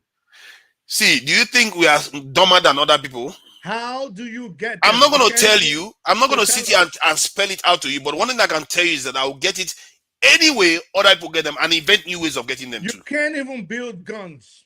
You can't even build planes. Why can't you get those planes and those guns the way other people got them? You come on here, you talk. Let me say this to you. Nigerians build guns, they make guns and they make planes, but they are not consistent, like Dexter said. We destroy everything we create. Nigeria makes because guns. we think like Nigeria this. makes planes. Nigeria has made guns before, and Nigeria makes planes. That's why they had to beg the United States. We built an aircraft before, but they had to we can't even start scaling it up. To lift sanctions to get Tucano planes that you on here. I remember you kept making fun of, even though I kept telling you that the Tucano is actually the best light attack aircraft on the planet. Now you want to change the topic. I don't have time to change that topic anymore. Tucano is not. Tucano is not. You kept making fun of the Tucano, calling it a World War II. Oh, it has solved all our security problems. Let me finish. It has solved all our security problems, all right. Of the Tucano, calling it a World War II propeller plane, when I kept telling you it is the best LAR on the planet today. Why didn't you get those planes, or the people in charge in Nigeria, why didn't they get them the same way everybody gets them? Tell us how you're going to get. Did you not just hear what Dexter said? Our people No, run I want what you say. How are you going to get these weapons if nobody else is willing to sell them to you? Oh, so you want to put a condition that nobody else has ever been subject to? Is that what you are asking for? Nobody that is a nuclear power today in the world, or an advanced military power in the world, has ever been isolated like that. So you want to subject us to a totally different standard because you want to remain as Mr. President, you're the president. Remember, you're the president now. So, Mr. President, how do you intend to arm Nigeria so beautifully? I've given you the answer, but you are failing to hear it. Can I answer your question? I've given you the answer. I will give a case study. The Soviet Union, you know how they made their. Do you know how they made their nuclear weapons? I'm talking about Nigeria. Don't. He knows. Listen, I'm a history. He knows. I want you to answer. You think you can teach me history? I'm talking about Nigeria. Don't tell me. Don't. What do you mean Nigeria? Nigeria is easy. Nigeria is in space. Everybody. Nigeria is not in space. We are not aliens. We are on the same face of the earth, like the Soviets, like the Japanese, like every other person. However way to get it that they used to get it, I'm going to use it to get it, and I'm going to. So your president, tell us how you're going to do it. I've just told you.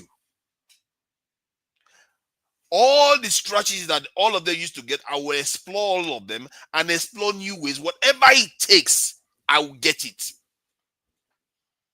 Did you hear that? Is that clear enough for you? Whatever you guys are smoking, you need to stop it. It looks like we're having parallel conversations. I've never seen this video, but you just say one thing, somebody just say something crazy. Like you are being disingenuous and you're gaslighting us and you're pretending as if you don't understand what I'm saying. It's clear that it's obvious that you have to preserve your people. If your people have an existential threat, you have a big problem on your hand. Why are you bothering with economy? Nobody bothered with the economy to build their country. I speak the truth. I will convince Fubara. I will convince him now. Do you know why Russia invaded Ukraine? I will tell you today. There are many reasons why Russia invaded Ukraine, but there was one thing that triggered Putin. Zelensky actually was already developed. We developed an idea that Ukraine should have nuclear weapons. After they were bombarding them in Kherson, in the eastern Ukrainian region, they were bombing the ethnic Russians. He actually was consulting with the West that he should deploy nuclear weapons. I'm telling you a deep fact that you will see on the mainstream media. That actually made him to go after Ukraine. Because if he did not go after Ukraine at that moment and they had nuclear weapons, that would be a deterrence. So that would let you know the power of nuclear weapons. You haven't said anything though. No, he did. He just can't understand. Let me tell you what he said. I think you are suffering today. I don't know what happened to you today. You know what he said? He said the reason why Russia decided to invade Ukraine is because the Americans were worried that Ukraine was going to go nuclear.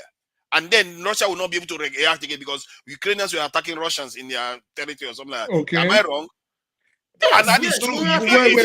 Hold up. Russia can't invade it anymore. Hold up. Close to their border, they were bombing ethnic Russians. Okay, this is what you said. You said America, Russia wanted to deploy nuclear weapons where? That's the crux of anything. Zelensky, Ukrainian wanted president, to deploy he developed the idea. He was consulting with the West to develop nuclear weapons, and they would have supported develop nuclear weapons. Yes, to bring nuclear weapons into Ukraine. They would have supported him. Obviously, they would have supported him. But Russia immediately had to react.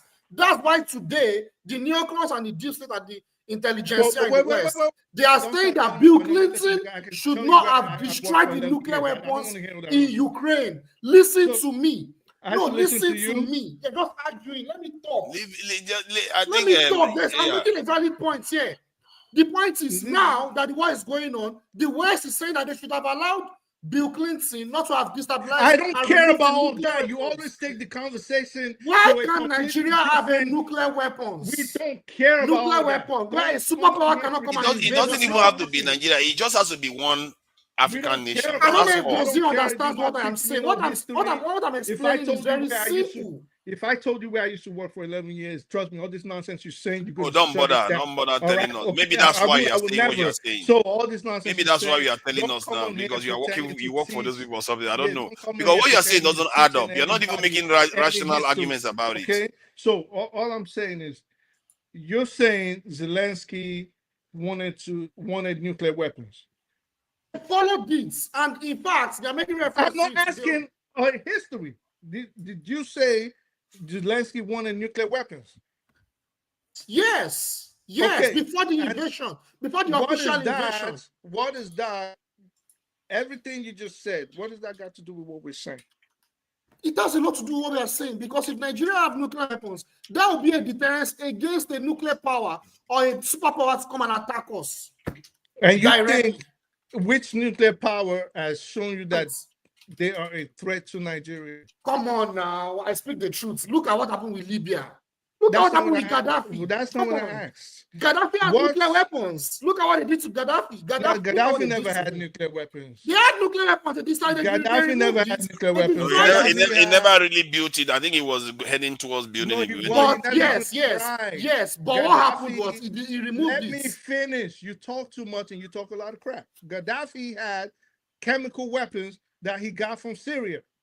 He never even tried. All the time they had the no-fly zone over Libya. It was just a pretext to say he was trying to build nuclear weapons. Like Gaddafi never did. Even when they sent the UN weapons, what did we used to call these people? Anyway, the inspectors, the UN weapons inspectors, when they sent them into Libya, they sent them over 4 or 5 times after Lockerbie. Gaddafi never tried to build a nuclear weapon, okay? he had chemical weapons. And that was at the very best because he used them against his But own people. Gaddafi had a nuclear program, though. He didn't. He did.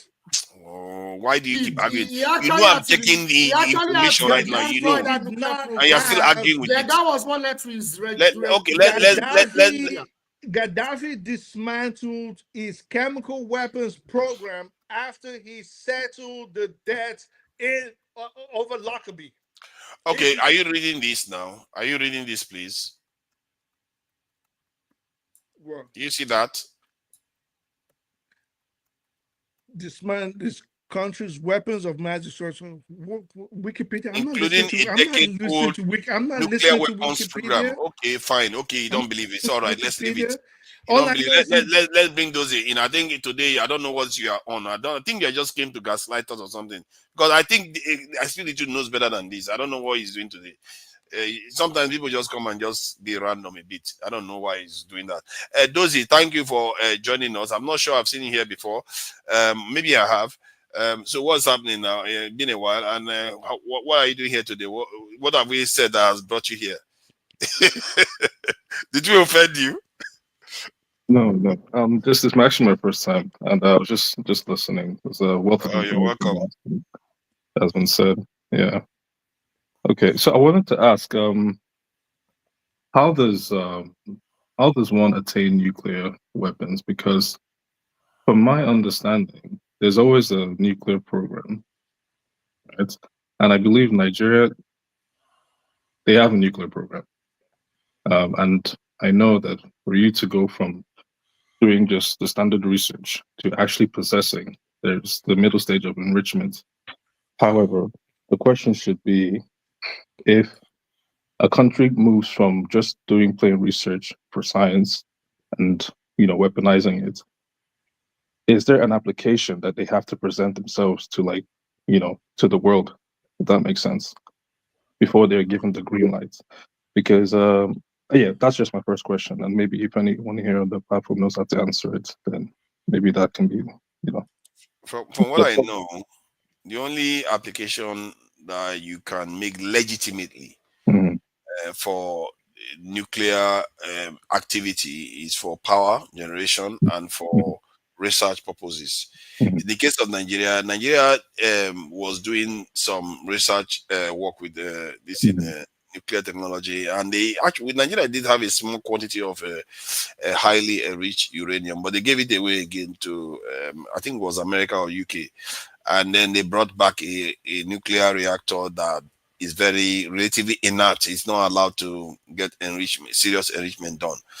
And but to go and start developing a nuclear capability in terms of being able to get nuclear weapons, they will never allow you. None of the superpowers will allow you freely to do that.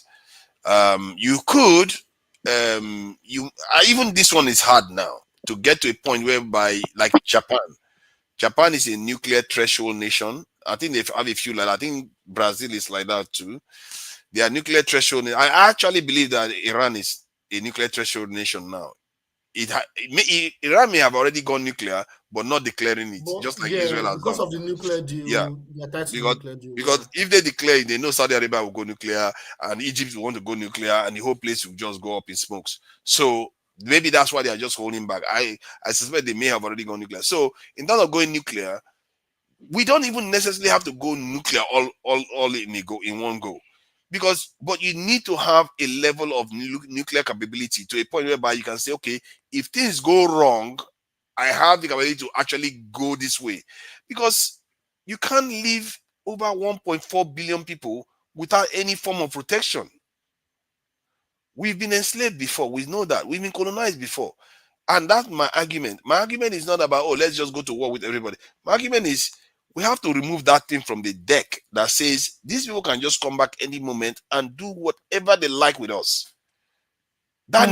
We have to take that off from the table. That is not too much to ask.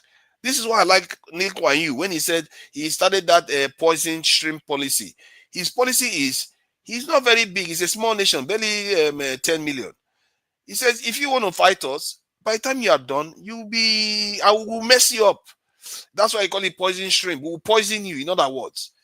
And That, in other words, he's saying he doesn't care what anybody thinks. He's going to make his country as strong as possible. About 10% of his population is involved in the defense of that country. And that country is one of the richest in the world today. How did they do it?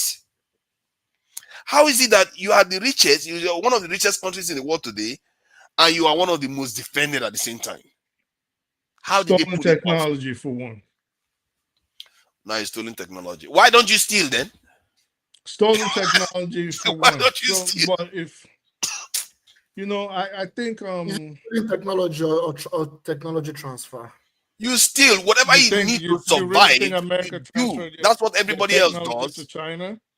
That's what you think? America transferred technology to China, and that's why you have Russia there. Why do they have to meet America? And you think Russia's just going to give you their own technology? Nobody's handing you that. Okay, you can only get it in this world today. If you want this, let me finish, please. If you want these nuclear weapons that you guys are salivating over, you're not getting it, except maybe you steal the technology. It's not going to be transferred to you. Or maybe by happenstance, somehow America decides, okay, you can have the United States and we're moving to Nigeria. I speak the truth. Barring those things, you're not getting all this weapons, all these ICBMs, all this. What we don't know is that true military alliance. You don't true have military the alliance. You can get technology. nuclear weapons. First You can of all, you can get nuclear weapons through military alliance. Do you have the alliance? That's the point. We can form the alliance. Based on we what? can form the alliance. We can. If Burkina Faso, Mali, and Niger can work together. With who? Because you guys just like to talk. With who? Who are you going to form a nuclear alliance with now in this world today that's going to give you nuclear technology? There is China, there is potentially Russia. What are you going on about? There's even America. I speak the truth. How did Cuba do it? So wait. Did Cuba have the technology? Cuba. No, that is just Cuba, 90 miles of Miami. You just asked a question, so let me answer. Cuba did not get a nuclear weapon. What Russia did? Had nuclear capable let missiles. Me finish. What Russia did was they took nuclear weapons themselves and headed towards Havana. They had a problem with the United States. That was, of course, the Cuban Missile Crisis, which ended up becoming the Bay of Pig invasion and all of that. They took the nuclear weapons itself to Cuba. It wasn't like they built nuclear silos. No, they didn't. No, they didn't. You're right. I mean, you are right. So however, like they took that was a deterrence. My point, I speak the truth. Started enriching uranium. They didn't do none of that.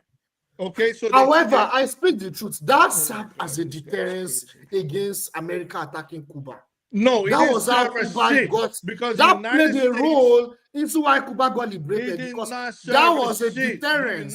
Do you know that the United States cannot attack Cuba up till now because of that treaty? It is of no importance. Because of that treaty. That treaty played a role. No, it is not that. Oh, no. We have actually it is. It is. How can you not know these things? It is not. It played a role. America wanted to invade Cuba. We still wanted to invade Cuba. You guys talk too much shit. We still use Cuban islands, okay, for weapons tests. That's to tell you we don't give a shit about them. It is not about invading Cuba. They are not an immediate problem. So if we could take part of your land, if we could take part of your land and say every harmful ammunition we want to test, we're going to test it on your fucking island. That means you can. Let me finish. Okay, that means you cannot. Let's let the new guy speak now. He just came, he barely said anything, and everybody just jumped again. Okay, so Cuba never had a nuclear weapon. It was a beef between America and Russia, and America laid down the law. Johnson, get that back to where it came from. Okay, I think you made the point already. Yeah, you made the point. Hold on. I see it's true. So if you are saying Cuba got the weapons because of the tiff between America and the Soviet Union, that is true. But in the context of whether alliances can get a nuclear umbrella, yes, that is also true. You can get nuclear protection from another nuclear power. to enhance your own security. However, in the case of the UK gets its Trident nuclear missiles, submarines from America. So so America can give another country this in nuclear capable this in and the nuclear weapons on top of it. Okay, but why haven't you formed those alliances? If they can, well, maybe, well, why haven't you formed those? Isn't that what I told you I would do? You asked me what I would do. I said that's whatever needs to be done, I will do it. Because you have to remove that threat from the table. It's very simple. You think you're just going to go to them? It's complicated. You're going to go to them. So you think all the rulers of Nigeria, since at least 76, when Murtala Muhammad came into power, you think everybody from Murtala to AOBJ to Shagari to Babangida to Abacha, Shonika, all those people, they did not have the idea that maybe we should get an alliance with a nuclear armed country so we can also be nuclear armed. You think you're the one that is so intelligent? Those people were so dumb, they couldn't do it. You know why you can't do it? You're not in the club. You don't have leverage. They're not giving you nuclear technology. I mean, Muritala was. Oh my God, that's just so funny. See, people will only transfer technology to you if they know you are ready to handle it. And our leaders, because of the way we think like this, you are not ready. Why would they hand it to you? And besides, it's not impossible to build it. As a moment, when the Russians were sharing it with the Chinese, after a while, the Chinese kicked them out and said, we are going to carry on with our own thing and we don't need your wala anymore. They built it themselves. And they put that before the economy. And look at where they are today. You can't even build a Jokuda steel company. Now you see, now you're changing the goalpost. You think you can build a nuclear weapon? Why are you changing the goalpost? You asked what it would take. I'm telling you, this one needs to be done. I'm saying you're not getting a military alliance. It's not happening. Okay, that's because one. Because somehow we are children of slaves that shall never get it. Others should get it. We shall never get it. Something years you don't have. I hope leverage. people like you don't stop picking into office. Listen, no, because from the way you are thinking, we are going to remain like this forever. I'm thinking. I'm telling you how the real world. Okay, now is.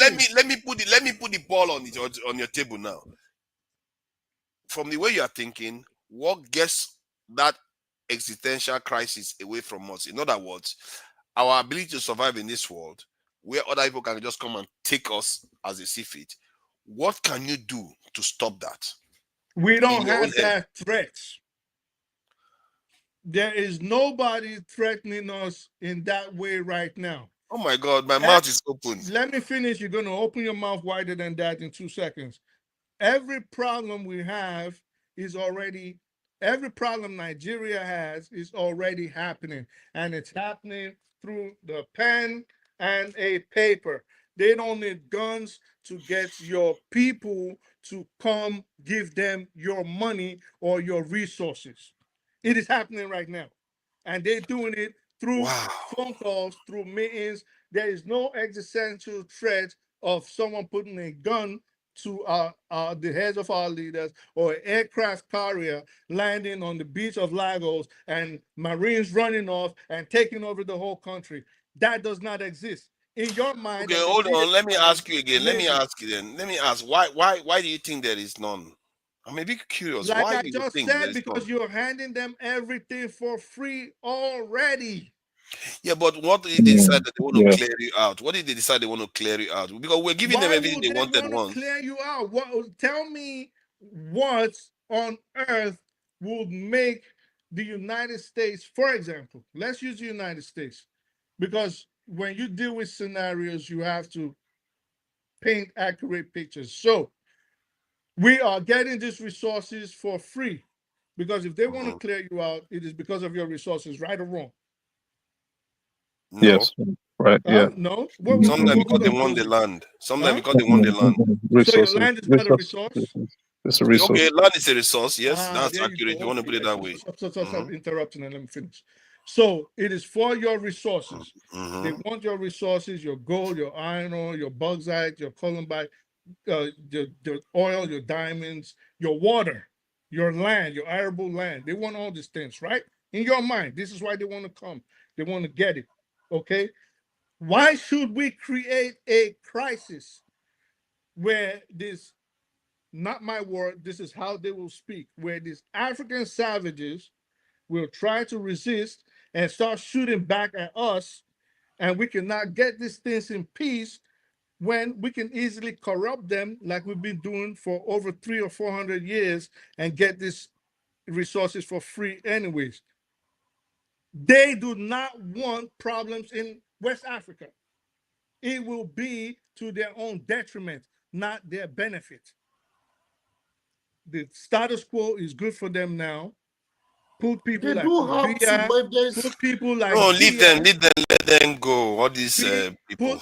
put people that are their friends, people like Bia, people like Tinubu, people like the president of Equatorial Guinea.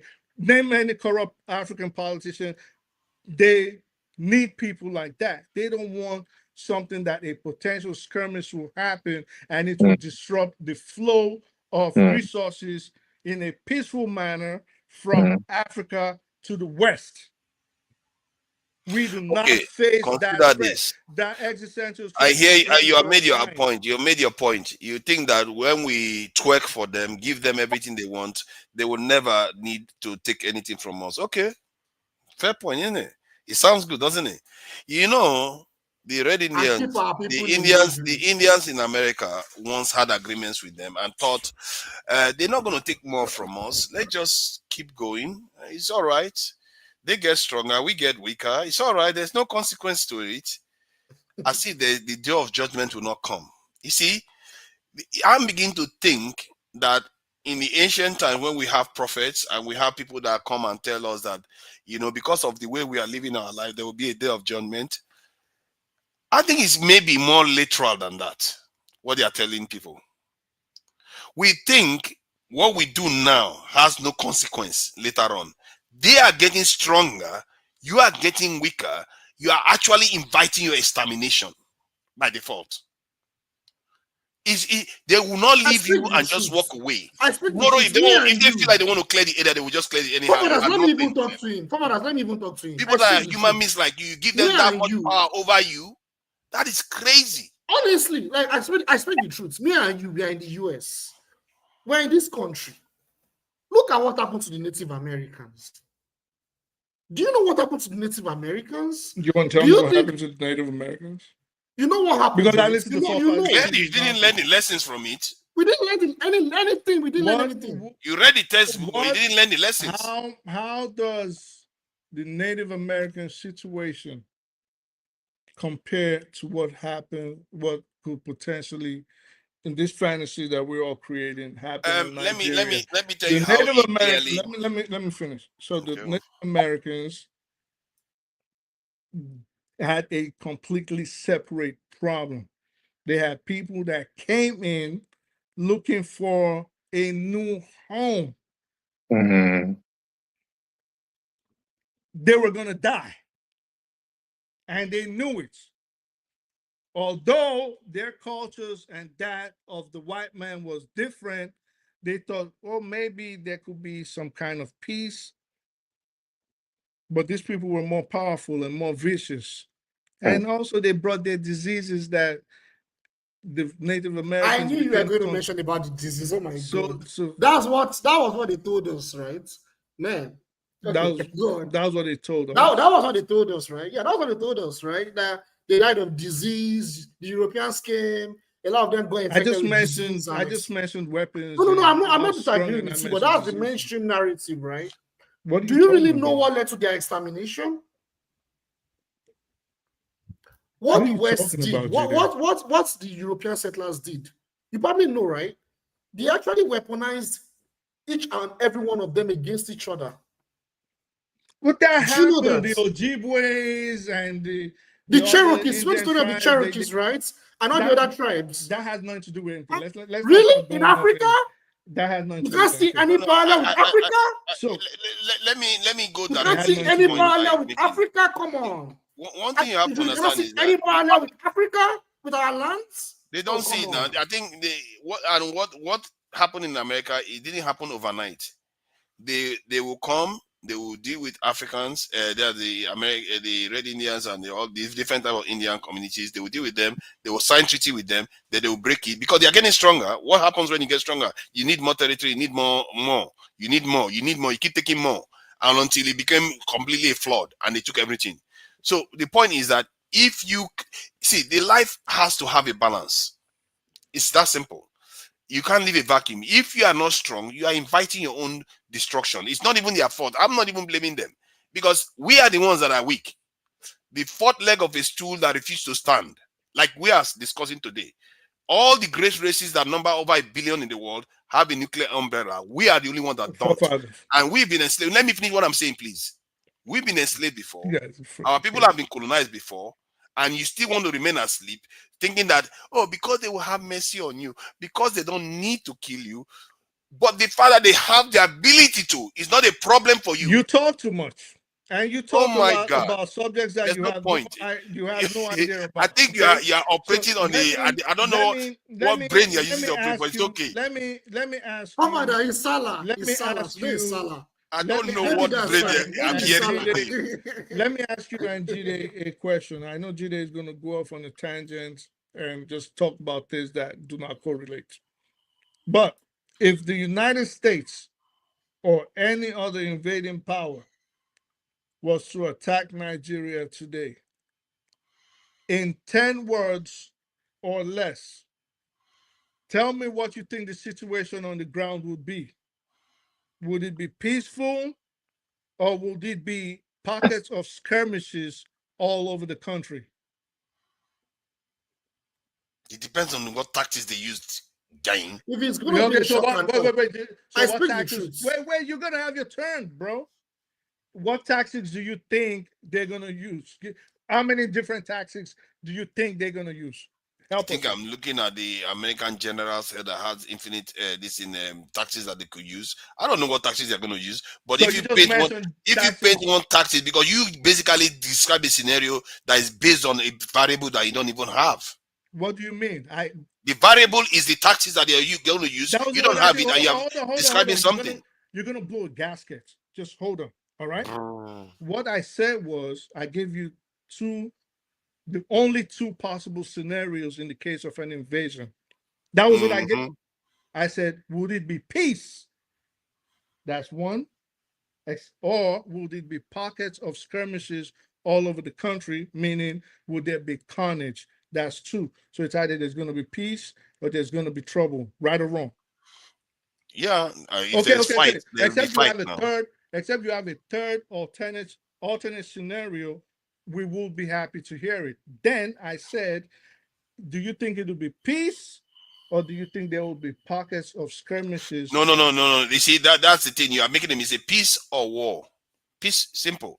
Not pockets of skirmishes. When you say skirmishes, you are introducing a dimension into it. Would it be peace or would it be war? It will be war. So you think Nigerians would resist an invading army? Oh, see, you dug yourself in that hole. I know you don't like the feeling of it. They will so fight. You agree that there will be war if the United States was to attack Nigeria today. Why would they want to do it? Why would they want to attack Nigeria today? Yeah. Why would they want to do it when they're already getting the resources through peace? Maybe because they became the superpowers of the world. Let's say they defeated China. They don't need this into Qatar to anybody anymore. They can decide whatever they want. Hold on. Can you just let me finish? Can you just let me finish? Maybe who became superpower? Can you just let me finish? It's based on your word. Maybe who became superpower? America becomes the sole superpower of the world. Like the way in the 90s. Like the way Iraq, man. Can I just finish what I'm saying? If they get very, very powerful, one man could say, I want Nigeria for myself. Okay. Like the way Leopold did with Congo. I want Nigeria for myself. And American government look the other way. Okay. They'll come and in what happened? and do whatever they like with our people. And what do the Nigerians do? What do Nigerians do? They will fight and they will lose. So there's going to be fights. They will. What is the use of fighting when you are going to lose? So there's going to be a fight. Why would they want to do it? Why would they want to do it? Because they want to do whatever they like with you. They've done it before. I don't know why this is even confusing. They've done it before. This is what Leopold did. Do you Leopold, by chance? oh my God. Do you by chance live I don't know what world you live in. Everything I'm telling you, I'm using the real world as an example, and you just keep saying it's impossible. Do you I'm by using chance, the real world as an example. Do you by chance live in Humboldt County, California? I don't know. You are confusing me today. You know, a lot of people have come on this thing today and confused me. Like, I'm literally giving you an example of things that happen in the real world, and you're saying it doesn't happen. Like, wait, do you sorry, know there are countries? Sorry, let me just add this last one. There are countries in the Caribbean, like you see American millionaires or billionaires. They will say this country is basically my turf, and they would do whatever they like with that country. And Like America which will one? Like which empower one? them. I think there was one that had to do with banana, if I'm not mistaken. Like which one? Which country? Can you calm down? I don't know the name now. That means you're making it up. You can't name it, then you're making it up. Okay, I'll get you the evidence. That's the one. It resulted in this term that they call Banana Republic. That's what resulted in the Banana Republic. So I know the country. So there are a lot of rich American or Western people that did a lot of things with some of their colonies that they had because they had so much power. And if you carry on in this pattern, the power will even increase. In what year did they do this Banana Republic thing? You know what? In what year? Listen. No need to get frustrated. Let me deal with your banana. Let me deal with your banana public nonsense. You were about to say something. No, I wanted to say something else. I wanted to say. Dozy was about to say something. Okay, Dozy, go ahead. Yeah. You see, Dozy has hardly said anything. So It's Guatemala. United Fruits Company. Sorry, Dozy. It's all right. So all I was going to say was what I'm getting from this whole thing is because, like, obviously you have the leaders who are basically cooperating with the West, and like you said, they're getting resources for free, next to nothing. So in that case, there's no need to, carry out an invasion.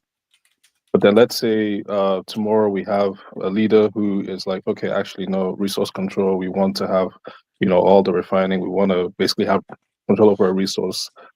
Then potentially this is where we could be seen in the bad lights, and then maybe not directly an invasion, but indirectly through proxies. This could occur. Is this correct? And maybe this is where Fofada is saying that we should a possibility, but in this age and the way the world is fashioned and the way the world is going, almost an impossibility. So the name of the guy is Edward Bernard. What year? Like I asked you, what year? In the report, I think it's I was correct. 1946.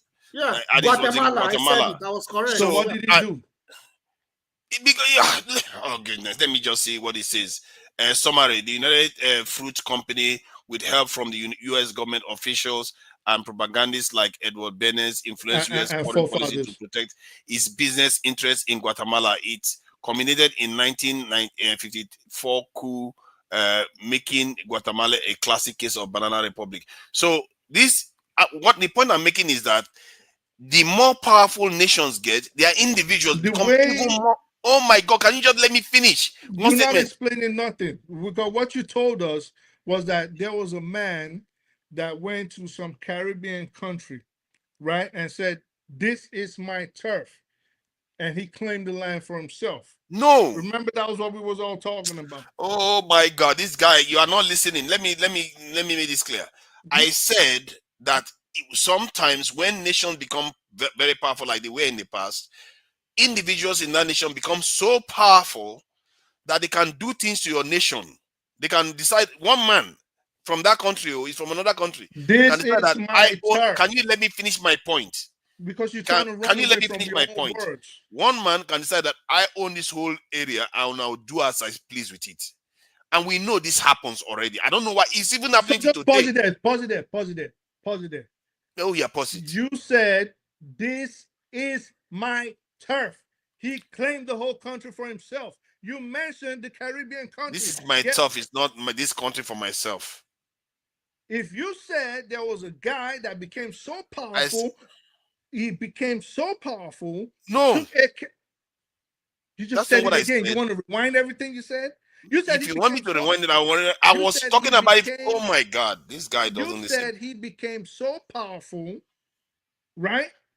That he said, "This is my turf." He turned that Caribbean country. This is what you said.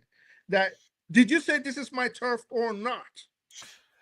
This is my top doesn't mean I own the country. You know that there's a difference.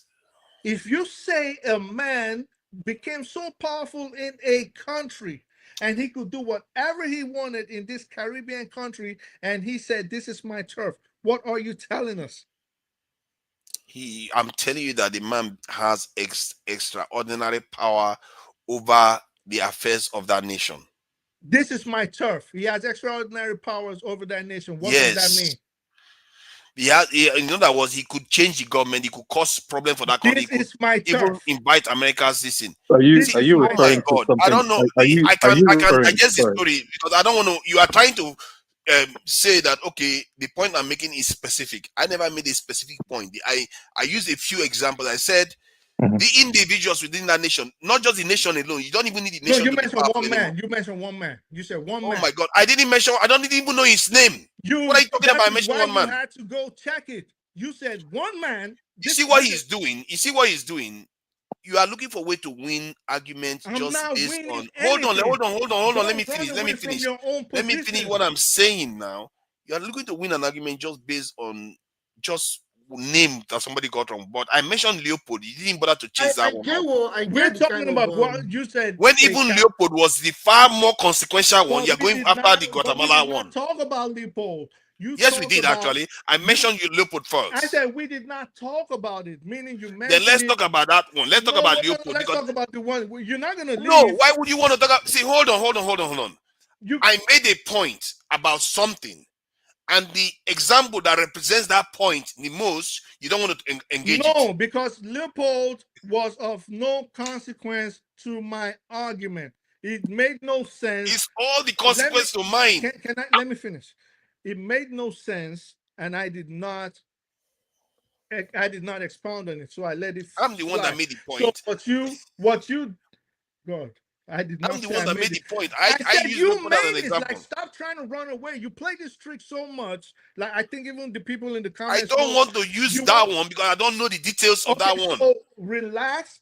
You're not going to run away from what a point that you made. You do this all the time. You're forcing me to use an example that I don't know the details of. I'm not asking you to use an example. You forefathers, with your minion over there, decided to run on the internet based on what we later found out to be Guatemala. My God, this is just tedious. So you said we later found out it was Guatemala.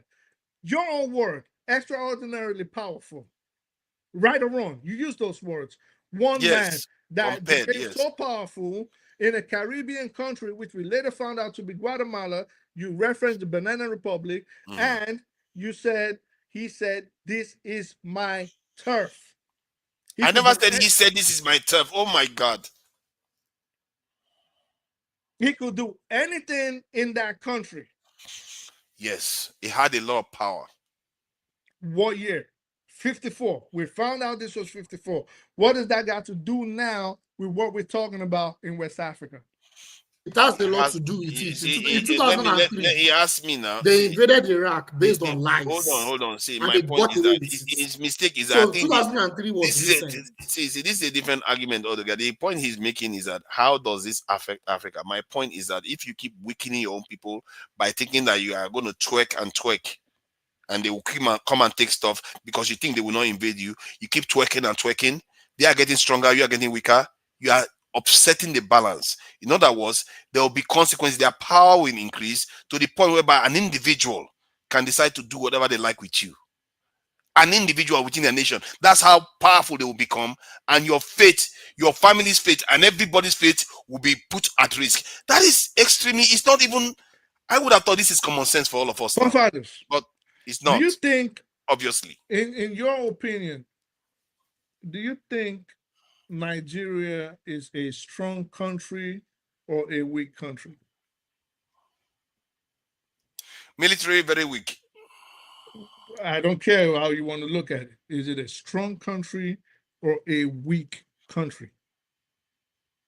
Depending on what you are looking at strength. I Is don't it know a what you're talking strong? about. Okay, I'll help you out. I think it's a strong country. Go ahead, your turn. Militarily is very, very weak. All right. So you think anybody can just invade Nigeria today, the largest black country on the planet, one of the strongest countries militarily in Africa? You think anybody? That's the boogeyman. You think anybody that's boogeyman can One of the strongest country in Africa, militarily. Yeah. So you think any invading power can just attack Nigeria today and won't have the terror of their lives? Why? Jesus Christ. They literally colonized us when they didn't have nuclear That's weapons. not what I asked you. What's wrong with you? That's why they did not come with guns. And when they came with weapons, Nigeria, those little tribes, they fought back. But the Nigeria of today, we're talking about Nigeria as an entity. I don't know what you guys think about Nigeria. Nigeria, bar none, is the strongest country in West Africa. First of all. You know, you do like to measure height among midgets. Wait. You do enjoy that. Is the strongest country in West Africa, economically, of course, militarily, obviously. Okay. All right, Nigeria is the big kahuna there. In Africa, Nigeria has one of the most experienced armies on that continent. All right? So I don't understand where you guys think that if it was so easy that they wanted to invade Nigeria, I don't know, maybe in your estimation they would have. Army? I don't see why they won't. Yeah. I hear what you're saying, but you know, even here, like in the UK as well, the defense ministers, they always ask the question: if the UK fought a war right now, would we win? The UK is very strong, but they always have to ask themselves that question. So Nigeria also has to ask itself that question: if we fought a war today, would we win? Let's just start off with there first. And the UK, they have okay. Since you are in the UK, you can see that how paranoid they are. Exactly. They are always arming themselves all the time. We just sit down and our people let's just sit down. Themselves because they are in. Listen, no matter. No, I hear what you're saying with the current situation, but because we're talking about Nigeria here, that's why. What are you saying? Because they are in a neighborhood. UK, those are just pardon me 1 second, right? The UK, believe it or not, is in one of the most. I know they have all this propaganda they put on the media and they whitewash how peaceful they are. The UK is smack dab, Britain is smack dab in one of the most volatile spots on the planet today. Yet smack dab in the middle of it. And yet more peaceful than Nigeria. No, it's not. No, it's actually more peaceful than Nigeria. I'll explain to you because you definitely don't understand how these things work. Okay, so and evidence of that, Europe never has peace. Doze, would you agree with that? In the last 100 years, this is the what? Yeah, in the last 100 years, this is the longest Europe has gone without a world war.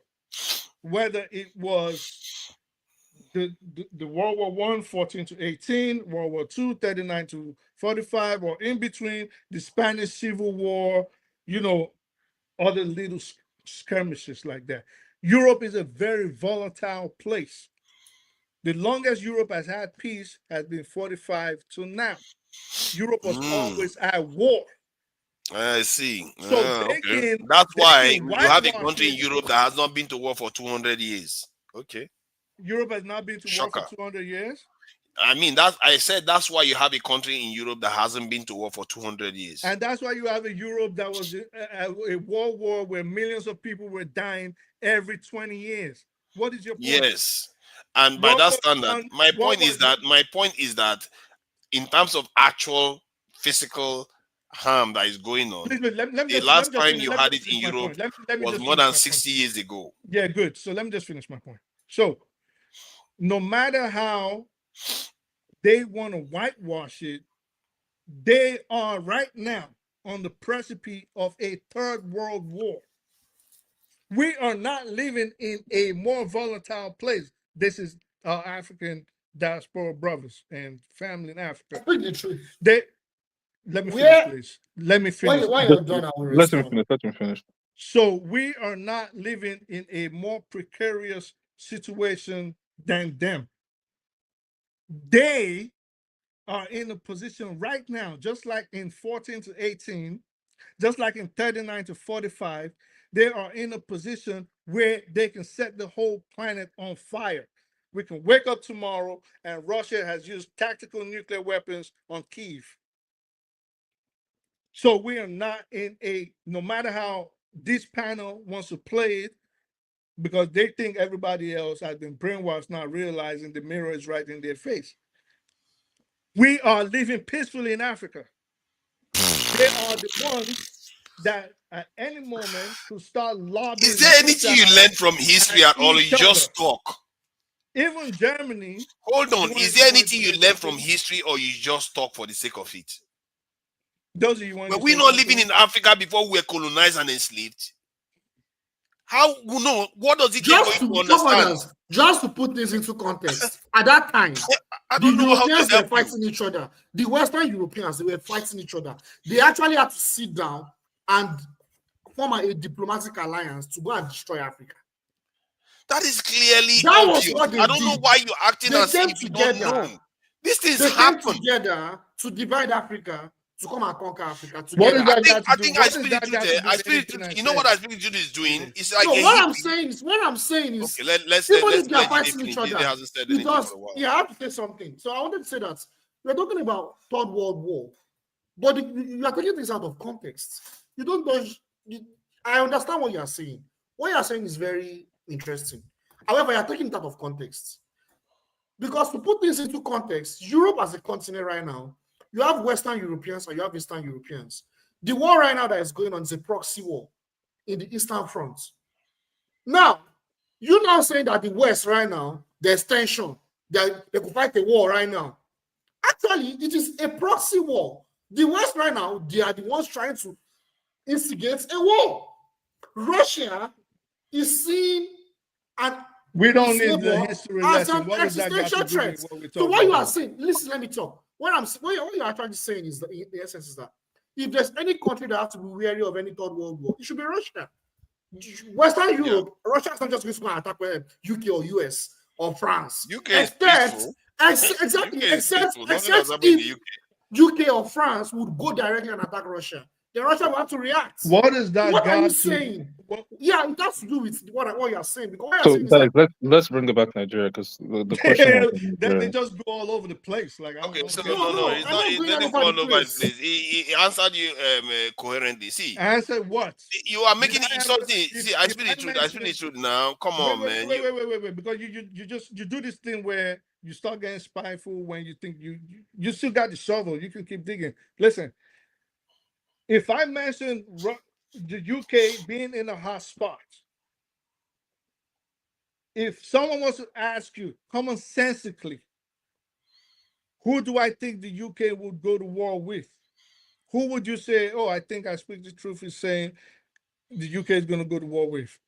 Germany, Ireland, or Russia? if the UK goes to war with Russia, it's because that's not what I asked. Yeah. That's not what I asked. That's not what I asked. Because he's saying you answered succinctly, you're giving all those. I'm saying, of course, I meant Russia is about to go to war with the rest of Europe. We know these things. So what are you guys talking about? They are already at war with the rest of Europe. All right. So what are you talking about? So now, the point I'm making is that your tactics is we are going to use our peaceful ways and our uselessness to pass a shield.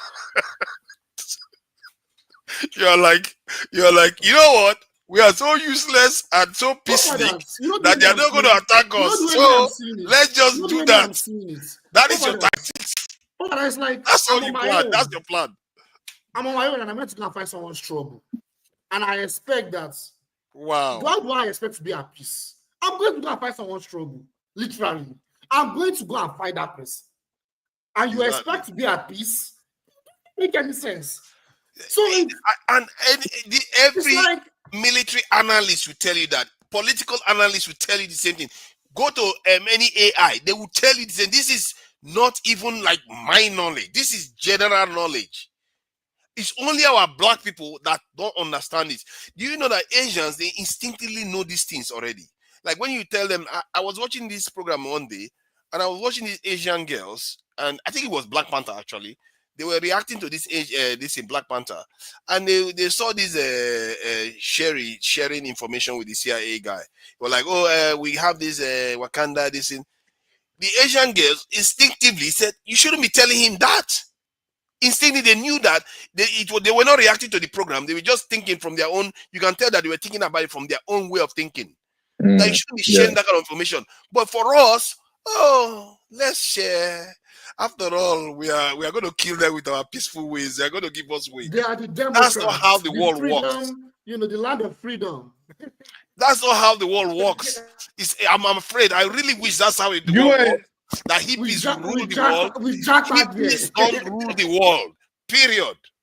It's people that can survive, fight for their survival, that rule this world. And as a matter of fact, this is not about human society. This is about the animal world. This is something that has been created, woven into reality beyond us.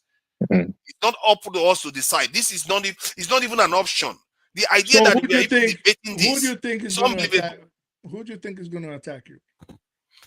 No one is going to attack us. Anybody that has more military power than you, that is psychologically more advanced than you, is a potential threat. That does not even have to be the case. But that's just naturally. But look, that's common sense. Like, what the fuck is this? Yeah, that's. But you are saying who is going to attack you? That my point is, you should prepare as if everybody is going to attack you.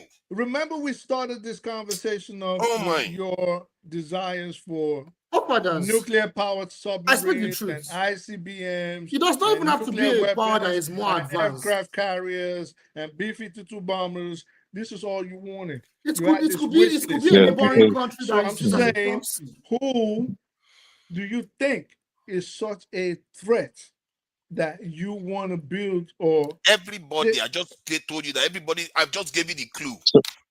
Anybody can be a threat. Today they might be your friend. Tomorrow they can turn against you because this is national interest. It's not personal. Yes, exactly. Yeah, I think that's where some of that's coming from. Yeah, because right now, because obviously with the current administration, fair enough, they're getting what they want. But let's say another administration comes in and they're like, no, Nigeria first, and then they become, they start to be seen as an op.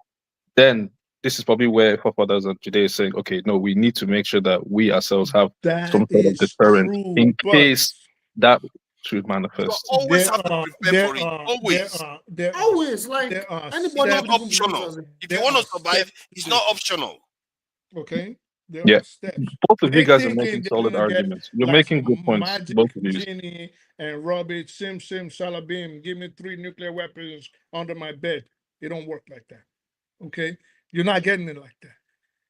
Number one, you don't have the technology. That's first. I told you I will get it the way every other people get it, and I will invent new ways if I need to. Sure, you will, but you couldn't even say one way that you will get it how every other person got it. Because we are online. I'm not like you that wants to be. You can't get it. Okay? I'm not going to start sharing all the tactics online. You don't have the alliances. You don't have the money. There are ways. There are ways to get the money. You don't have the leverage, and you don't have the people in the right position. No Nigerian right now working in the NSA or whatever is going to steal nuclear secrets. Korea can get a hold of it. And it's not that hard. It's not that hard.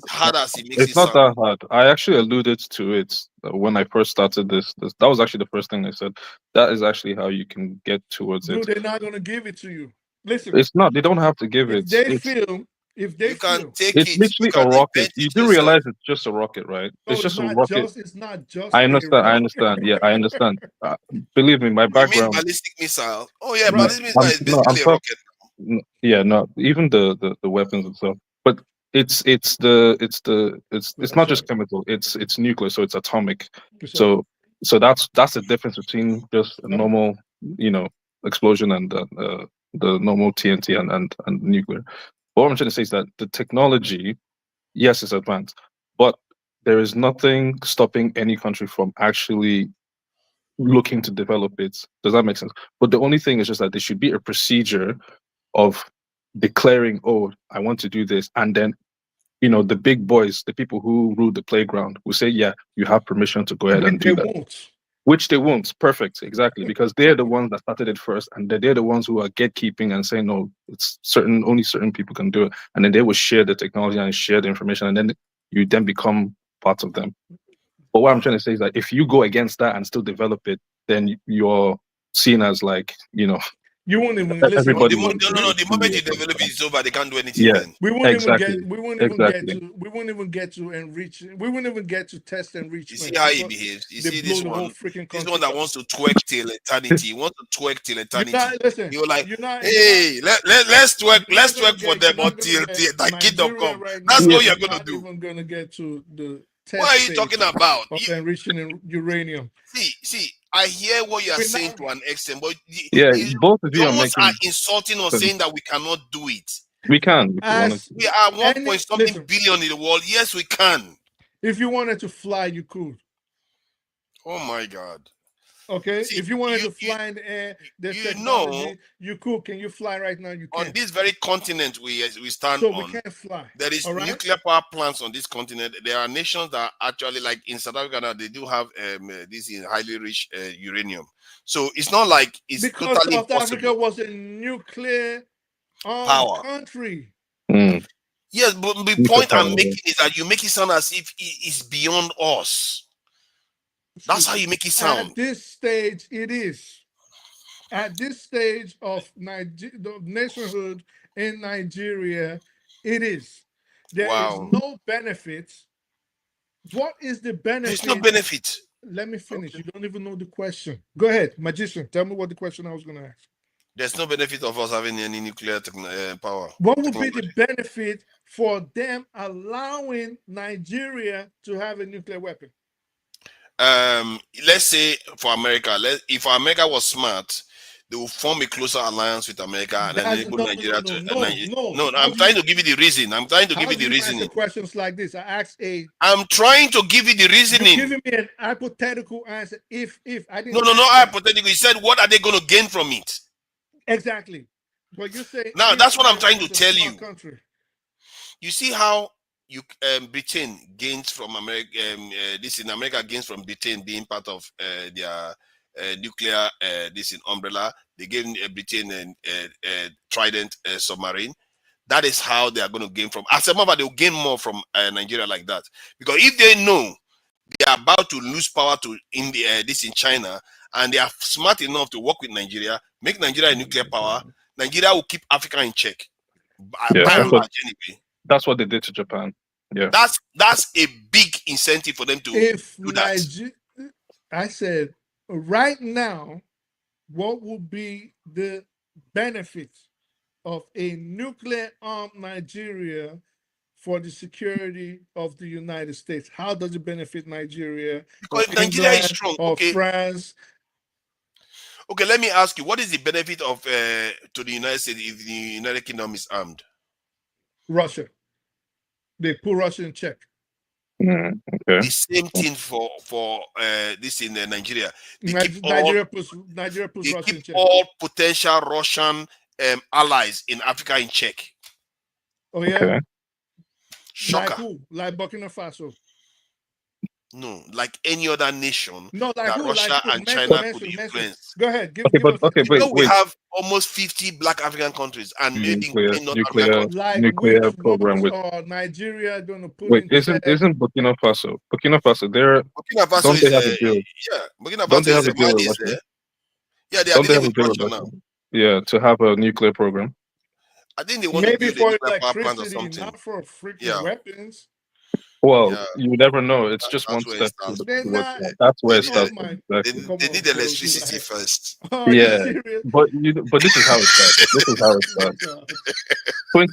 20 years from now, this is how it starts. But anyway, look, Africa doesn't need nuclear weapons. To be honest, what we need is development. How can you people be saying this? Are you trying to kill your people? What is wrong with you? You see, when I say this, I'm just trying to say it in the most restrained way as possible. It's not optional.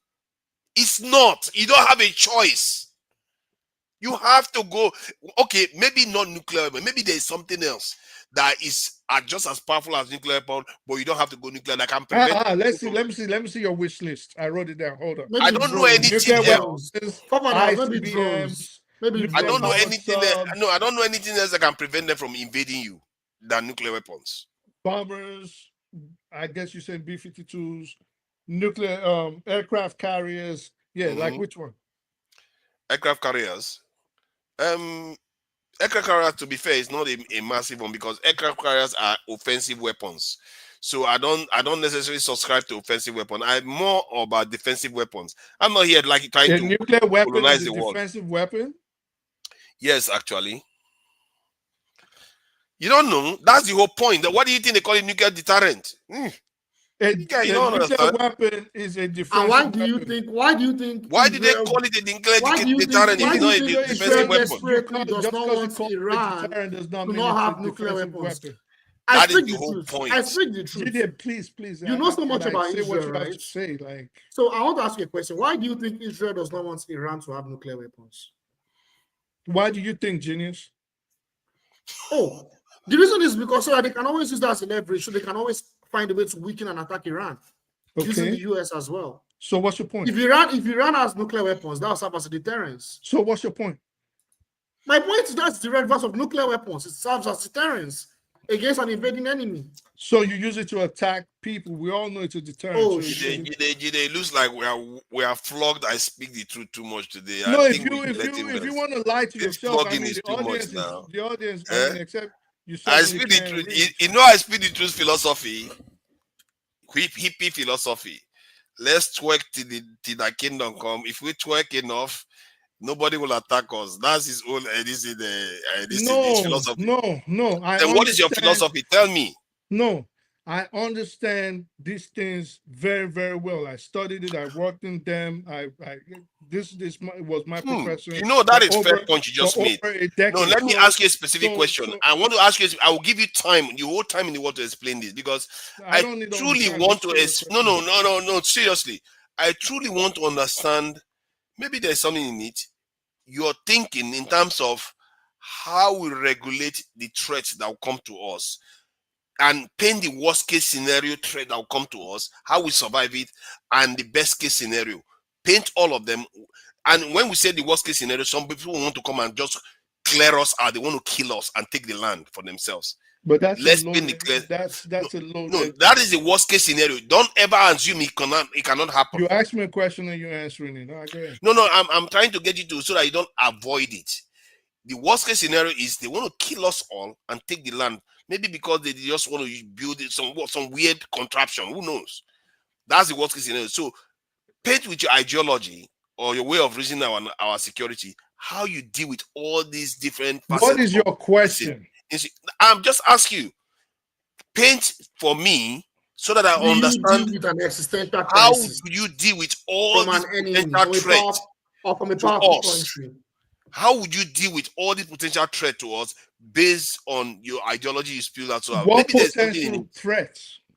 All of them, the best case scenario and the worst we case don't scenario. have any potential threat. There is no existential threat right now. So your let me answer. we don't have any threat. Okay. We don't That's a new have one. any. The only threats we have at this point of our nationhood are economic, not military. Because So if it was okay, in the next 100 years, we will never have any threats. If what? Let's say in the next 100 years, we'll never have a threat. In the next 100 years, if we build ourselves to where we are supposed to be, Yes. then we will have threats. Oh, It comes with the territory. Oh, so we will okay, have, so we will have.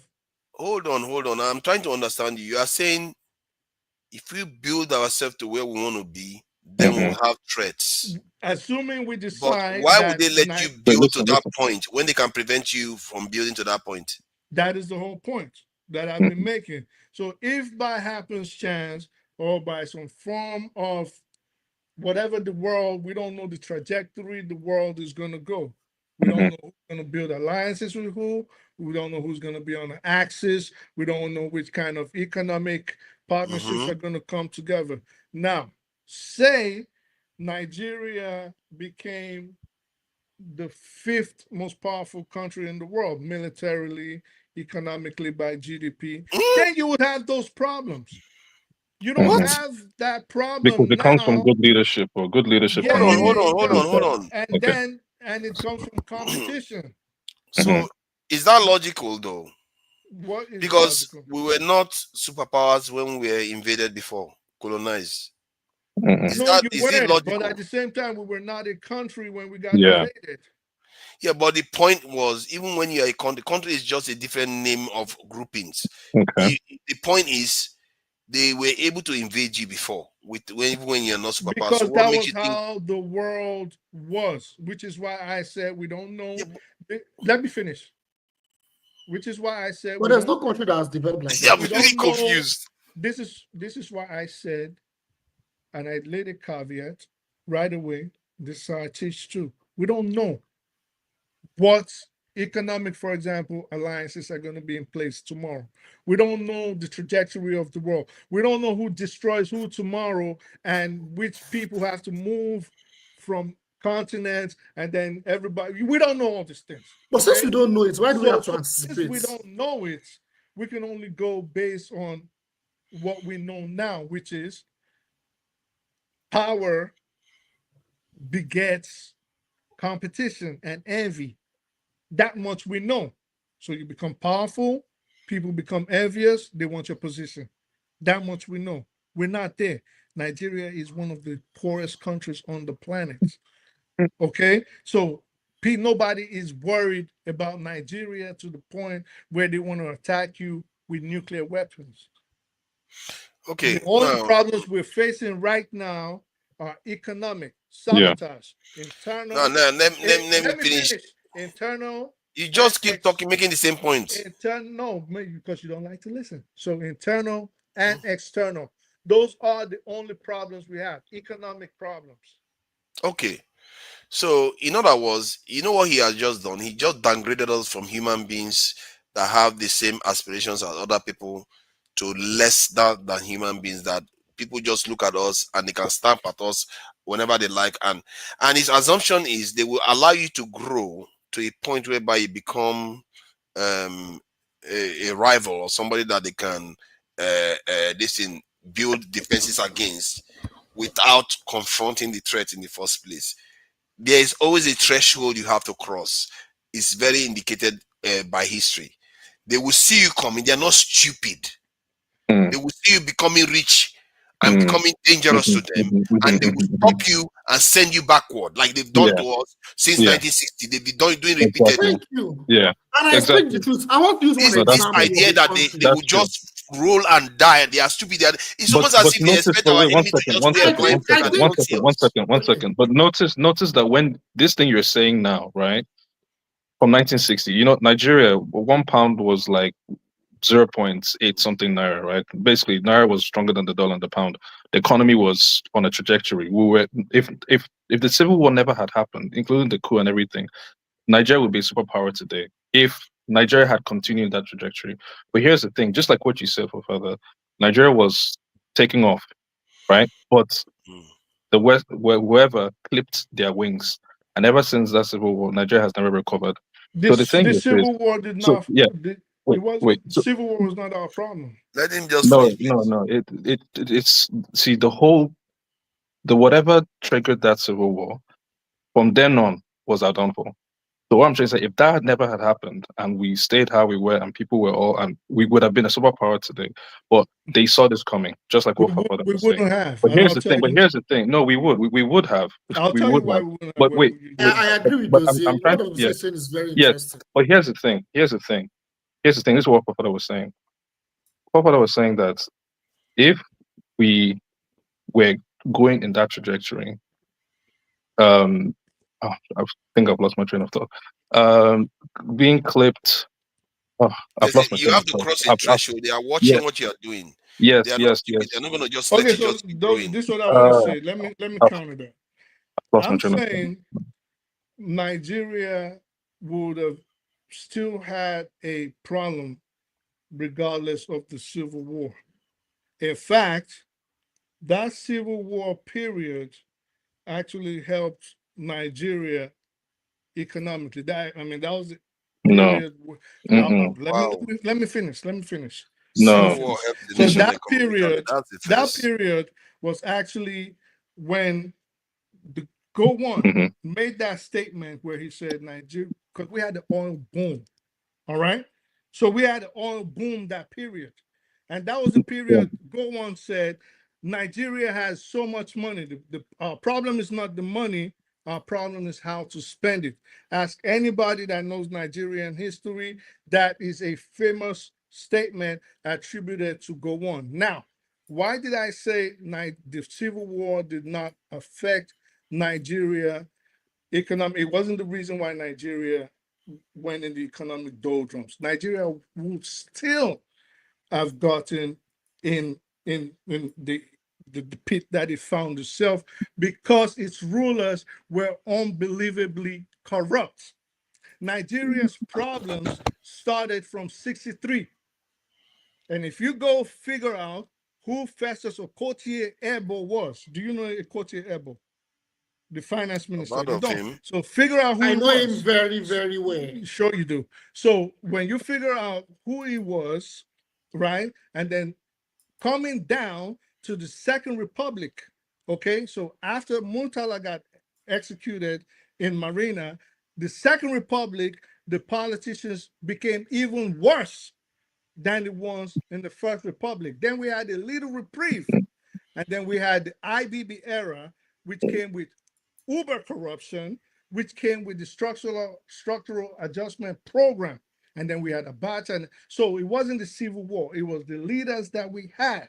And they had a tendency to be massively They were corrupt. not Wait, the they were leaders controlled. before, They yeah, were the controlled, I leaders, speak the truth. the leaders pre-Civil War were far much better than what we have post. The thing is, and Why do you say that? I remembered what I was going to say. Yeah, I remember what I was going to say. First of all, we had resource control, 3 regional or 4, whatever. We had Tafa Balewa that was, the golden voice. He was doing quite a lot. I'm not saying everything was perfect, but in terms of development, fastest growing regions, developments, and the strength of the naira at that time, the oil boom you're No, talking about, we used the the oil pound. boom that was going. We didn't use Sorry. the naira, we used the pound. Sorry, the pound. Sorry, yeah, thank you. The oil boom you referred to, that was already gonna come. That was already gonna come. So at the end of the day, you have to ask yourself, why did all of these things happen? They happened all for a reason. And this is what I wanted to say to forefather. It's not that Nigeria becoming a superpower. We were about to take off. Wings were clipped, but they weren't clipped directly. No country invaded Nigeria. It was done internally. So it was indirect warfare through proxies, and that was what happened with the Civil War. So just like what I speak said, they will never attack directly like how they did with colonialism. They will do it indirectly through proxies, Boko Haram, all of this stuff, and Al-Qaeda, whatever. That is what they'll use if they want to actually get what they want. And they got what they want during the Civil War. So that was basically it. So when you ask yourself, oh, we have to prepare ourselves nuclear deterrent, we could use that nuclear deterrent on ourselves, and maybe we're not ready for that. Yeah, it's true. We're not ready for that. What we need is a strong leadership, strong, good politicians, and actually just think about developing the nation and thinking Nigeria first. Then, if the time now comes where we are now ready for that, and we can, possess it and now be able to, we've shown that we're responsible, then fine, we can go ahead and do all of that. I think, But not right see, now. let me put it this way. Hold on. Let me put it this way. Because it was addressing a point that I made. When they were here 400 years ago, they were trading with people over and over again. Every single change that was happening, they didn't happen all at once. They were happening gradually. In one person's lifetime, you think the change you saw was just gradual. The compromise you are making now, you think, they are not going to attack us because so far in the last 60 years, they just use somebody in between us. The reason why they use us now is because they see that the consequences is not very grave. If our progress exceeds their ability to control it with our own individuals, they will intervene directly, because they've not had a need to do that, because they know if they do that, it's going to cost them a lot. Okay. One, Okay. let me So finish the point. wait, Let me wait, finish let the me just point. Let me. you're My gonna say, let point me just say one is thing, connected to Okay. quite a lot of things. So If they do that, meaning there is currently no existential threat. actually there is. Oh boy. So the point is that if they come in and say, okay, they want to go all out after us, they know that they are going to wake 1.4 billion people up, and that could lead to some very, very serious problems, including even within their own America itself. So they are not stupid. They have to calibrate and say, okay, is it worth the trouble going after an African country directly head on, especially when those people that they handed power over to were collaborators. They didn't fight the British people or the Americans to take over the country. They just handed keys over to them. Those people serve them, worship them. They belong to their secret societies in the West. So it's easy to control them as it is right now. Make no mistake. If they feel they're about to lose that control, you will see their teeth then. But that's how it works. But I already said that. We're all saying the same thing, but I'm different not ways. saying the same thing. No, we are not saying the same thing. You are saying, at least as we are right now, we should not react. We should just stay still. React to until. what? No, So just you are waiting for them to bare their teeth react first. to Then you go what? and arm yourself. No, that's not If how I it is. said, That's what he's saying. No. If for example, if we get to the top 5 richest or strongest countries in the world, did I say that or I didn't say that? I don't know. Carry on. Of course you did. Of course you did. So I said, if we ever, for example, found ourselves amongst the top countries, the top 5, I specifically said top 5, then we know that, this was my word, my saying again, that success begets envy and jealousy. We are not, and I said, we are, Jide, try to listen without, you're always waiting to answer without even listening to what the person is saying. So I said, it begets envy and jealousy, and Nigeria at this point is one of the poorest countries on the planet. I did say that. So we're talking, and you said in 100 years, well, let's get to 100 years. But for now, we're not eating nuclear centrifuges. Okay, let me give you a straight Can I example. say something? I need to say something. Say what you want to say, then I wanted to I say go. something. Yeah, I wanted to say that actually we don't even have to get to the top 5. That's the point. Other countries that have actually emerged, that have actually broken away from the monopoly of Western control, even before they get to that point of enhancing their GDP, they still have to go through. Jide, when I say top transition. 5, I don't mean specifically top 5. I just mean a successful country where, like you're describing, we can say we're not listening to you anymore. That's what, when I say like top 5, that's what it means. So we could be the 20th richest country, 30th richest country. The thing is, we become powerful. The thing is, is, even if we keep listening to them, we may not even get to where we want to be at all. That's what the dilemma is. So the point is, we still have to break away from them anyways, even if we don't have nuclear weapons. Jide, now, we all know we have to break away. But that will be sooner than later. You see, what he is doing is that, you see, what I feel like I've seen this before, and I find it very, very shameful, where you see grown men don't want to face danger. They pretend as if they are being strategic by waiting for their enemies to fall and die, or just wear blindfold and not see them. Hold on, let me finish my point. Hold on now. How many battles? Let me finish my point. You just finished talking now. Yeah, how many battles have you ever been in? How many battles have you ever been in? See, how do you know? Do you know how many I've been in? It doesn't even matter. None, because have you ever seen a dead body? Do you know how many fights I've been in? You just come on. Hold on, let me finish what I'm saying now. You know what I'm saying? See. Maybe you are scared of fight now. That's why you are like saying, "Oh, we should twerk our way to eternity." My point is that you are saying you are waiting for them. I think it's a rational point for you to make to an extent, because some people can get seduced by that. But in reality, what they are telling is, I don't have to do anything now. Let me remain twerking. See, when people tell you that, they are not wanting to confront the threat in front of them. They are lying to you. They are telling you, don't do anything, because that argument means that nothing is required of them now. The only thing that is required of them, let's carry on doing the same thing, hoping that that's going to change. Without a strong nation that is secure, you can't build a strong nation. It's not if you don't have a military strength and security strength, you can't build a strong nation. It's impossible. You have to have it. And How African much countries military are strength not well does represented. Singapore have? How much military strength does Singapore have? You want me to show it to you? No, don't show me. Tell me. They have almost just as much strength. Okay, let's put it in scale. They have 20 times more if you scale it by their population. 20 times more than us, at least. 10 times more what? 20 times more power than us. In terms of? In terms of their population. No, in terms of what? Like what kind of weaponry? Everything. Just name it. Manpower, weapons, budget, everything. And let's even assume, for argument's sake, that you're right. I hope you're hearing that. So you can see the scale of what I'm talking about. Wait. Let's assume, because I don't know what Singapore has. So let's assume you're right. Singapore is a stone throw away from China. It's a stone throw away from North Korea. Why won't they arm themselves? Exactly. Yes, this is a good point.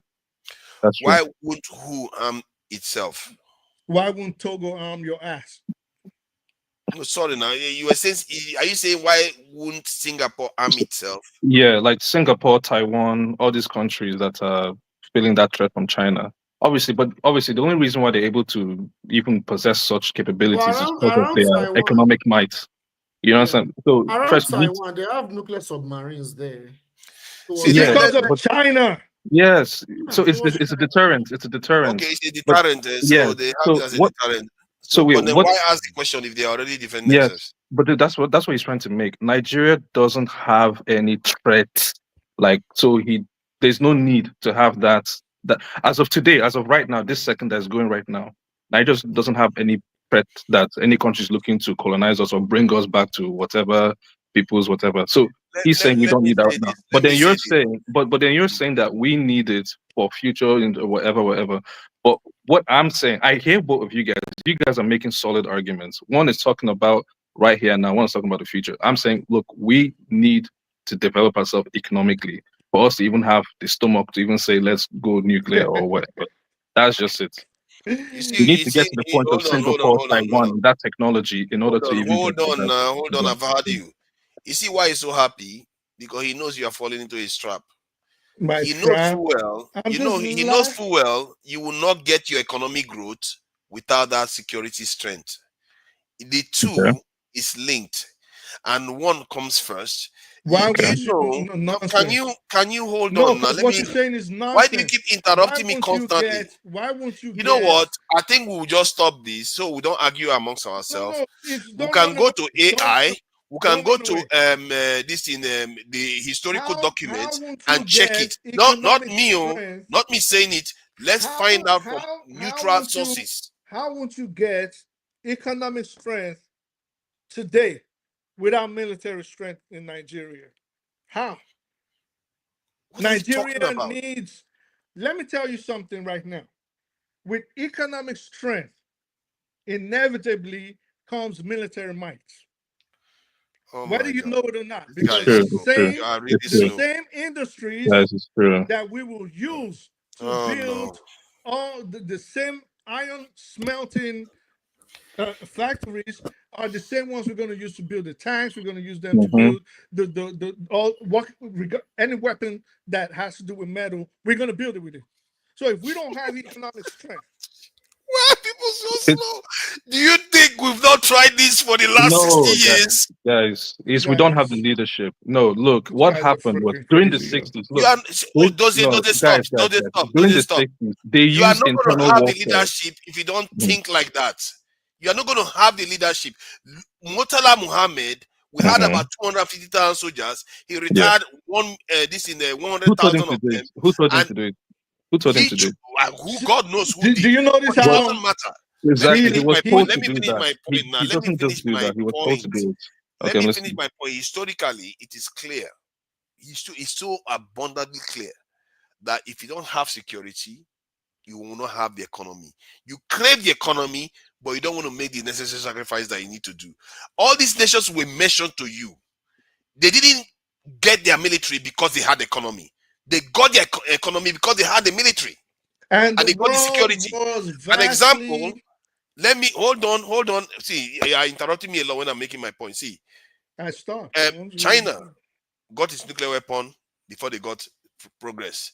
This in China got their nuclear. Why are you saying no? Okay, it's looking like I'm talking to people that don't even use The world was vastly different. Okay, the situation in the world back then was vastly different from what we have. Oh my God! That was the Cold War era. Yeah, it was just after World War II. It was just after Korea. What has that got to do with Cold War or not? They offered China a nuclear umbrella. They said no. We have to. They told them, Soviet Union told them, we are going to give you economic. This thing. You should seek economic development. We will support you with that. China said no. We want our security. This thing. We want the ballistic missile technology. We want the nuclear weapons technology, and they chased it because they understood. Of everything that had been happening. They understood. Them. You know what? Now let me see. No. This guy is such a disingenuous person. I don't even know where you come up with this. Your narrative. The wars that let me China go. Okay. Been in. I have to say this. I speak that truth. See, let me tell you what happened at that time. So Nigeria, I don't need a history into context. So Nigeria, after the Second World War, China had a revolution. They had a revolution. I had history as a degree in my minor. All right, I don't need a history lesson.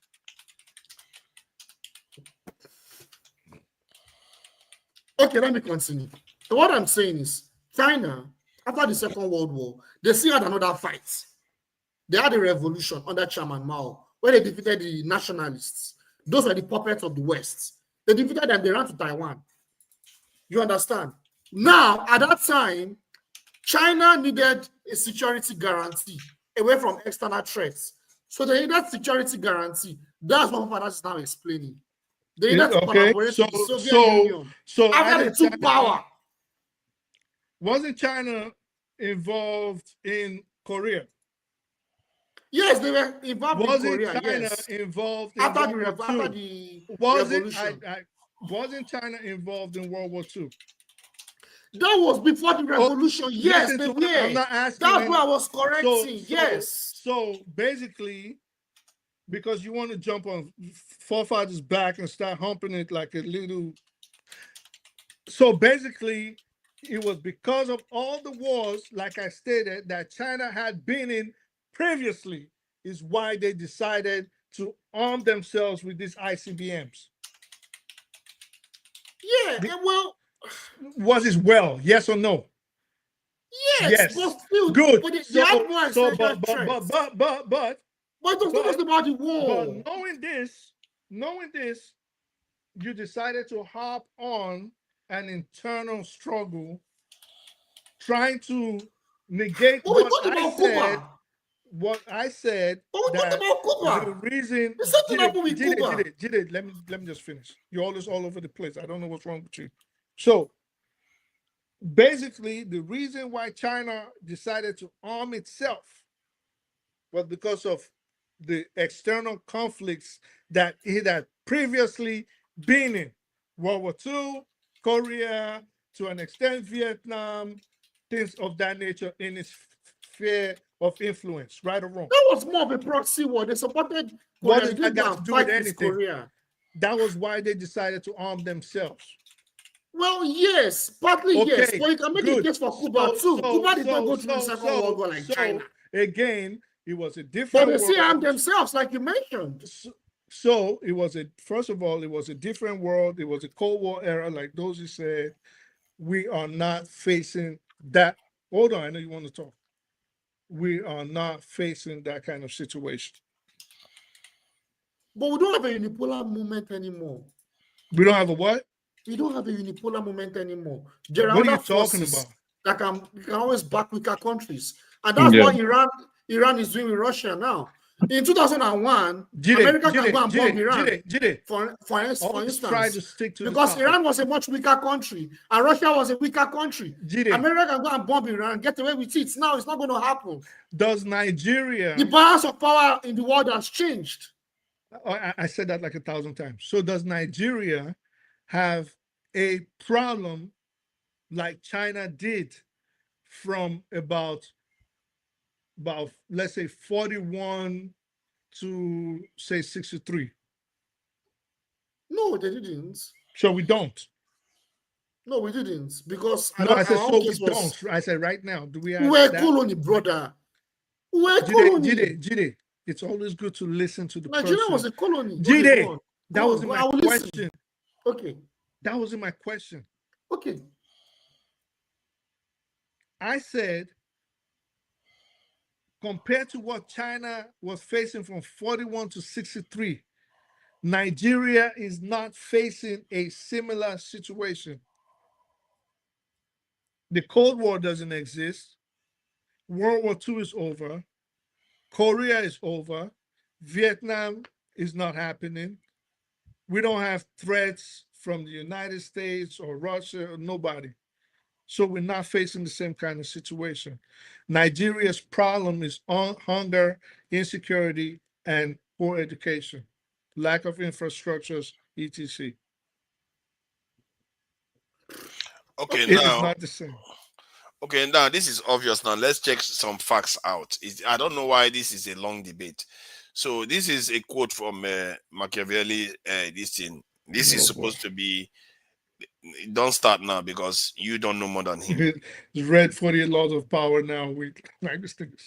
Oh, you see, this is petty. We should believe you. We should believe you.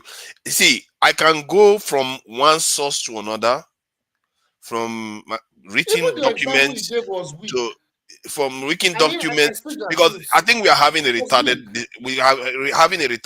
conversation here, because he's not making points outside anything we've made that is actually countering it. People are just like some people in the chat now, they are supporting him because they just ideologically believe it. They are not thinking clearly about, okay, this thing is not a joke business. This is about reality here. We have history. All the talk we talk about, we give examples. You notice that when he's talking, he hardly gives examples. He doesn't, because he knows it doesn't happen in history like that. And that is a problem. How can you be talking? I don't give examples. You don't have, you hardly give examples in terms of the actual point you are making, that we should be twerking. You don't do that, because you know that if you tell us that there are people that were twerking around in the world, I will tell you that no, they were not twerking, because they actually went on to make themselves strong. Let me finish my point. Let me read this before you start distracting me again. So, to build a strong nation, the question I asked was, according to Machiavelli, what does it take to build a strong nation? Therefore, Machiavelli advocated that a well-organized and ordered and militarily strong state. Without a strong state, any country had no hope of survival in international politics. Where is Dozie? I hope we are getting this, because this is supposed to be the father of modern political science saying this. He has studied all this stuff already. You don't have any hope. He believed that an organized state has the only security against forces of external aggression and internal chaos. External aggression and internal chaos. And hold on. Then he went on to say that to have a strong state, and you have to have a strong military and a strong law. But without a strong military, you wouldn't even have law. So he put the military to be the strongest in terms of security. Basically, he said the strong. Then he went on to give examples of nations that are extremely strong in history. And you know what other thing he went on to elaborate, and you will see that to show you what he said was true. He said the strongest nations are the freest ones. Yeah, definitely. I thought he was wrong. When he no. What he meant by that was they are freest on the inside too. You would think the strongest nation. Hold on, no, it's not. For me, that wasn't counterintuitive. That wasn't. Let him talk. Let me finish. He said the strongest nations are freest on the inside. They tend to practice more freedom within their nations themselves. Common sense. It's been like that all through history. And no. It's not common sense. Most people associate strongest nations to be militarily like go stepping and just be strong nations. No, it's not necessarily. No, maybe you think that. So, if you have a strong maybe I think that. Wait, now let him finish. Are the experts. So the point is, so when he expressed those things, then he went on to give examples about Rome, how the Roman Republic was free. Hold on now, because then America didn't exist. He doesn't know about, at least maybe America Rome, Persia, Greece. Can you let me finish? You're not taking nothing. Can you let me finish? Because you're not listening. You're just talking. You just want to twerk. Every freaking society. You just want to twerk. You're not listening. Powerful had a. Let me finish what I'm saying now. Let me finish. You will have your chance. You will have your chance to respond. So the then he went on to say the strongest states tend to express more freedom. Then he gave an example of Rome. Then he gave an example of the Switzers. The Switzers, you know whom are the Switzers today? By that time, they hadn't built their 300,000 bunkers. They are the people of the Swiss that he talked about today. He said they are some of the freest people and they are some of the strongest people. And those people, then they have more bunkers than Nigeria have soldiers. And they've not been to war for 200 years. And their military readiness is still higher than that of Nigeria versus their population till today. And they are some of the most freest people in the world today. They created a presidential council where they elected 7 presidents at the same time. Cartons, to represent the different regions. Yeah, you know about it. Yeah. So they were able to do that. So everything he predicted 400 years ago is manifesting today. America is one of the freest countries today and the strongest country today. So how can you dispute somebody that defines something historically and is being proven to be correct? So when somebody says something and is proven to be correct, that should tell you that their way of thinking is actually accurate. No, you're wrong. The same thing. You are better than Machiavelli. The same thing. I never said that. The same thing Machiavelli has said. Other people have espoused. Other philosophers have espoused over millennia. It is nothing new. Can you give us an example of others that have espoused? So it is not. Go look Socrates. Socrates didn't talk military. Alexander the Great. So all these people that when it comes to the military, this is how society has always worked. You're not saying anything new. Even he referenced Rome. In the 16th century, Machiavelli was referencing Rome. So you say yes, he said based on security. You say he said something and he predicted this and it happened as if he's Nostradamus. No, he predicted that security is the common factor. At other old societies. The same thing happened in Greece. The same thing happened in Persia. You will not see any society if you want. It goes basically to the essence of law and order. Well, he said security comes first. Yeah, wait. Security. Yeah, security is definitely important, but you also saw well organized, structured or something like that. Hold on. Yeah, wait. It still comes. It says ordered and military. It was referring to the military. Well, actually, it says organized is the military. Because we did not. Okay, that's fine. Dozy, don't okay him. No, that's okay. That's fine. No, wait, relax, guys. Wait. We did not have the semblance of what we know as the police today. That is why. So we had the centurions, we had the guards, we had all this. You know what I mean? Back. Yeah, let's bring it back. Let's bring it back to today. So it's not about me. Look at the second question I asked. Did China pursue economic development before security development after World War II? Now look at what it says. After World War II, China prioritized security development and modernization of its military, which was seen as crucial for its national security. And remember, look at this: future stability. All right, go to the very next sentence. While economic development was also a key goal, it was often considered secondary to building a strong So military. they were building both at the same Hold time. on, you don't over talk. The facts is here now. He literally said, they literally told you that the Chinese considered economic development secondary because they understood that security comes first. And they did that. Look at where they are today. Forefathers, because of what they were going Yes, through exactly. at that time. Yes, So you are try to waiting to go understand that. through it first before you No, wake no, up. Oh my guys, God. wait. Look, see, we can talk about military might, and military might is very different from possessing nuclear weapons. Do you understand? And the Where did reason you why get that one from now? wait, it's very Why do we different. just say this? Wait China now, went guys. nuclear. Wait. You see, Nigeria right now, we are having issues with Boko Haram. We're even having issues internally within us. We're having issues with military and maybe whether they are whether we have this inside man or whatever. Now we're talking about getting nuclear weapons. This is a very big deal that could even be used against us. I don't know if that's making sense. Wait, just listen to what I'm saying. We have a problem with maintenance, managing, and actually making something to last long. And I feel like where I think we need to get it right is first with development through obviously the economic growth of the country. As that is developing, we're also developing our military. And when the opportunity comes, which we have to present to the international community that we want to go this, we would have shown that we have that readiness. Right now, today, if Nigeria puts an application, it would get rejected. And if we decide to go against them, then they'll say, oh, Nigeria has maybe chemical weapons or whatever. They want to go and now invade. And then they can do that. We can't just go nuclear right now. That's just we'll be seen as the enemy of the world. Is Nigeria Okay, name a country that has don't do that and doesn't look bad in the eyes of the world. Iran. See, and the thing are they looking good in the eyes of the world? They are looking better Yes, than they all. are. Yes. You see, hold on. Iran You is see, even more respected than Nigeria right now. Calm down. Let's calm down and transfer. Me and Jide, we are on the same page on this because we can see these things clearly. For some reason, I recommend that people do a bit more geopolitics.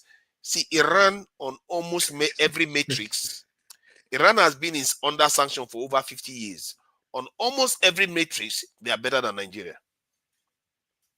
Iran is also. Is it life expectancy? Is it power generation? Is it education? No, hold on now. Name it now.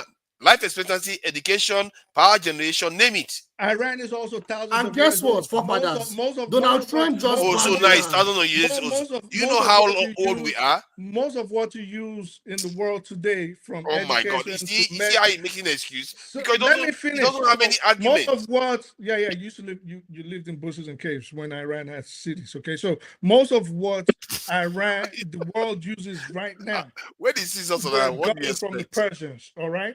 So those are what I wanted to say before he brought up this asinine position. Was I want to say something categorically, okay? And this is to you. If Nigeria, for example, was to have a stable society, meaning elections counted, just hear me out. Elections counted, the economy grew to let's even say $3 trillion. Okay, there weren't a first world society, right? Where there wasn't internal skirmishes and all these Boko Haram things we have. Trust me, the rest of the world would actually be offering Nigeria a seat on the permanent council in the United Nations. It's like saying I will satisfy my taste by eating sand. You can't get stability. You can't get those things you crave. So you are describing as positive without an element of strong security. It doesn't have to be nuclear. I have to consider that point. It doesn't have to be nuclear, but you have to first take control of your territory. Because China was very much in control of its territory. We barely control our territory. It's external forces that are basically guaranteeing our security. Because the manpower of our security force is very low to secure the population that we have. We didn't even do that one, that basic one. And this government promised to do that. They didn't do it. Dozy, this is someone This is someone that he's going to try to argue now. He knows what I'm going to say. This is someone saying all this sweet nonsense right now that does not believe that Nigeria should have a census to know the birth and death records and the movement of its citizens. He Wow. thinks the way we should know the population in Nigeria, him forefathers, this is an argument we've argued on here multiple times. He thinks the way to know accurately, well, he doesn't even believe in accuracy. He says, well, if we can have an approximation, is we should use bank accounts to know how many citizens we have, not a census, not a Bureau of Vital Statistics, not something to measure human movement or know the deaths and birth and to a T the citizens of Nigeria. This person, See, you is like who's it or not, talking about internal you like it or security. not, I don't know where you are, how you think about these things, but you like it or not, in the future, they are not going to be doing census anymore. Because everybody's already logged into one thing or the other. And they can count people very easily. Yeah, They don't. but for now, So do you you know need a that. census or not? No, I think, well, like in America, all that everybody's logged. We're fighting it in America because we don't believe in that nonsense. So we're against it. Oh, look at that. This one that has been logged left, right, and center. Well, They will log you everywhere. Yeah, but we're fighting it in America. We don't They want know central, who we all are we don't- already. They know whatever. who we all We don't are. want a central database in America. But that aside, But that is not even the point. The do point we is that, need a census in Nigeria? okay, Wait. we do. But that's not the discussion. The discussion Yeah, was that's about what whether Nigeria, we have to keep the country stable. Let's Yes. say if I was approaching in the context of Nigeria right now, first thing is to do is get the minimum, get Nigeria to a standard security this Yes. posture. In other words, Nigeria, to get a standard security posture, we need at least 1 million standing this military. Egypt already has it, but Egypt is half our population. I'm saying 1 million as a minimum standing this military. Then you want to this in other security forces altogether 1 million, secret service and everything, increase their sizes so that we can start actually monitoring our environment. Then you go to West Africa, instead of having this useless ECOMOG and it's not a military alliance, you create a military alliance within them, so that if one nation is attacked, you are attacking every other nation. Because one, you will probably prevent a coup, because if you remove a president from office, the other leaders will come and remove that one, because West that's African an countries attack. have the station to Hold on now. If you are serious, if you are a serious person, that should be your aspiration, because Europeans and every other group that has a chance of signing military alliances, they jump at it left and right, and they sign it and get stronger. even with your ECOMOG, Oh, stop your it. ECOWAS, they Why never are you used talking to obey about this the guy? rules. Did They you even formed a work in new security Sahel- organization? They formed a new Sahel thing. I gotta go, guys. Yeah, thank you, Jide. Thank you, Thank you Jide. for this thing. Jide was, backing up the point I was making. Otherwise, if he wasn't here, it looked like I'm just talking, talking with this guy that is just shouting me down every single chance he gets. Both of you were talking rubbish. As Of usual. course, we're talking rubbish. You were saying we should be twerking our way to oblivion. That is your that is your recommendation. Let's go to the west and twerk to oblivion. It's like forefathers. You read a topic. This is what you do, and I've understood it. So this week, for the next 3 weeks, is going to be Machiavelli. It's going to be everything you mentioned. If you had come 4 or 5 months ago, Dozy, it's the 5 olds for like a month. After that is Lee Kuan Yew. After that, he reads about, say, Lenin and the Bolsheviks. And then that's all, everything. Oh, the Bolsheviks. You could be talking about how a chicken lays an egg. And he starts talking about the Bolsheviks. You're like, yo, wait, what? We're talking about So now we're going to hear this for like, if you, please come some more. I don't You're gonna keep understand hearing why you are about- making it look like. I don't know why you are making it look like. What I do, I just during the COVID-19 period, when people are looking at some of all these facts, I started looking at all this, and we saw the George Floyd. When I started looking at the data was telling me I already knew about this security problem. I don't know why. Maybe I was just a paranoid person. I knew that we had a security problem in Nigeria. Then I started looking at the data. That's the one that alarmed me the most. That black nations, if you want to hear this is very, very important. Okay. Black nations specifically are the ones that are disarmed for some weird reason, like almost uniformly. Scary. If you go from you see Mali, Mauritania, I think which other country, Burkina Faso, Niger, they all have borders with North African country. These people have borders with North African country. If you look at their security posture, it's extremely weak compared to the nation that they are right next door to. It doesn't make sense at all. It's like your next door neighbor that is next to you. People just keep saying, "Oh, we are not in a dangerous area," but somehow Algeria has more than 600,000 soldiers, while Mali, that has the same border with Algeria, has about 20-something thousand at a time. Because if there was to be a Arab, you see his excuse. Israel, His excuse. You don't even let me finish. And this all started, and you could go read about Hannibal Barca. Okay, if you've ever heard about next door. Just let me finish. You just like to talk.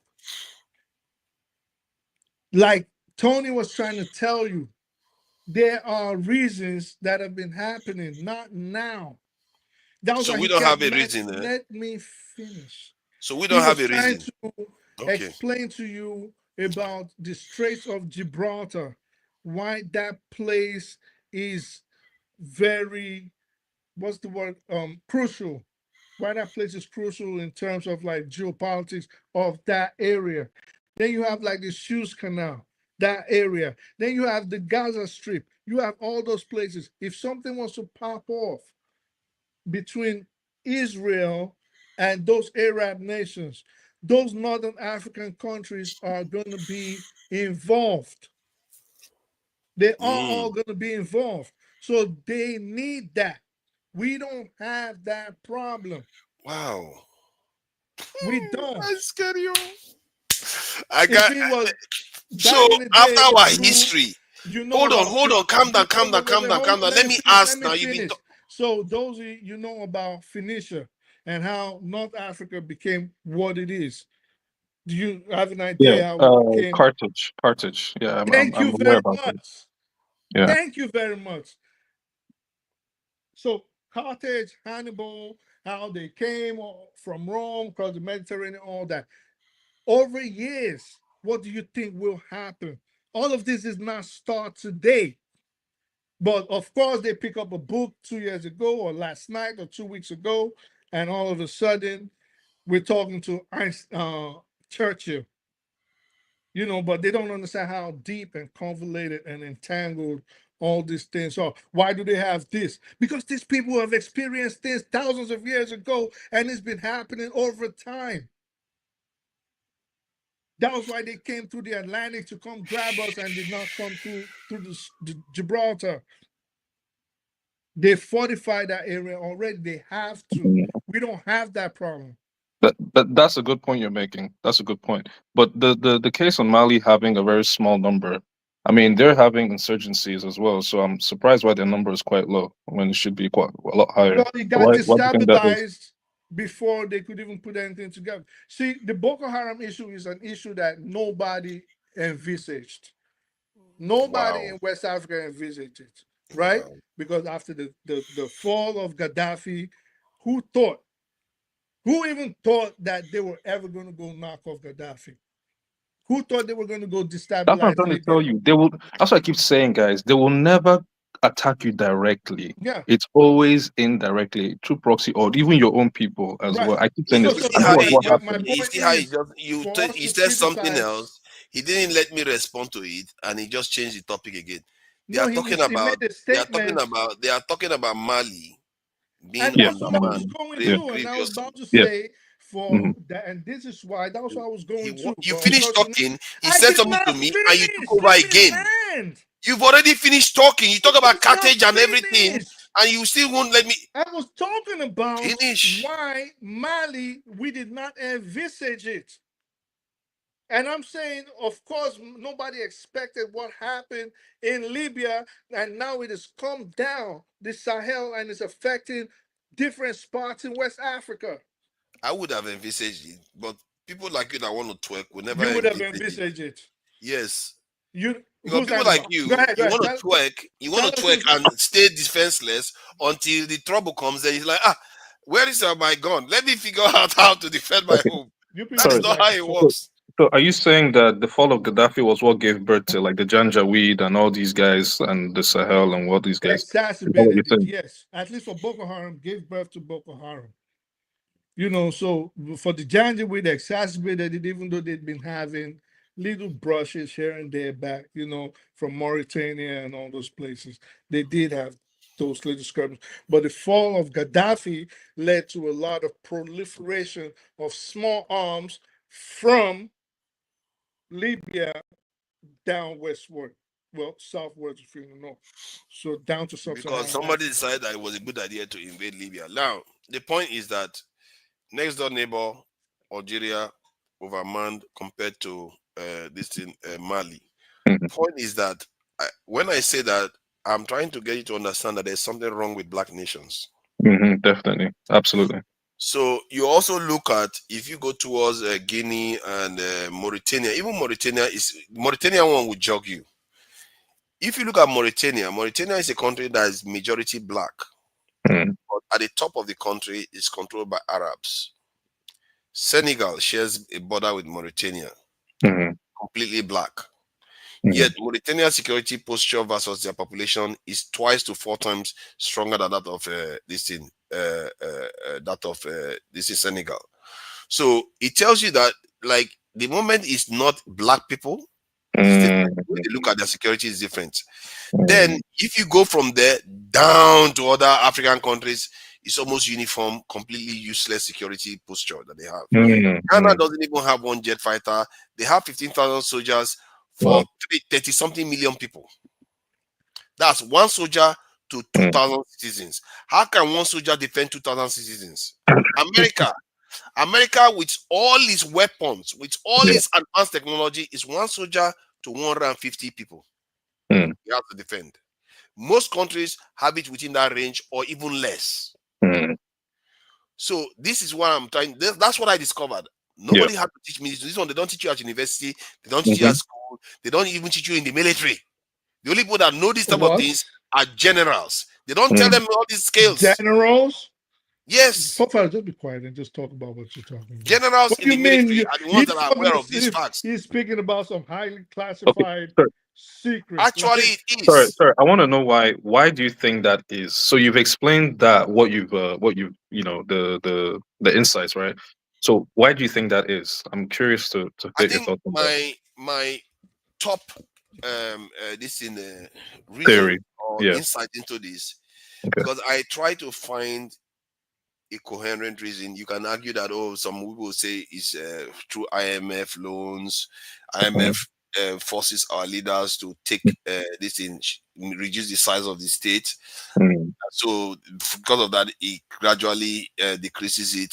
Some people will argue that there's also the argument that they actually make it explicit that you are not supposed to go in that direction, that your security is guaranteed by Western powers.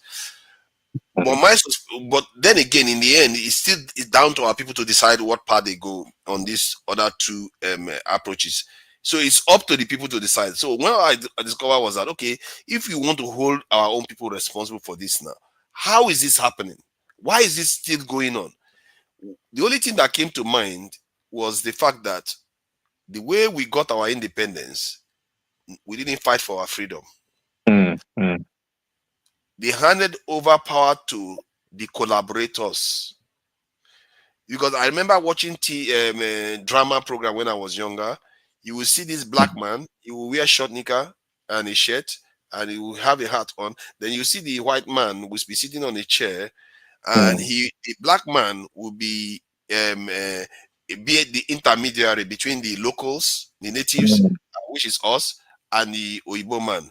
Okay. Those black men that are in the intermediaries, Yeah. They are the ones they handed power over to. Okay. They are the ones that they educated. They are the ones that became our new elite class. They educated them, and this repeated itself in almost every Black African country, All apart from right. the So in the case of Nigeria, who were the He's just interrupted me collaborators? now. Yeah. Because you told Let me me like explain I'm it. asking you a Let him land. question. Let me explain Who it. were the collaborators? Can you let me finish? You can't Let me just be throwing finish. things out. In Nigeria, So who were the can you just let me collaborators? finish? So the way they handed power to most of these countries, the few countries that fought, like Zimbabwe, fought. To an extent, South Africa tried to fight. It didn't succeed very well, but they did fight. And which other country fought quite aggressively? I think Portugal, which is Angola, did fight for a bit. If you look at these countries that fought, they exercised more independence. Zimbabwe expelled white farmers from its lands. And they try to, even South Africans, if you see South Africans today, yeah, they may hurt the Africans, but Father, they are who more were the aware than collaborators in us. Nigeria? The collaborators, Yeah. You said they almost had all our elites. Like who? Name names. I mean, you should remember some names. Tell us. Awo, Azikiwe, all of them, they were serving They the were British. collaborators. So Why do you think Tinubu went back to their national anthem? No. Hold on. Forget Tinubu. Let's not jump decades. That's a good one. So That's if a they good were one. collaborators, who should they have handed over power to at independence? After independence, who should they have handed power over to? Instead of giving That it is to like asking, Awo, Tafawa Balewa, Zik that you mentioned, who should they have handed power to that were not collaborators? who should they have? That is like a weird question. It's like saying, No. it's a stretch question. It's not a realistic question. How is it not realistic? It already happened. It's like how it's like asking how how should a hippopotamus hold on. Who should they have It's handed like saying power to? how should a hippopotamus give birth to a lion cub? That's not how it works. But that wasn't the question. The question was they don't follow each other. If those guys were collaborators, because this is what you do. You hear But something. they have to hand you over read power to something, collaborators and then you because will those are the now. ones they've trained to do the job. So who should they have handed power to? Okay, the question you should be asking: who should have taken power? Go ahead, tell me who should have taken power. The one that should have taken power is the natives that rebelled against them and fought against them to kick them out. That is how it should have happened. If you are looking to be free, where are you that's how talking it should about? have happened. Eh? Where are you talking about? We're talking about Nigeria. What are you talking about? The natives, Yeah. Nigerian Basically, natives. not the collaborators. So he's saying Nigerians that should have anyone fought other back than the against the British. Yes, you can. If you have the collaborators take over, normally when a people fight their oppressors, the collaborators are the first to go. They have to get because you have to get past the collaborators to get to the. Okay, so tell me, for example, how was Awo a collaborator to the British? You mentioned Was he not trained in England? Was so he not just educated by them? my grandfather was trained in England. That makes him a collaborator. No. Okay, let's So use maybe Awa might not be the best, but let's use the guy from the north. What was his name? Yeah, Ahmadu. No. He Ahmadu mentioned Bello. Awo. I Yeah, I don't know, know. but I could let's not use. hold Awa up, was Josie. not really a No. ruler. It's my question because this Okay. is my issue. People spout a lot of things without ever having something to back it up. Now, if you feel you had to back it up, you said it. Okay. So you said it, you have to prove it. For example, Awo, how was he a collaborator with the British pre-independence? Because he worked with them to gain independence without fighting for the country. He worked with them to gain independence, made him a collaborator. Before that, he was working within their system. He grew up in their system. He got educated with their system, and he was basically brought up by them. So going to school in England, are you a collaborator? Because I will admit you went to school in England. I was a collaborator in a different way. Yes. Oh, you're a collaborator. I'm not a collaborator now, but I was, by my definition, a kind of collaborator because I didn't see myself as being different people from them. Because I saw myself as an extension of this in their country. Oh, you thought you were British? No, I didn't think I was British, but I felt like there's human rights, there's everything. We are the same kind of people. They're not going to do anything to us. In reality, that's not true. So how does that make you a collaborator? Let me say what I'm saying here. There are skills to it. It's not like I will in his mind, in his heart, thought, I'm betraying my people for the British. No, that's not how it works. And if that was how it works, it would have been easy to break. Explain to me. You've only told me he went. I'm trying to explain it to you now. Wait. He went to school in England or the United States. England, and I don't know, right? He was trained by them. Who else is going to train him? His country was colonized. His homeland was colonized by these people. You still haven't said, because to be a collaborator, that would mean he betrayed his own country for the benefit and advantage of an invading party. So he benefited them to the detriment of his own people. That would be a collaborator. Going to school in England or working as a politician with the British to secure his people's freedom doesn't a collaborator make. Okay, you see, that's why you see what I was saying was what he came back to in the end. I was talking, he just interrupted me. I'm saying that there are skills to this.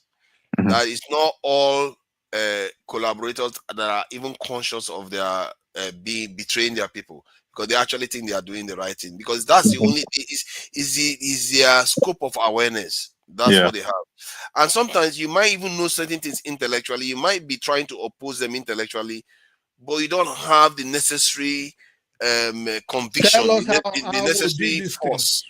Let me explain now. You stop interrupting. You don't have the necessary force. I know his tactics. Just tell us how I will do it. He's not listening. Maybe you are not listening. You are tired. That's understandable. But let some other person that wants to listen. Yeah. Tell us how I will do it. My point is that some people, when they are collaborating or compromising, they don't know. What I find is that if you are a group of men, you fight for your land, because now you see your comrades or your compatriots or colleagues or soldiers die for that land, and we are already ready to put your life down for that same land, and you fought, and that bond you people have from that war that you people have had to fight, and you manage to come out of the other end and win that fight. You barely need to talk to each other to understand what needs to be done. But when you don't have to go through that process of bonding and fighting and sweating for that land, then you just go to maybe a few protests, attend seminars, and have discussions, high-level discussions, and that's how you got your independence. Even if you truly want your people to be free, is it that deep? It's not deep enough to form the bond. Yeah, are you surprised that the moment they got independent, they all flew apart? Everybody's talking about their own region, and before you know it was a civil war, because they didn't have the force of unity that brought them together. As a matter of fact, they didn't even want to join. So, but if you look at the countries, even if to show you, because you study it, if you look at Algeria that fought for its independence, and the French, they fought a bitter conflict with the French. Today in North Africa, they are the most skeptic nation. First in of South all, Africa, can you just stop interrupting me, because you please? keep saying rubbish. So in South Africa, or in Southern Africa, the most Eurosceptic nation is another one again that fought their colonizers, Zimbabwe. It's not by accident. It's not by accident. As a matter of fact, Mugabe said it himself. He said, you cannot not fulfill the redistribution of the land, because the people that fought in that war are still alive and they won the land. He literally said the people that fought in the war, they won that land. Did the incidents that happened in Algeria happened in Nigeria.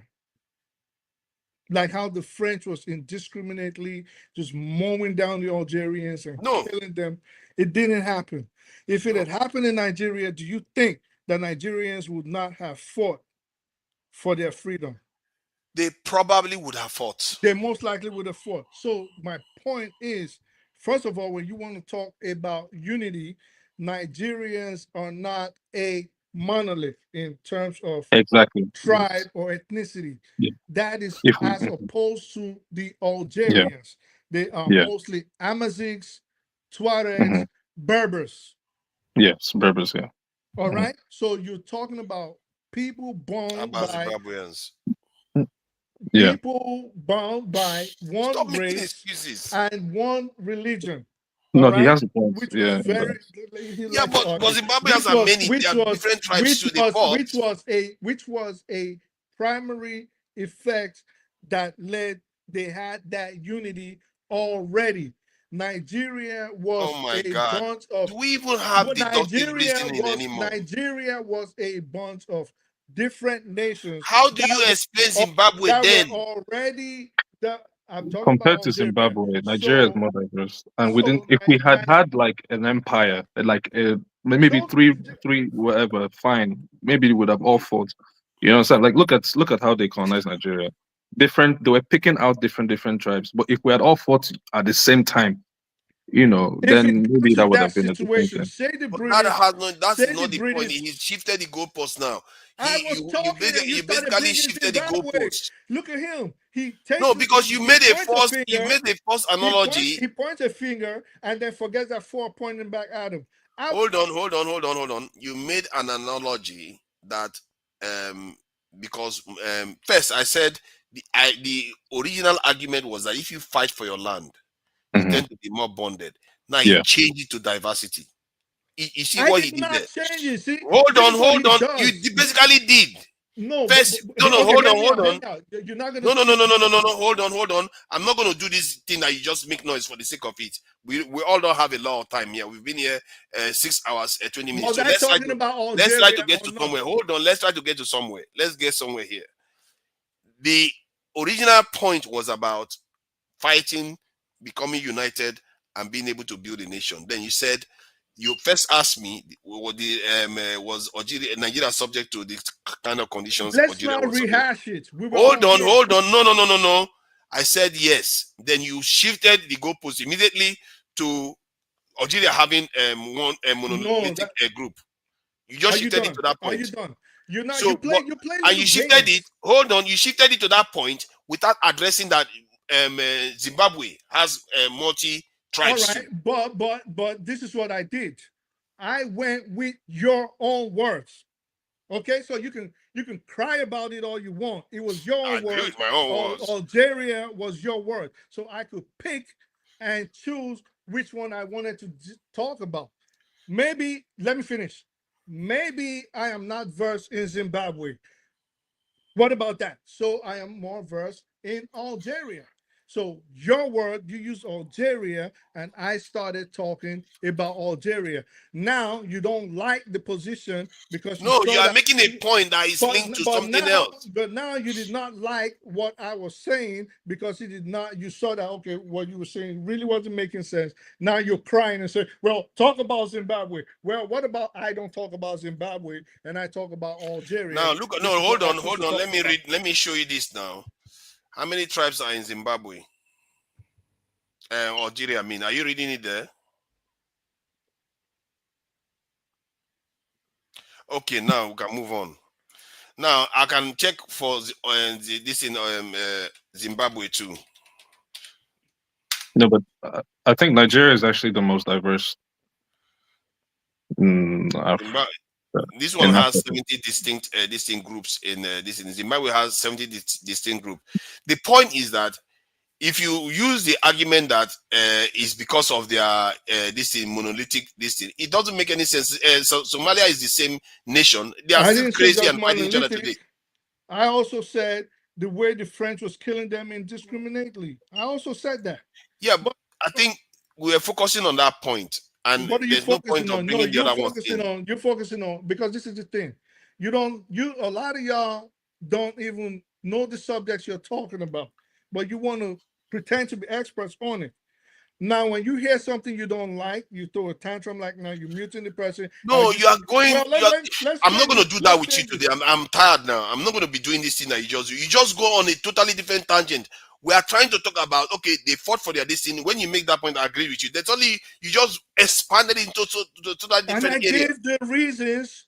If I was teaching my students, I will give them the reasons why Algeria. And you didn't even know the number of tribes in the country. Land, but he's going to tell you the one interrupting. I will tell them this is what happened. I mean, those of you who were with me on it. This is what happened. This is why Algeria fought the French, and these are the reasons why, which was what I did. Yeah, but you think that I think Dozier is saying that Nigeria has more tribes, but just during the time of Ottoman Empire, which wasn't very long ago, they had 1,200 tribes in that country. Not that long ago, they had 1,200. Are you telling me all those tribes are dead now? The tribes in Nigeria, are they dead? What are you talking about? In Algeria, they had 1,200 tribes. Are they dead? Most of them are what? Berbers, Amazighs, Tuaregs? They probably assimilated over time. But the They thing say is, the tribes encompass various ethnic groups, including the Arabs, Babas, Arabized Babas, and different groups. But they have different tribes. Listen, the bottom line is, were they Berbers? Yes. Were they Amazighs? Not all of them were Babas. Oh my God. If all of them were Berbers, would I say all of them were Amazighs or Tuareg? You see what he's doing there?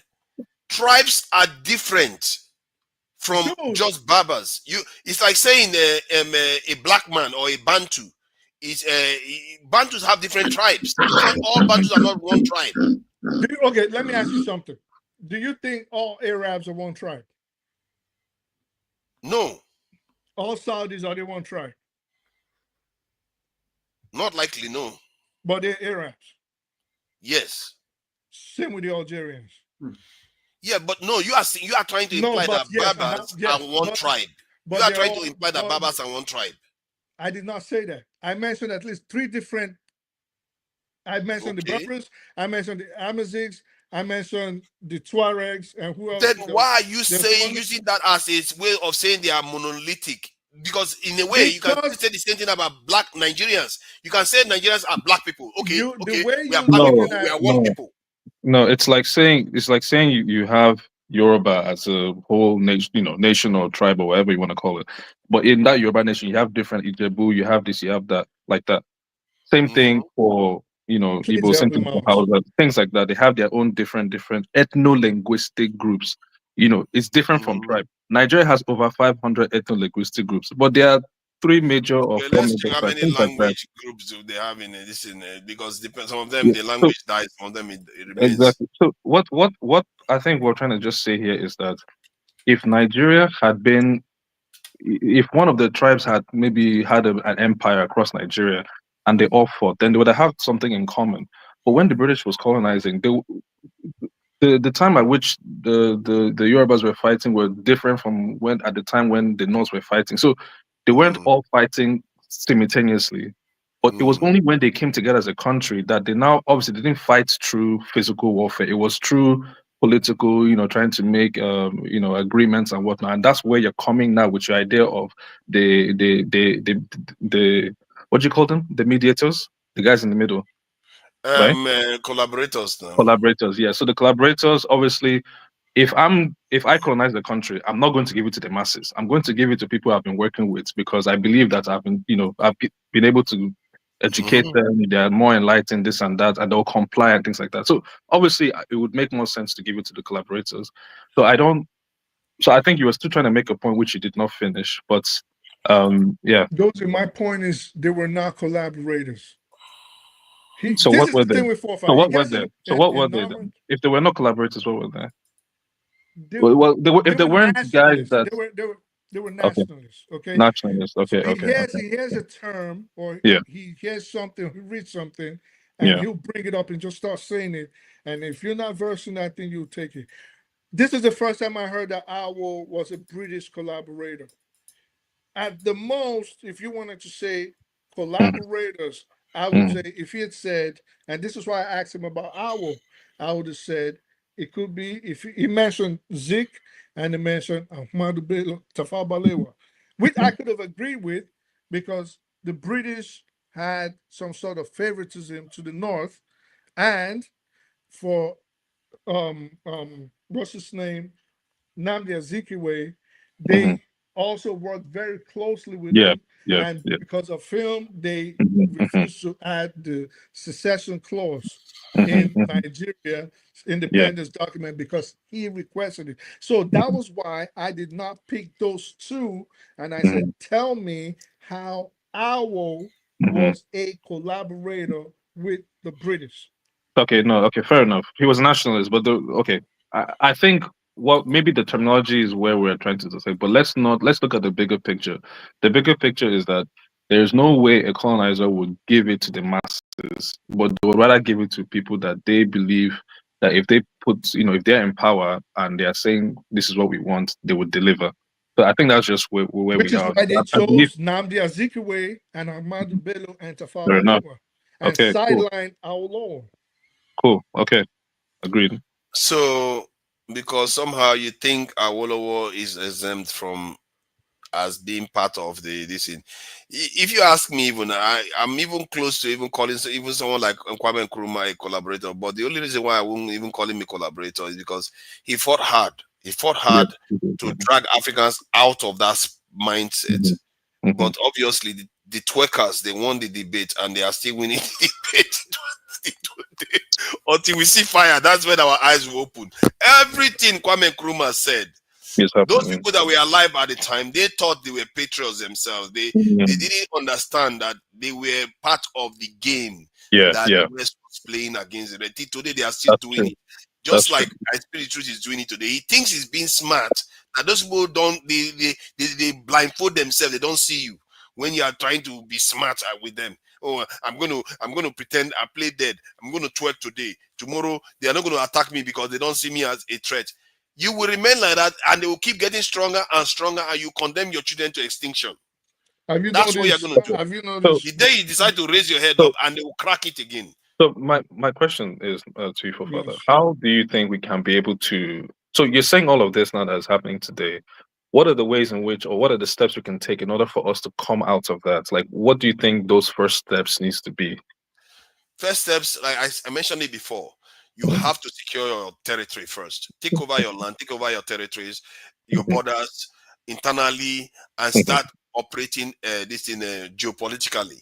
First, you secure the country. If I was a Nigerian president today, Yeah. I will go all out, recruit 100 million into the Nigerian security forces, that's the military, and then Okay. another million into the police, secret Okay. service. I will expand the secret service Mm-hmm. greatly because Mm-hmm. secret service gives you the highest buck for your this Mm-hmm. thing security investment. You Mm-hmm. increase the secret service, border police, all those things, increase it. Then in Mm-hmm. terms of this in strategic this in power, you Yeah. start forming alliances with this thing, which you already technically have with ECOWAS nations. All those nations that the French are preventing from because one of the Nigerian politicians came here and told us that the French nations are the ones that prevented ECOWAS from being a military alliance. Yeah. Something that the AES was able to achieve within how many years? Mm. Do you know that no African nations have military alliance? That should tell you another thing again that is wrong Yeah. with them. Mm-hmm. They don't have any military alliance. So they should have formed a military alliance between this ECOWAS nation. In other words, that brings all ECOWAS nations under a level of stability. Anybody that threatens them, they know that they will threaten more than 500 million people. Anybody that threatens them will threaten a massive economic power. Also, coups will be reduced because if you remove one leader, the others will come and remove you. You see what I mean? So you have a better and a more stable this is the West African this thing. Then if you want to project your power outward from there, the West Africa this in Cameroon is right there. You can form an alliance with Cameroon. Personally, I really think that Central African Republic, because of the landmass, they have a massive landmass, green landmass. Not a lot of people there. Nigeria can invest in that place, do a lot of agriculture. As a matter of fact, we can start marketing Nigeria, start making things that West Africa can purchase, Central Africa can purchase. If we start expanding our influence in Africa, I'm telling you, even the West, they will start seeing us as a point of call. when they are coming to Africa. That's what they did with the UK. They treat UK as a point of call when it comes to Europe, until the UK went and stupidly left the European Union. Okay. Now they are going to France. So now let's bring it back to Nigeria and focusing on Nigeria as a whole. Now I completely understand and just touching a little bit on the title of when I came in, in terms of military strength, whether we go nuclear or not. Now I agree with you completely. We need to make sure that our security is airtight and borders are secured. As president now, what if you see that there are resistances, like there are people who are self-sabotaging the whole entire, the operation of what you're trying to implement? You have cases of Nigerian military even killing civilians through airstrikes, and I was alluding to that because I was like, if we had nuclear, what's the possibility of us using it against ourselves if we're even just using bombs against our own civilians? So what would you do as president, seeing that, okay, there's some sort of something going on to try to destabilize that plan? Because without security, forget economy, forget all these things that we want. So I think generally, from the examples I've seen all over the world, the larger the military, the harder it is to a coup to occur. And secondly, if you have a large military, the elements, let's call them fifth columns or saboteurs, their effects is reduced because of the size of the military. For some reason, I'm not exactly sure how the mechanism works. Something stops the fifth column from being able to operate as well as they would when you have a large military, because they are influenced. They too will be scared, because the moment they pop their boom, and if anything happens, they will just find them out very quickly. And in the case of a large military, one of the reasons why I suspect that it's very hard to start a coup in a large military is because if you, let's say, one division or one barracks or whatever they call it, decide to go rogue and want to take over the state, all it takes is for one to disagree, you have a civil war on your hand. So nobody starts a coup with that prospect in mind. They want to start a coup and hope that they take over.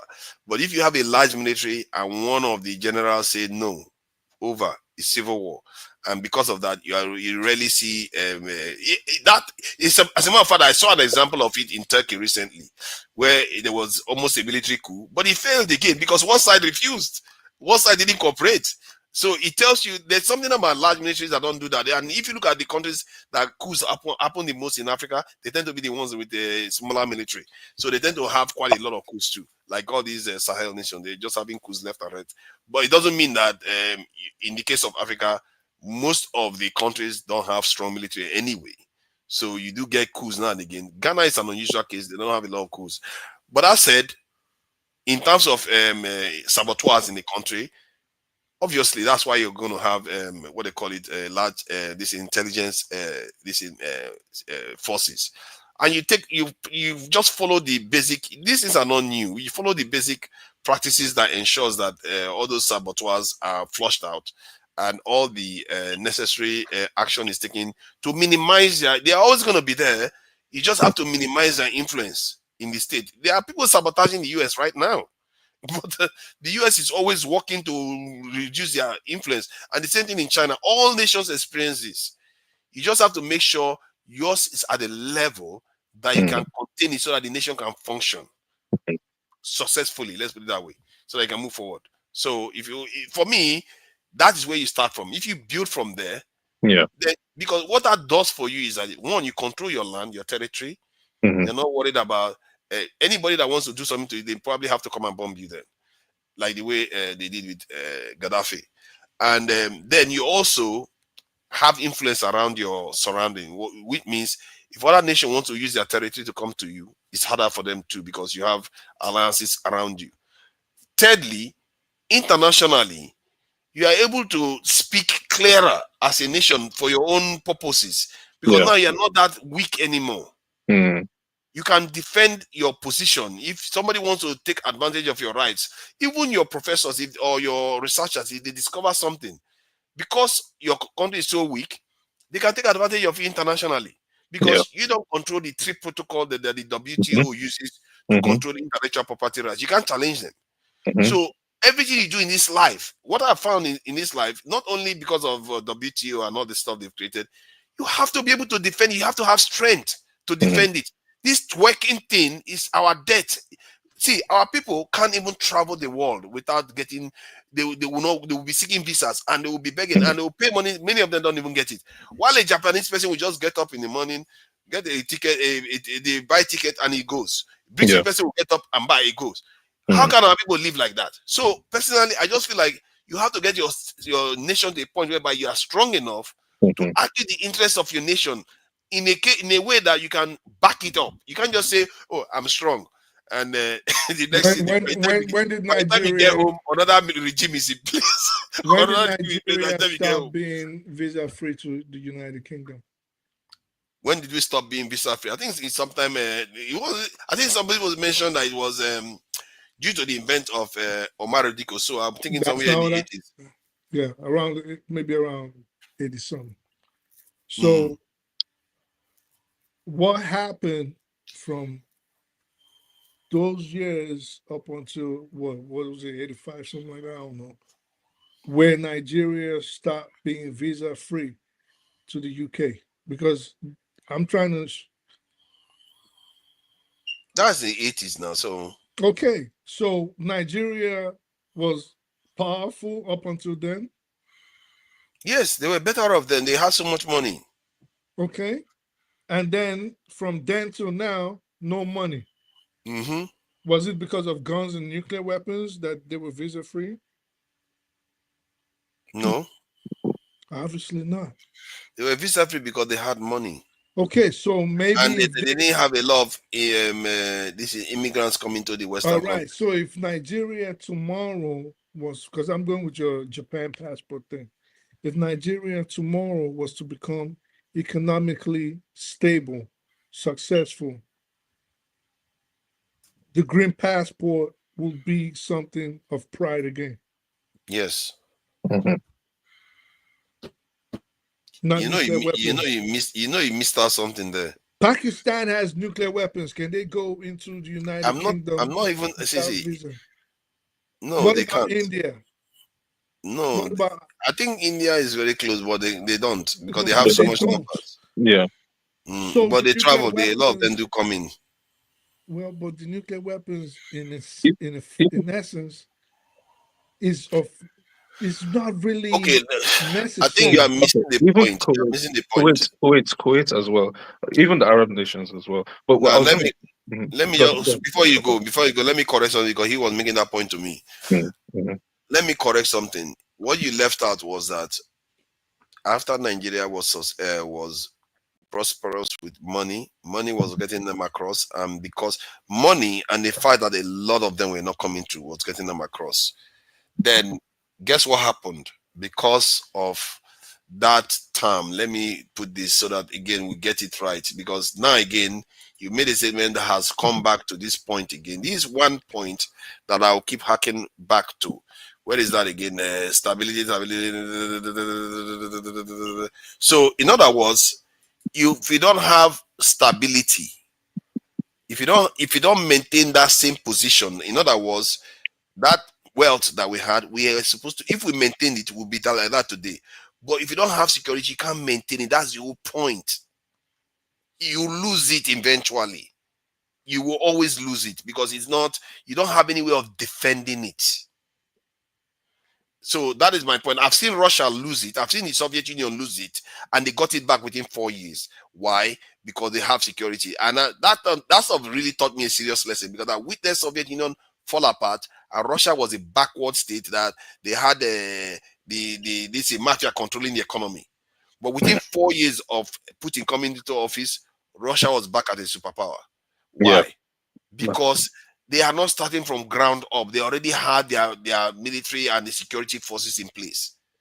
But if you don't have those things, you will struggle because they those already countries have sabotaging a you. structure spanning centuries. Okay, now that's I want to say something. Let's look at Kuwait, for example. It's a very small country, rich in mineral resources, but yet they are well respected. They need, I think, e-visa upon entry, but they can stay for 6 months. So when we look at them, they don't have military power. Sorry, they don't have. I don't even know if they have military like that strong, but they don't have nuclear. But they have respect, and that respect, Leverage. yeah, leverage. Thank you. Yeah. So I guess maybe there is kind of like a middle ground that we're seeing here. I'm obviously, for me, I will always push for economic might, which I believe Nigeria has the potential to. And I know some people here are also pushing for military might. And I feel like there are many ways to get respect on the international stage. And it's not just in one thing. I think it really depends. Again, leverage is another one. Another Have you ever built a house without a door and a window and a this thing, and said, you know what, this house, let me not put doors, let me not put windows, and let me go online and advertise my house. Then let everybody know the job that I do, that I will be making money and bringing the money into this in all the wealth that I have into this house. How long do you think you will ever be rich? Because others will come and take it from you. It's just common sense. We do it for our own lives every day. We buy door. In short, in Nigeria, they put burglary proof. They put fence. Then they put it in an estate. Then after that, they put a vigilante to protect the area. And yet you don't want to do it for your nation. We put fence. The money we spend securing ourselves individually, like we buy everything, we like to do it small. We do instead of us to get pipe bomb water, we do borehole. Instead of us to get electricity, we do generator. And the same thing, we are doing it in security. That's it. We always do things in a way that is not efficient. Are there 20 countries on this planet that have nuclear weapons? No. Why? Because they don't need 20 to have it. All right. So the ones that need it have it. And the ones that matter have it. The ones that need it have it.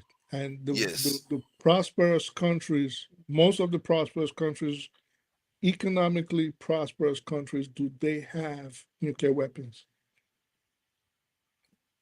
Not all of them do, but hold on. Let me finish my point now. No, go long. All of them have nuclear umbrella. Let me put it that way. Well, that wasn't what I asked you. My question was very succinct. Do most of the prosperous all of them have nations, nuclear umbrella? That wasn't my question. Do most of the prosperous countries on the planet today have nuclear weapons? No, they don't. Why? Because they don't need it. The ones that do need it have it. Even the poor ones or the developing ones like Pakistan and India. Should Pakistan ordinarily have a nuclear weapon? No, because it is not economically viable for them. But do they need it? Yes, because India might decide tomorrow to make them dust. So they have it. What about Russia? Should Russia have it? Yes. Why? Because they have a lot of adversaries all over the planet. Does China need it? Yes. If you look at China, do you think China would really want a nuclear weapon? No. But America might go crazy tomorrow. India might go rogue. They need it.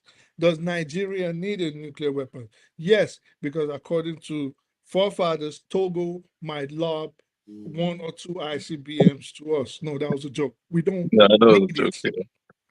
We don't need it. So America will not go crazy like they go crazy for China to come after us. No, they won't. They won't. If they do, even if they do, it will never be direct. History already. It will never be direct. It will never be direct. I keep saying this. Even if they do, they didn't come here to they will take never. slaves. The ship took detour and go to Arab and China. Nigerians voluntarily jump on I don't know what is happening to our people. We are running away from the truth.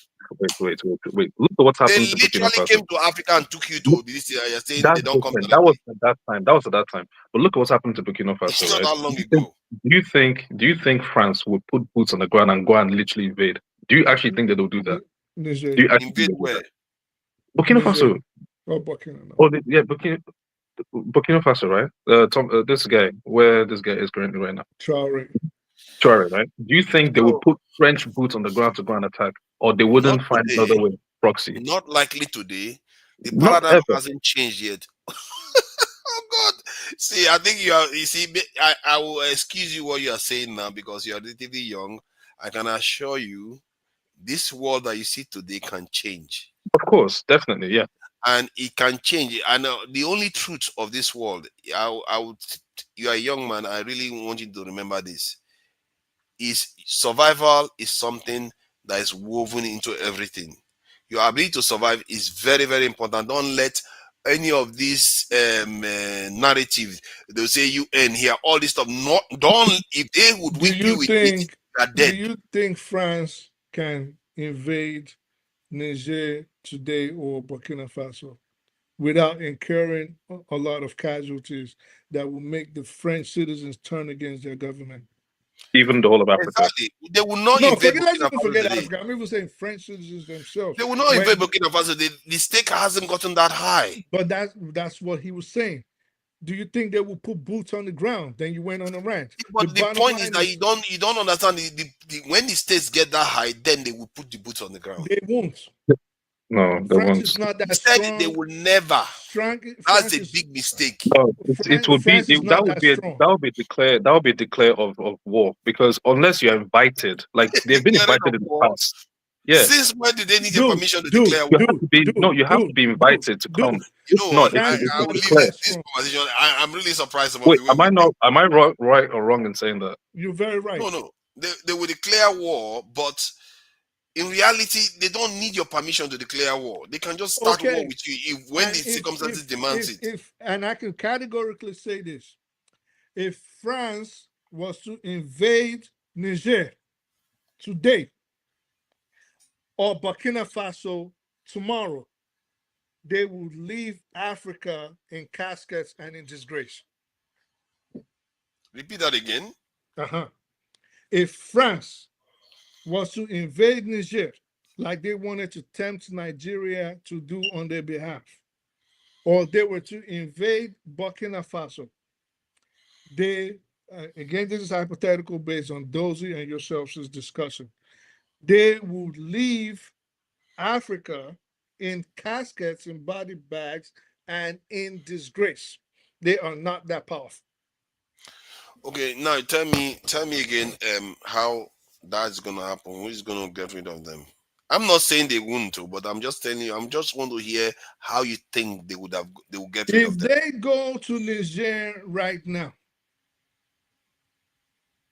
or Burkina Faso, the chances that even the Islamists and the militants that are fighting in Burkina Faso, number one, the citizens are going to pick up arms against France.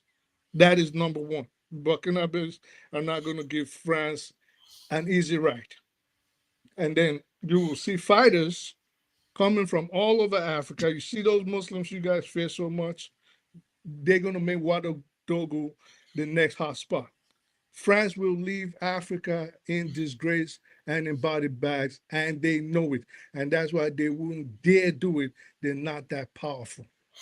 So you believe that the Burkinabés will be able to fight the French off by themselves without anything in the world happening? No black community, nothing. Okay, how do you think they're going to do it? I did say, see all those Islamists, even the Islamists giving the Burkina Faso government problems, will join in that fight. Those Muslims that you guys fear so much, that you hate so much, will come in, and Burkina Faso will become the next party. They will run the French out of there. France, they're not that powerful. They're not that strong. They can't do it. I feel sorry for some. You know what? I'll just leave it. There's no point. You don't seem to understand that there are different layers. Yeah, you don't understand that there are different layers of politics. There is what they call total war, and there is what they call invasion. Someone that worked in department.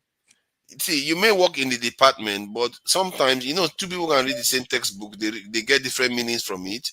So I'm not under any illusion that just because you work in the same we are going to share the same opinion. I didn't say anything about where I work. I just said my point is that the idea that they are going to fight those people off If you tell me that if they came into this today, they're going to leave with body bags, and the French are going to lose the conflict based on the scenario that we have in the world today, it is true they will lose, and that's why they didn't come.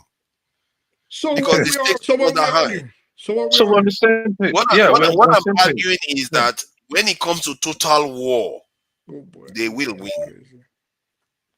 You see, because you don't understand you don't know the difference between the two. When we say total war, it's a civilizational war where you have, you know how they were fighting the Second World War, where they were going all out. Yeah, If that was the destruction. case, no human rights, no nothing, no UN, forget it. We'll be gone. I mean, Burkina Faso will be gone. I assure you, they won't last. They might be doing guerrilla warfare now and again, but by and large, in short, they may even go all out in such a way that even guerrilla warfare is not going to happen like the way they do with the Japanese, where they just surrendered.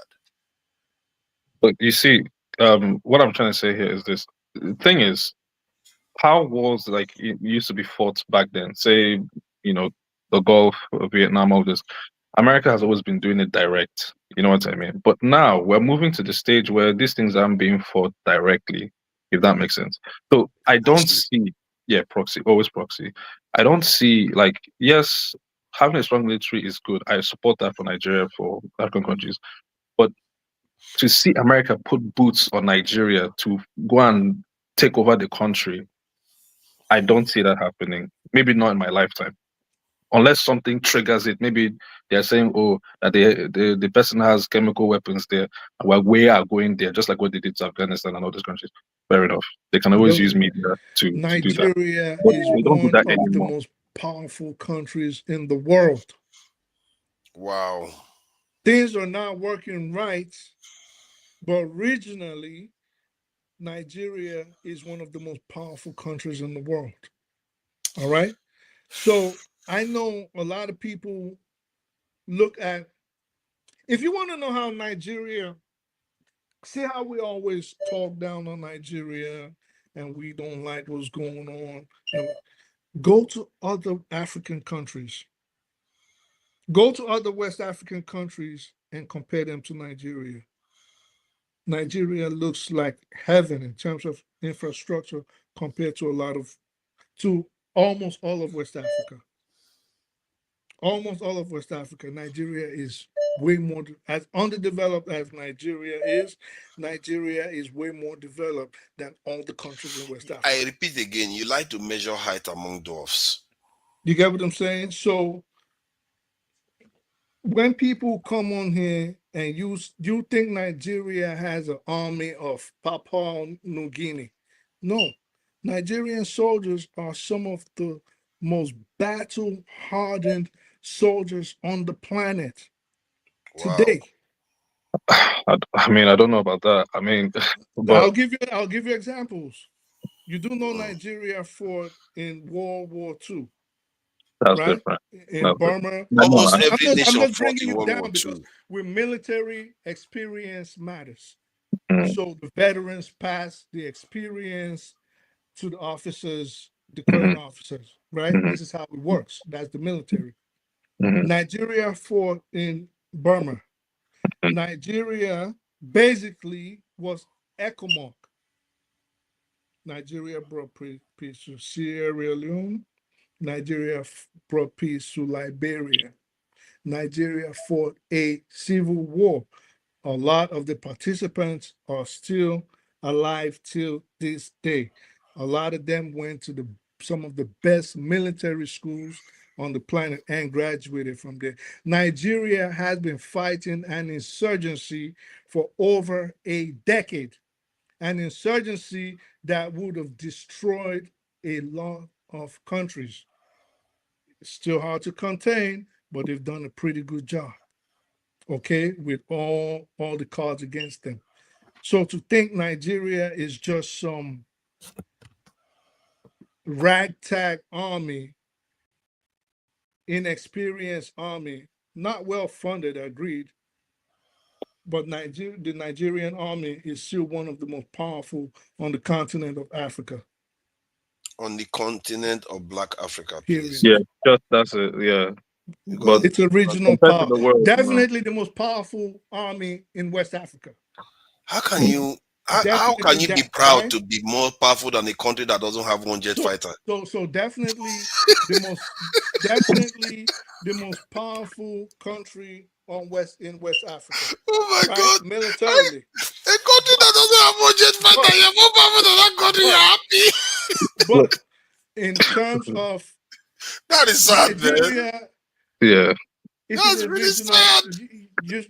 You're talking very infantile now. Like even Nobody say fact though. your It's a fact. attitude, your attitude. No, Why hold on. why are you Your not thinking attitude even higher than shows that that? you're not too. Why do you insist on seeing us as inferiors?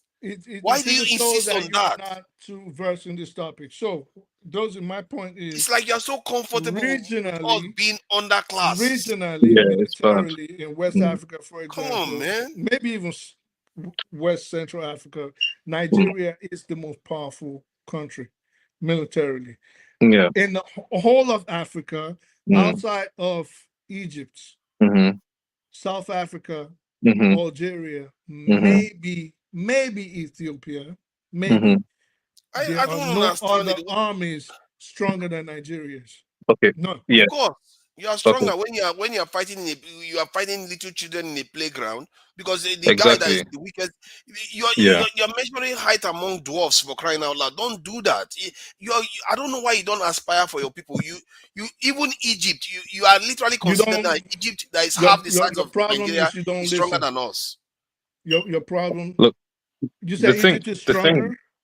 You consider that Egypt is it stronger than doesn't. Nigeria. Of course, Egypt is strong. You don't think Egypt Yeah. is stronger than Nigeria? No, the fact that you consider that, and the only country you can compare Nigeria to are nations. Okay, guys. I can only I think what we compete. can. Hold I on, think what we can all hold agree. on. Let me just land. Thank Okay. you. This is why I say you need to calm down when you entertain or enter discussions like this. You can only compare first your background. That is what you do, except maybe you are a world power, which no African nation is. So we can only compare where Nigeria should necessarily hold ground, the Western Africa, and then we have to move to Africa as a whole. And this was what I did. So what was so hilarious?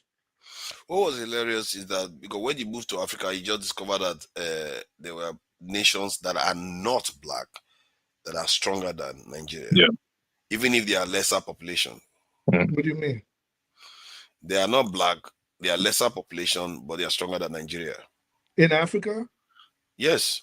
Like which one? Egypt is less population than Nigeria. Algeria. And way stronger. What Algeria is is the less race? population than Nigeria. What does the race got to do with anything I said? No, it's got everything to do with what you said because no, maybe for you it doesn't, but for me it does because they are different from us and we are the ones that don't have any protection. Yeah, but we're also not on the edge of the Suez Canal, and we're also not facing the IDF. Yeah. No, So you No, guys we are have not valid facing the points, guys. IDF. We are just facing all the other nations that have. Yeah. Your problem is that just because you don't see it now, you think you don't. Yeah. It's always there. Yeah. No. Forget about your existential threat. We're talking about military might in Africa now versus West Africa versus the world. We're not talking about the existential threat. I think we're comparing apples and oranges here. You guys are making both solid arguments. I understand, obviously, with the Suez Canal, what's going on, the Yoti Yemen war going on. Yes, it makes sense why North Africa is well armed. You know, Nigeria right now, the only conflict we have right now. Sorry, I just read some crazy. The only conflict we have right now is just Boko Haram, and that's it. But even at that, we are not. I mean, why hasn't it been squashed already? If our military might is really that strong, so I feel like. Wait. Hold on, Desi. I'm glad that was what I was laughing at. Don't take it off. Tell this guy to come on the show. He's been trying to kiss your ass. Artillery. What's artillery? Look at that. Artillery. That's artillery. That's what he's trying to spell. Yeah, okay. He's just been on there trying to be kissing your ass. Tell him to come up on the show and do his thing. No, but he's giving you the numbers now. So Nigeria has 15,000 in the army? Niger, Jesus Christ. Oh, Niger. Who cares about? I don't care about all that shit. Anyway, I'm listening to you. Oh my God! You know, to me to be saying a whole nation doesn't have one jet fighter is scary. Like, it's actually pretty bad. But look, yeah, but that's Africa. With the potential of Nigeria, no, it's true. With the potential of Nigeria, with the potential, definitely we can do much far better than this. Definitely, I completely agree. But I feel like even with the current threat that we currently have, Boko Haram, ISWAP, we are not showing that we are capable of even squashing internal stuff. And this is where Poppada is coming by saying we need to boost that. And I completely agree. Yes, we do. So you have to deny them space. The problem is that let me we don't have enough manpower to take over the land. Yeah. If you were, let's just pretend hypothetically, you were a military commander with an air direct line to the president, the commander in chief, how would you propose to squash the Boko Haram insurgency? Well, I don't have any military knowledge like that, but yeah, well, first of all, it's to gather as much intel as possible to know what I can be able to do. That was it. That was it. That was it. That's it. And that's what Nigeria doesn't have. You ask someone like 4 or 5 days, they're talking about we need 1 million people on the ground. You can have 10 million on the ground. You don't know who these people are. You don't know their finances. Wait. He's going somewhere. You don't know their finances. Yeah, because we've had this discussion. That's true. They're being financed, but it's true. But you got it off the back. Intel.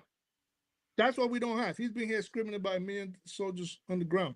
You have 10 million soldiers on that ground. They're not doing anything. They can't do anything. What we need the intelligence to take them out. Their sponsors, their financiers, their collaborators in the army, who feeds them information, how do they get their weapons, things like this. That's not something armed soldiers will do. But I'm happy we have someone. Let me explain how wrong you are. One, Intel hardly arrests people when you are not present on the ground. Intel hardly arrests people when you don't have enough people on the ground. There's a reason why nations, almost all other nations that are not us, you see, what I'm asking for is not excess, it's just standard security posture. So you can't argue with that. All the other nations have voted already. The result is in. This is not even a debate. It's either you want to twerk to extinction or you want to leave. It's very simple. Tell us how you're going to do it. If you want to deal with it, of course, you will upgrade your security posture in terms of your intel gathering. I actually said that I was going to invest more in intelligence because they offer more bang for your buck. That's what I will prioritize that significantly. However, you still need to create a grid on the ground so that you deny them space from operating. We all sit in, can I finish, please? We all sit in countries where if you call the police, they will show up in 10-15 minutes because they are practically everywhere. Intel like what? Intel to discover how their funding is done, where they are moving. Yeah, like what? Like what? Intel. Why should I specify the intel? The important thing is that I'm going to invest in. Is there anything you only ever specify? Everything you don't want to say? No, because we are online now. You can't just be specific. And besides, I'm not a security officer in that sense. I analyze the security gaps that needs to be filled in, and I know the tools that are needed to deal with it. It doesn't mean that I know the specific itemized intel that needs to be gathered. Point is, if you deny them space, you are creating a trap for anything. As a matter of fact, the moment they pop up, they will not escape anymore.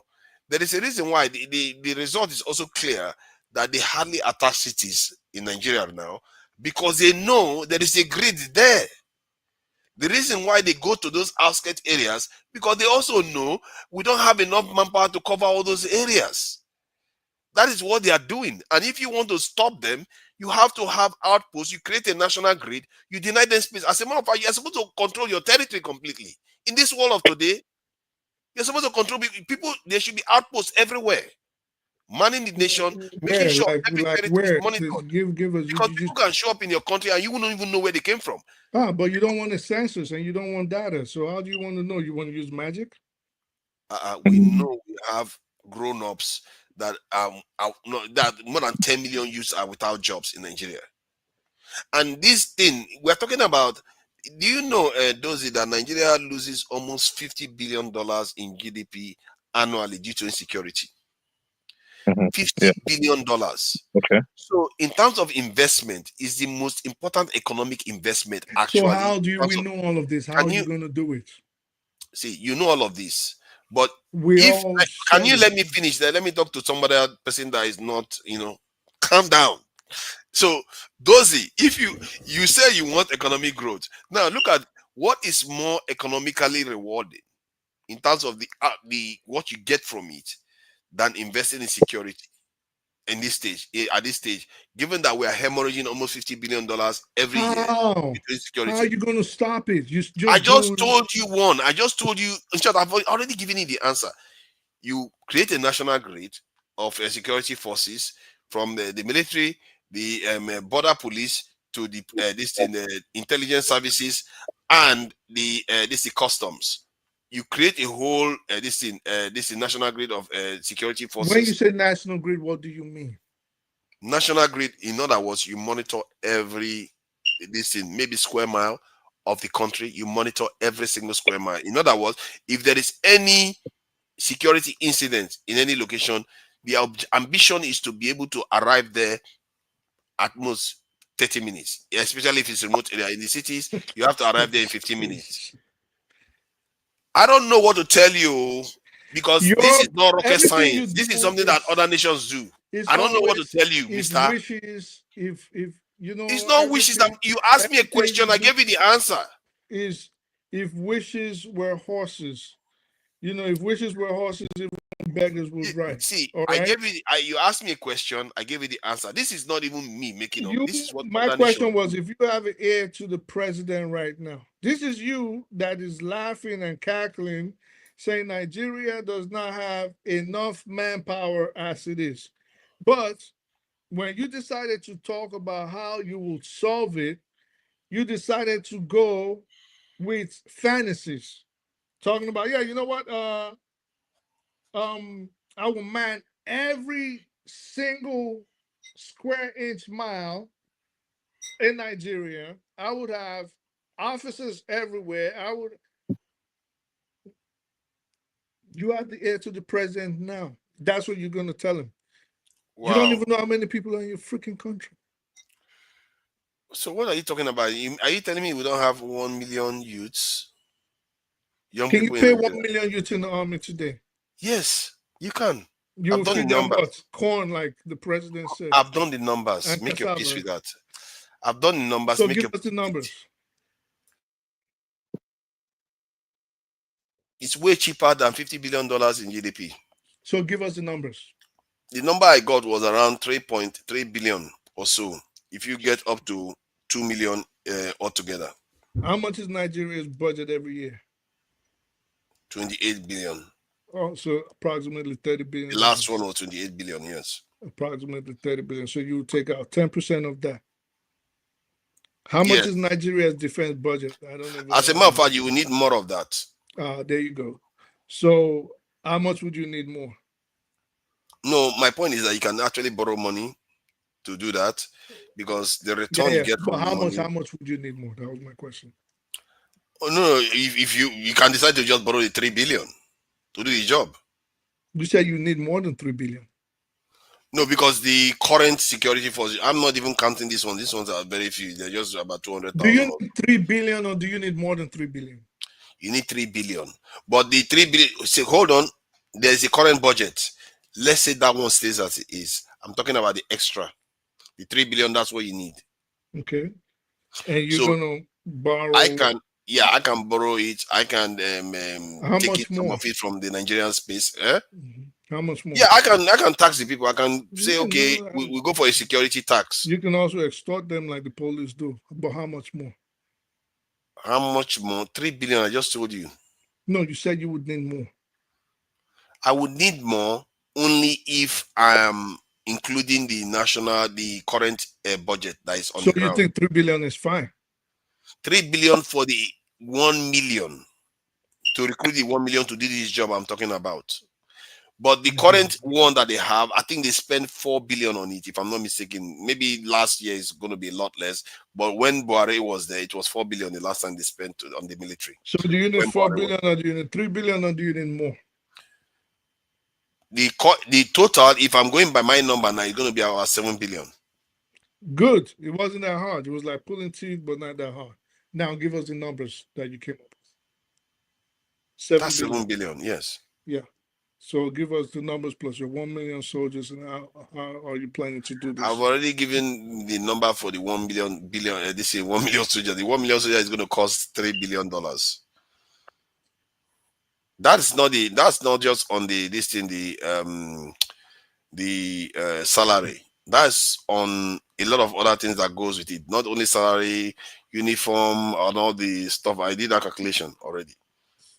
So if you have that and you're able to use them as a rapid response from any location where they are, and you show up in 10-15 minutes instead of you going to hear that bandits are operating from 11 p.m. in the evening to 5 a.m. in the morning, slaughtering people from house to house, when you can be there in 15 minutes. And if they know you can be there in 15 minutes, it will foil the entire operation.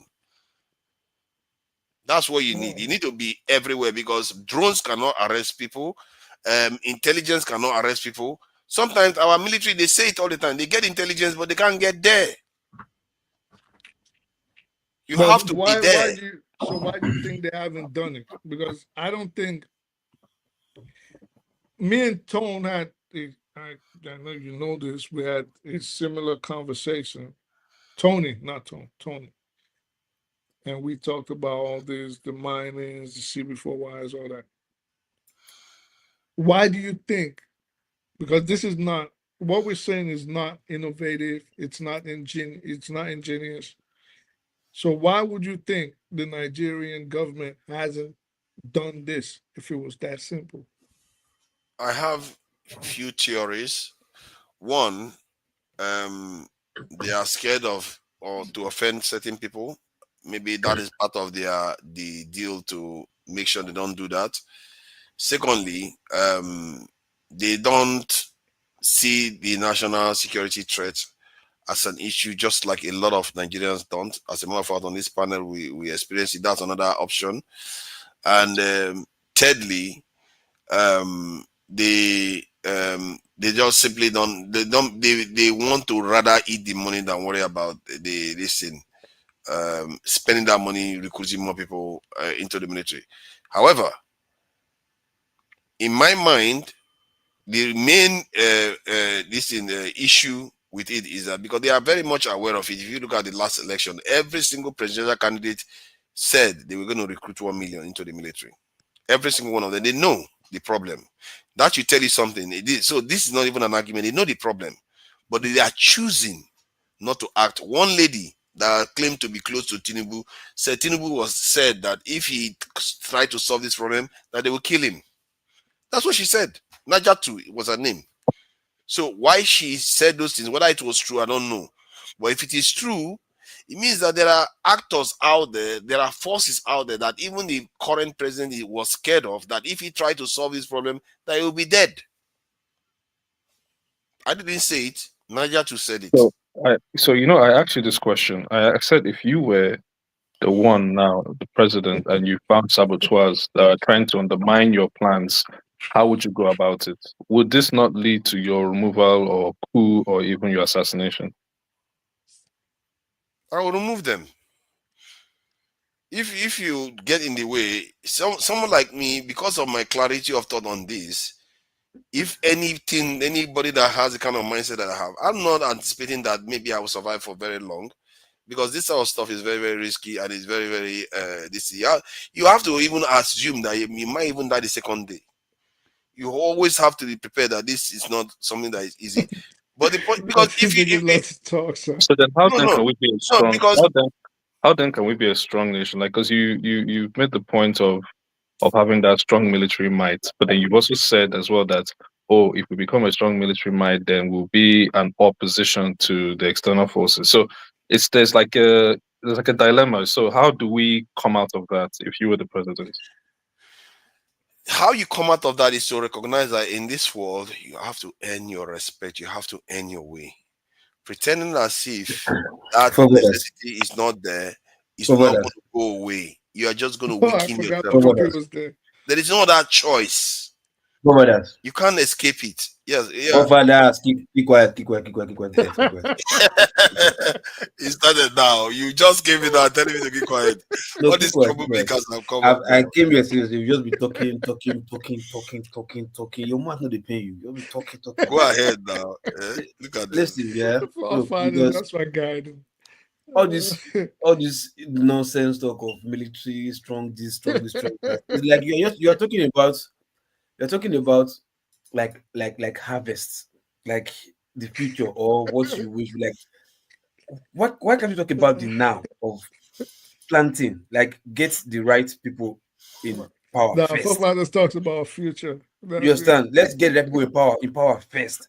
Then we can move from there to like, okay, because you're talking about, okay, no, military. With this type of government that we have right now, let Nigeria have 1 million military. It's going to even make it worse. Because of the mindset of the military already. Now, everybody wants to go there because they believe that just like what's happening in APC right now. People opposition right now, oh man, it's like, man, let all of us just move to APC and let us be there and just be ruling ourselves. There's no one area. So the military is the same thing, yeah. Everybody can just be in the military, like, oh boy, this guy is okay. Let me go there and still be eating our money too. Let's be sharing the money. Everybody you have that same mindset. You said that's why change government year in, year out. Every chief of army staff that is there is doing the same bit of even the people that started with Obasanjo. The same people, like they've seen insecurity as a cash cow right now. So put them in 1 million, they will just be there and be called the same thing because they will go there and because they will only allow those who have the same mindset to be at the top.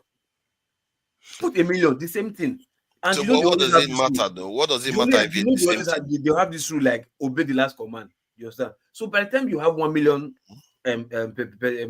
security force there, and you also have the few that have this mindset of let's go there and make money for security. The rest, how many millions you have underneath them, we still not have nothing to do.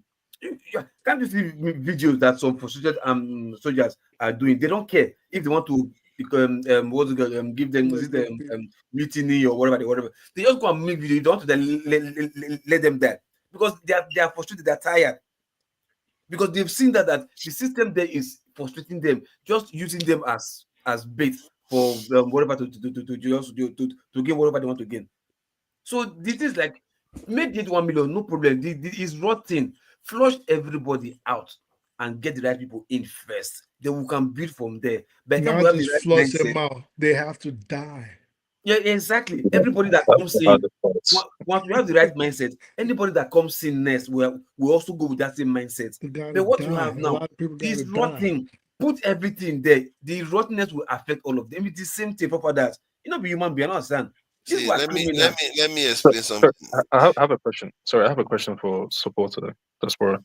Do you believe that an election, say the next election, is the silver bullet to change the face of Nigeria, or do you think it's something as great as deadly as a revolution? Where it's really just like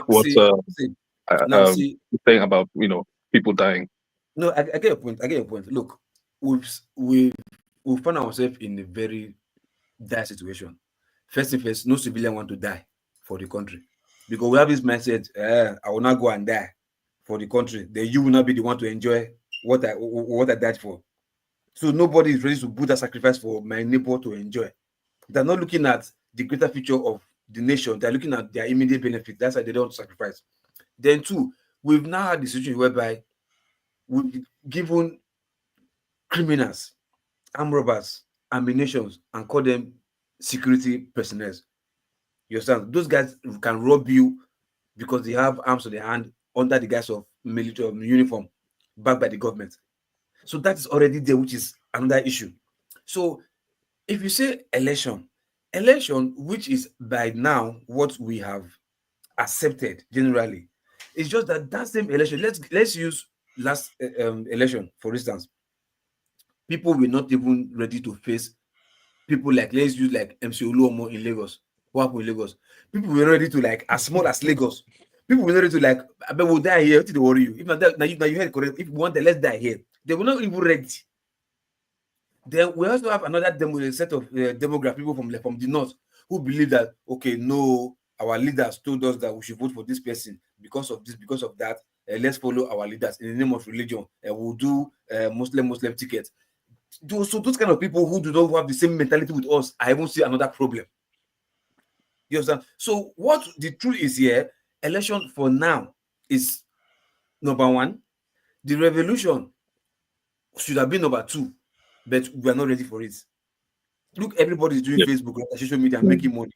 They're buying houses in Lekki. Now they now go do revolution, go die. Where you make money. You understand? If so you the ask me, mindset is already we don't have this nationalism, this culture of like it's Nigerian face before us. If you ask me that same question, for me, I'd say Nigeria needs a revolution, but not in the sense that people are thinking about it. We do not need an armed conflict. An armed conflict will be too disastrous for Nigeria. Lagos alone is about 30 million people. That little island has about 30 million people on it. Okay? We don't want those problems. We don't need it. Africa doesn't need it. The world doesn't need it. But guess what we need? We need a total reset of the mind. Those old people there, every single one of them does not deserve to lead that country. They are not astute enough. They have shown it to us. I don't care if it is Tinubu, Atiku, Obi, Kwankwaso, whoever. We don't need them. This is a country that more than half, almost 70% of its population is under the age of 35. We do not need people that do not even know how to use AI. Not saying everybody knows how to use it. We know forefathers does not know how to use it, but we don't need those kinds of people. They are not in tune with our world. Let me tell you something I was thinking the other day. The only way we can change Nigeria is through the ballot box. This is why I wish Simon Ekpa and Nnamdi Kanu, for example, tempered their message in a very different way. Exactly. They didn't. Nnamdi Kanu is the most stupid person I've ever seen. If I have 10% of Nnamdi Kanu followers, Tinubu and Buhari, they're going to beg me for negotiation. If I have 10% of their followers, 10%, they beg me for negotiation. So, but these guys had that opportunity, but they didn't. The next best thing that can happen, because you're not beating these guys with the barrel of the gun. They have it stock, lock, and barrel. No pun intended. They have the money. Yeah. If they do not have the security forces with them, they have enough money to fund militias. They have enough. They have enough money to buy some youth at the ballot box. Yeah. You can. If the youth of Nigeria, let's look for two charismatic people. For example, that Anjuri guy that worked with the government as some kind of special assistant. Or we want to, I'm just using that as an example. I'm not saying necessarily him. I'm just saying a charismatic person backed by money. I guarantee you, if they had if they had people to put up $100 million, you have a charismatic person like that, which Nigerians are easily enamored by people like that, right? And then you have a woman like Natasha that is going through something with the Senate president now. And this is just flash of the pan examples I'm giving. We can actually upturn the ruling mechanism in Nigeria. But running now to 2027, look at the people we're trying to put in place. It's between Tinubu again, Atiku, Obi. Are you fucking serious? The same people. Are you see, serious?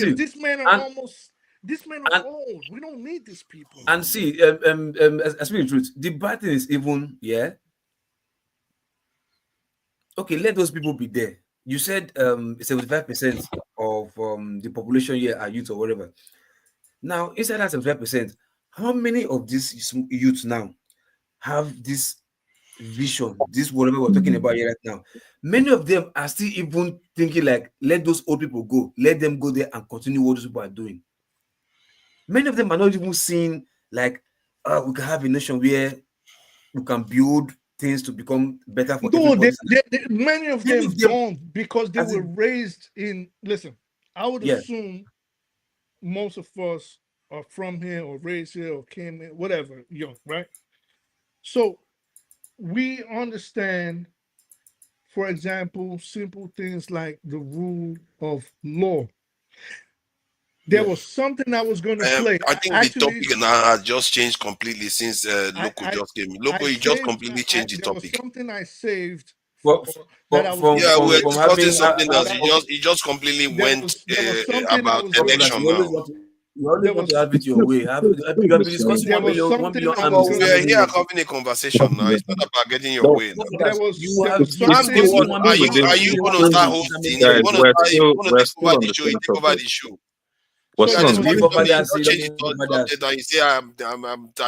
You've been talking for 15 minutes. You say I'm taking over the show. So there was something. What am I supposed to do? Just watch you hijack the something.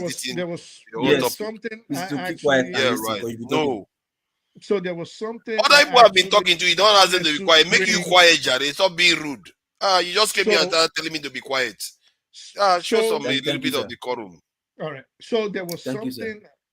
So there was something. You can't just come on a panel online and tell people to be quiet. You are being actually rude. So there was something I was said actually. Thank you, sir. And let it die there. Let's continue. Okay. So there was something I was actually going to play on the show. I was going to show it to forefathers. Now that we're talking, I seen it earlier this week, and it went to show me the mentality of Nigerians. This is why I was bringing up their mentality with something as simple as the rule of law. Now, there was a video going around on the internet where a cop, one of the citizen watchers, the citizen watchers in the United States that always monitors police and watches the exorcists. He went to a correctional facility and he was filming the National Guardsman. He was like, yo, why are you guys here? You are not supposed to be in a correctional facility. Listen, 1 out of every 100 Nigerian that commented was wondering why that guy did not get beat up by the police. They were literally arguing, even with Americans, that the cops should have taken his phone, bastard, locked him up, kicked him in his face, stomped him out. Yeah. This is the mentality we're dealing with. True. But I believe, like every society that has gone through this, New York City went through it. We had Fiorello LaGuardia. In Chicago, they had Dewey. It takes one person, one charismatic person to come through and change the mindset of the people. And believe it or not, as much as we think there are not enough people that share our mindset, there's a lot of them. Yeah. They're just not as vociferous as the ignorant ones. Yeah. You know what I mean? So True. Yeah. we can do it. It can happen, but it will cost a lot of money, and it'll need at least forward-thinking, charismatic people backed up by very, very, very, very wealthy people. But is Nigeria willing to do that? I think it was Kinsley Moghalu that said something about the next generational thinkers, breeding the next generational thinkers. I think he said it when he wanted to run for election at that time. So I think it just, I just remembered that. But definitely we need something like that, really, because, yeah, it's the only way Nigeria can change. Someone charismatic, someone the people will look up to, someone when he or she speaks, Yeah. and someone that will make this old man realize when they step in the ring that they are no competition. Mm. All this man putting all this men next to Putin, arm wrestling I think those people, yeah. I think those people, and the thing is this, yeah. We've already accepted the situation where, okay, it's only through the ballots that would put somebody credible there. Now, why? Okay, I don't know if INEC can be untwisted or INEC can be compared to register a new party, yeah, and let everybody that has this forward-thinking mindsets go to that party, excluding the known ones like the recycled politicians. We know you have the best idea. Please don't come. Just stay where you are. Mm-hmm. Don't come. We don't need you. Don't help us financially or idea, wisdom. Keep your wisdom because you've been opportune to be there and nothing happened. So don't come and start telling us what we think we should hear. Keep your wisdom to yourself. Let us just start this new party, new idea, new people, new name, and just go from there. That means you will have an ideology. Yeah. And the ideology will just be, regardless of what you want, of what you think, let the ideology be Operation Flush Old People Out. No, you can't do that because you can't put them on their toes. You can't put them on their toes. I think. Okay. You if know not that's what you're gonna do. You know that's what you're gonna do. Okay, but fine. You're not gonna, you say no, but if not that, because I'm trying to drive at something that when it becomes a mantra, everybody who's that have that same forward thinking mind, like, oh, okay, yes, I think we want to go in that direction because these people have put us in bondage. Exactly. But Exactly. yes, just listen to this and just move, because Obi tried it, but I think he wasn't having the balls to follow through. Like, he tried it to as in he didn't have the balls because he tried. But guess what? When you think you won an election, this is you thinking it's not about balls now. You're saying I won this election. Your supporters are saying you won the election. But then you get to the tribunal and you don't bring nothing of that nature up. Exactly. I think probably maybe he didn't believe the massive support he would get. I think probably like, let me just do my thing. He just go with the trend. He got to get like, man, this right is bigger there than tells you don't need that as a leader. Yeah. You couldn't even go there and say, I won. I won. Like MK, like MK Abiola, he didn't do things like that. He didn't. He didn't. Yes, because I mean, man. Yeah. And nothing $100 million cannot solve in Nigeria. This the young chap now that is supposed to be the one that would think, okay, maybe let's try you. Okay, maybe Obi has fucked up. Or okay, or maybe Showore. Can it be Showore? That one is just fucking up left and right. Showore is, I like him. I think he's real smart. He's mad intelligent. I love listening to him. But I would not wager a clip of my toenail to say he would even win 1 million votes. No, he's not going to get it. Where's he going to get it from? It's not even the vote. Like, I don't think he's fit to be there. Not even the vote. Because for me, he's fit to be there. Yeah. Why? Because I'll tell you this about leadership. Yeah. Okay, what I've seen in him is it can attack you for not even be on the same page with him. Not try to discuss with you, to have a dialogue with you, like, oh, do you think, like, okay, let's brainstorm, whatever. It's like, this is what I think it is. If you come with like, oh, bro, boss, Mr. President, I think you like, man, you just be like, oh, fire him. Yeah. You think so? No, it's trusty. He's that kind of person. Like, he's also a yes man kind of guy. He knows the best. He doesn't see. Think of Showore. Nobody has ever asked Showore any question, something that is slightly different from his opinion. Like he has ever like, okay, yeah, I think. Even he's always like, always condemning whatever you are bringing. Always condemning. I've noticed that. The first I noticed this thing was the time he had this during the first not this I think it was 20 what's the election before this 2023? I think 2020 what's the last election for calculation? 23. Yeah. No, before 2023, the previous one, 2019, yeah. 2019 election. He had an interview with is it Drutoye or this other CBN, this guy has the same CBN surname with Kachuku, one Kachuku guy. Either the Kachuku or the this Drutoye guy.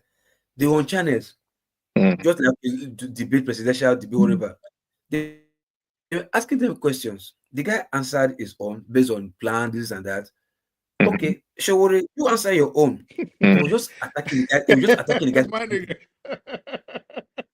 He was like, no, what was your own idea? He was just concentrating on the guy, trying to bring him down, talking down on the guy. Oh, like, probably somebody said irritated him. Like, guy, what's your problem? No, but some people that's how they debate is they attack the guy. Look, for me, I think his best position is like a chief whip, kind of chief whip. Put everybody in line. Like maybe like Bode George. Yeah, put everybody in line. Just put everybody in line. You understand? Yes. If you mess up, I give you the stick. Mess up, I give you the stick. Put everybody in line. No nonsense kind of guy. Fine. But when it comes to leadership, guy, man, there'll be chaos in Aso Rock. In fact, they'll set him up in Aso Rock. It won't last. They'll set him up. It's not gonna last. But I listened to him. I think I only listened to him like 2 or 3 times. They were at town hall, and I really, really, really liked what I was hearing. I was like, wow, he's very very straight to the point, and it was very knowledgeable. Yeah. So, I know. Yeah. Not it is bad, it's bad, it's good, yes, this and that. But like sometimes, look, you're a leader. Yeah, they say uneasy lies the head that wears the crown. Yeah, that you're some best. So you also have you are supposed to have these social skills. This how to communicate, how to carry people, because sometimes leaders do not really have to have the best mind, the best. You have the best team. It's the best team. How to carry, how to lead people. You're a leader, so it's to lead people. It's not to just about doing the right thing. Lead the people. The people have to be on the same page with you, or else that's the people will be the one to set you up to make you feel. They're like, who is this? You owe too much. You owe too much. You know, human beings will have this. You know, not even like Nigeria. They try to oppress me for what? Because like before you start having enemies, like who is this? They start planning your downfall. Like that. You go. Just like that. So, like for me, he's good, but he should be in the cabinet to fix things on the ground where he's working on the ground, discipline people. Like an El Rufai. The first El Rufai or this El Rufai. Because there's 2 versions. The one in Obasanjo's regime and this one. They're different. What's the difference? They're different people. Nah, just like the Hope Uzodinma in PDP and the Hope Uzodinma in APC, they're 2 different persons. El Rufai is so smart, right? He's so smart and intelligent, but I'm scared of him to become president. The thing is, because these people once they taste power, the way they switch with this power, it's like this power corrupts absolutely. So like the way they switch with this power, you're like, dang, was this guy that was like speaks intelligently? Okay, now look at now that is on SDP right now. You can now begin to hear the sweet side of him. It's not making sense. He doesn't issue threats anymore. Anymore. Because it's not out of power. It's not making more sense. So that's like people like that are like, nah, no. Imagine, So the kind of president we need, bro, goes into the National Assembly the first day. He gives a speech. Speech. We don't Yeah. not too long speech. Like the pressure you Yeah. don't put the people on, the assembly members on. The whole country's watching it. You are going there. You're restructuring the country. The way we choose our judges, that's going to change. How we're going to do law enforcement. Want to know who's a Nigerian citizen. If you don't do what we said within 18 months, you're going to lose your citizenship. We want to know everything. Things like, first of all, you're going in there same day. And then imagine a president goes to the National Assembly first day, puts them to the test. Like, listen, I'm not taking any salary. You really love Nigeria, you do the same thing. Let's work for free. Let's work for the people for free. I'm telling you. Let's do it. Let's do it. Let's do it. Let's see if you really you love see, next thing you see. Yeah, we're going to die. Next you see, vote of no confidence. The eyes have it. Vote of no confidence. The eyes have it. And they'll kick you out. That's the truth. They'll kick you out. No, it's not that hard though. But we need someone with balls. We need someone with big balls. The truth is, but that person that the nation will be behind, so that even if the legislative arm are against him, they'll be like, the constituents that they represent are with this president. Yes. And we cannot just, you understand? Because they are scared, man. They are scared of the people. Trust me. They're scared of the people. Yeah. They know they're just scared of the people. If they know, no matter how powerful they are as senators, if they know that they are the people that they represent are behind, they're ready to do anything for this president. Yeah. The senators cannot do anything. They can even record them. If they try anything, they will record them. They will not go back to record them. Exactly. Yeah. They know, because so it's just the people. It's the people. They're not just. It's not. I think it's a lot of. It requires, to me. I think it requires, if a bunch of youth, and when I say youth, of course, I mean like between the age of 35 to like 40, mid 40, whatever. Yeah. But if they can figure out somehow how to raise, say, even $70 to $100 million, because the first step is money. War chest. War chest. You gotta have that. You gotta have that, because you're gonna have to play dirty with them. Yeah. Because it's gonna be rigging for rigging. When we get in power, we can fix everything. Yeah. You have one MC Oluomo, we have DJ Oluomo. We gotta be dirty. We gotta be dirty. You know what I'm saying? So you're going to war with these people. Yeah. So you got the money, you got the people. It's not that hard, but I guess Nigerians, they just want to dance and do TikTok trending moves, and you understand? That's crazy. See, people are not just okay. Now, I'll give you. I think we are going to be closing out in 5 minutes. So we are already 8 hours. The attention is not on him. No, man, and for that, I know him like the back of my palm. Don't worry. No, it doesn't. It's 8 hours. I don't have your energy today. I know, but if we switch back to security now, you go to 10 hours. Yeah. Because we were talking about something that I was talking about earlier on, so I wouldn't want to break off the argument. But since you decided to end it, it's all good. It's your loss. Hold on. See, let me tell you what's the truth. There's something you don't understand.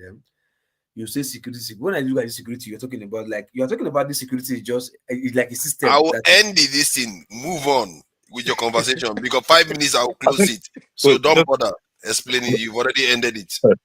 I like that we are actually ending on a note of leadership and the next vision, because that kind of answers the title. Like, when I first came in about having a strong military mind, it all starts from this leadership.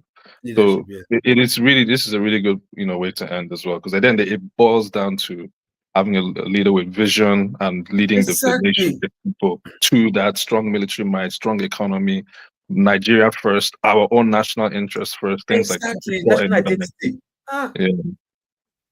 So But we don't all the but I'll tell you this, and I'll keep repeating it. These old men cannot do it for us. no, hell no. And they're They're not so gonna do it. They're all the same. No. Listen, people get mad at me on here, and I know a lot of people don't like me because of that when I say OB cannot do nothing for us. I mean, I don't see him getting in, but even if he did, No, he's gonna- even if we did, yeah, he doesn't have the balls to face he the does pressure. the North. He doesn't have the balls to face the North. To face the North, yeah. That's He doesn't have. just the thing, you know what I mean? He It's doesn't. He not. doesn't have to It's face the and North. those are the people that, and I'm not saying this in a malicious way. I'm not saying this in an adversarial way, and I'm not saying it being a bigot or a tribalist.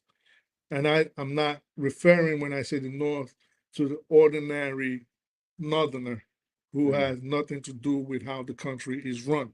I'm talking about the political class, the elite.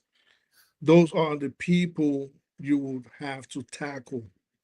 Those are the people you would have to go to war with.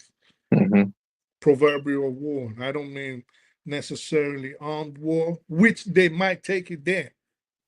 They might, you know, but the elite all over the country, but more so the core North.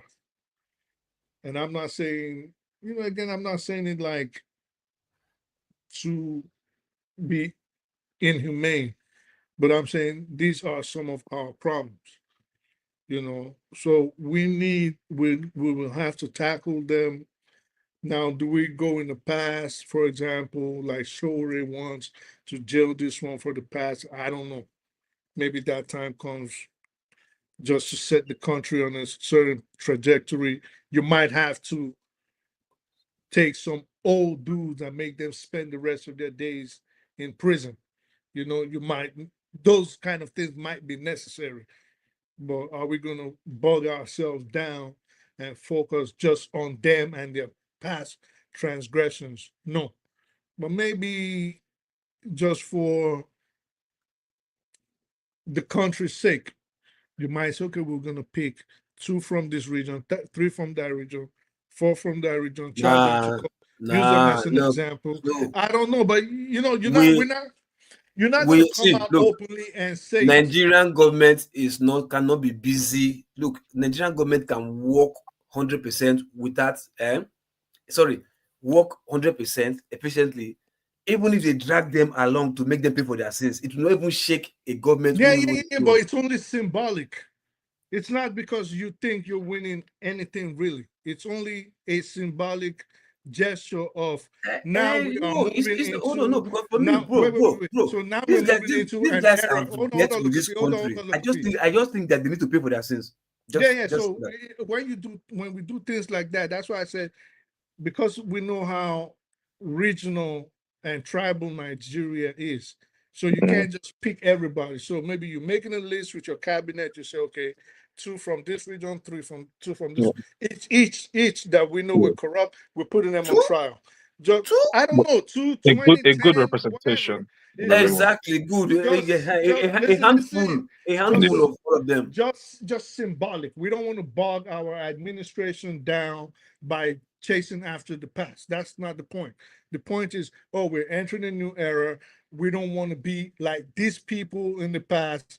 These are going to be the lessons for the children moving forward. Do not be like these dudes. These are the dudes that destroyed the country. Look, by the time we're done with them, he stole XYZ. We can prove it. You get 100 years in prison. No option of fine, nothing. We changed the whole, all that shit. We changed the constitution. We changed the way we do our laws. Maybe we bring a sentencing guideline. We change the way we get our judges. Do we give them life terms? Do we give them certain term limits? You know, so these are the things. These kind of things we got to put into play. But Regional people have to be control punished. Yeah, regional control as well. Regional Like how it was control. back Yeah, then. restructure the country. Restructure, yeah. Police. To be new republic. Yeah, but there's just certain symbolic things we could do, but we can't just start a policing system all over the country like that. That is like a recipe for disaster, I believe. I think maybe you do pilot projects, for example, certain cities, certain communities, and then we have a 10-year plan, and then as we go on, we incorporate more community policing into it, and then but to just give everybody community policing or self-policing, they're going to destroy that whole country. Like, you're just going to have bandits all over the country. It's not that hard. We just need to put All right, in all right, all right. It's not difficult Thank at you, all. It's thank not you, hard. thank you, thank you, thank you. Gentlemen, it's about time we close out. Thank you for joining us, Dozie. Support the diaspora voting, and this is I speak the truth. Let me stop this. Let me stop this. Oh, no. Yeah, the timing. All right, hold on now. Let me greet the people in the chat. Let me greet the people in the chat. It's today. You are still living in yesterday.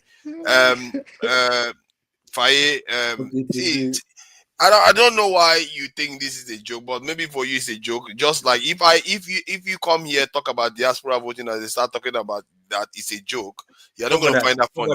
I define listen to me, Papadas. I define this bastard out now. What bastard?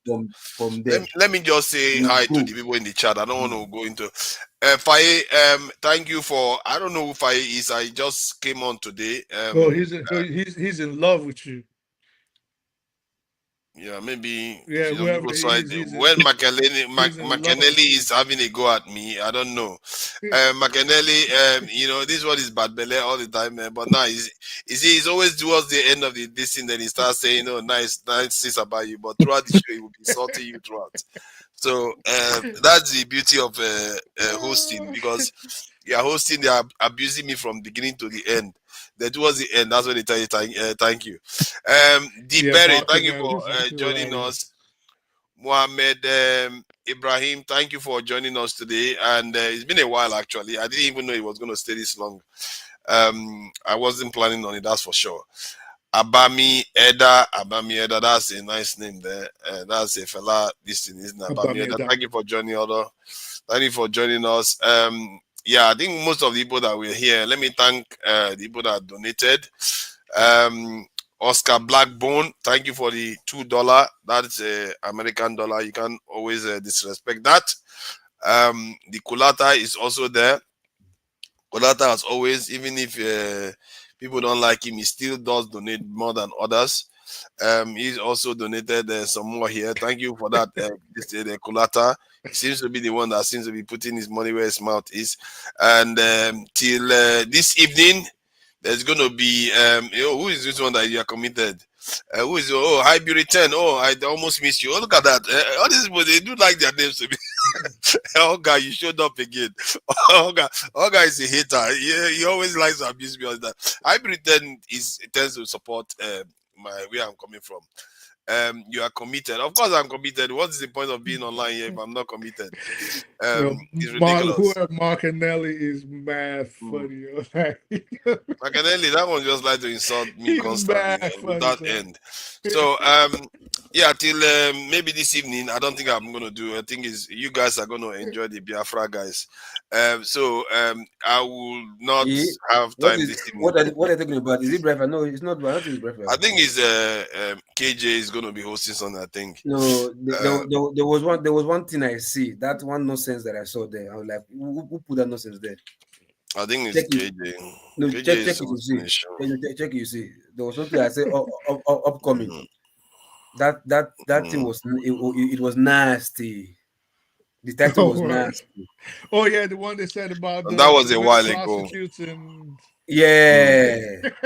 Yeah, man. So right now there are no programs lined up, but I think KJ is probably going to come on later in the day. If I have time, I will do it, but I doubt if I will do it. Maybe I would have prepared to do again when I'm free. I will be doing more philosophical discussions and something more abstract. Yeah, that's the one that you are not annoying when you talk about. Look at that! Stop it, Jare. You don't make me call you names. Don't make me call you names. This guy is just being disingenuous. You're just being disingenuous. Don't make me call you names. Stop it! Stop it! Don't make me call you names. Let's leave it at that. All right. Till next time, guys. Bye. What do you allow? What do you allow?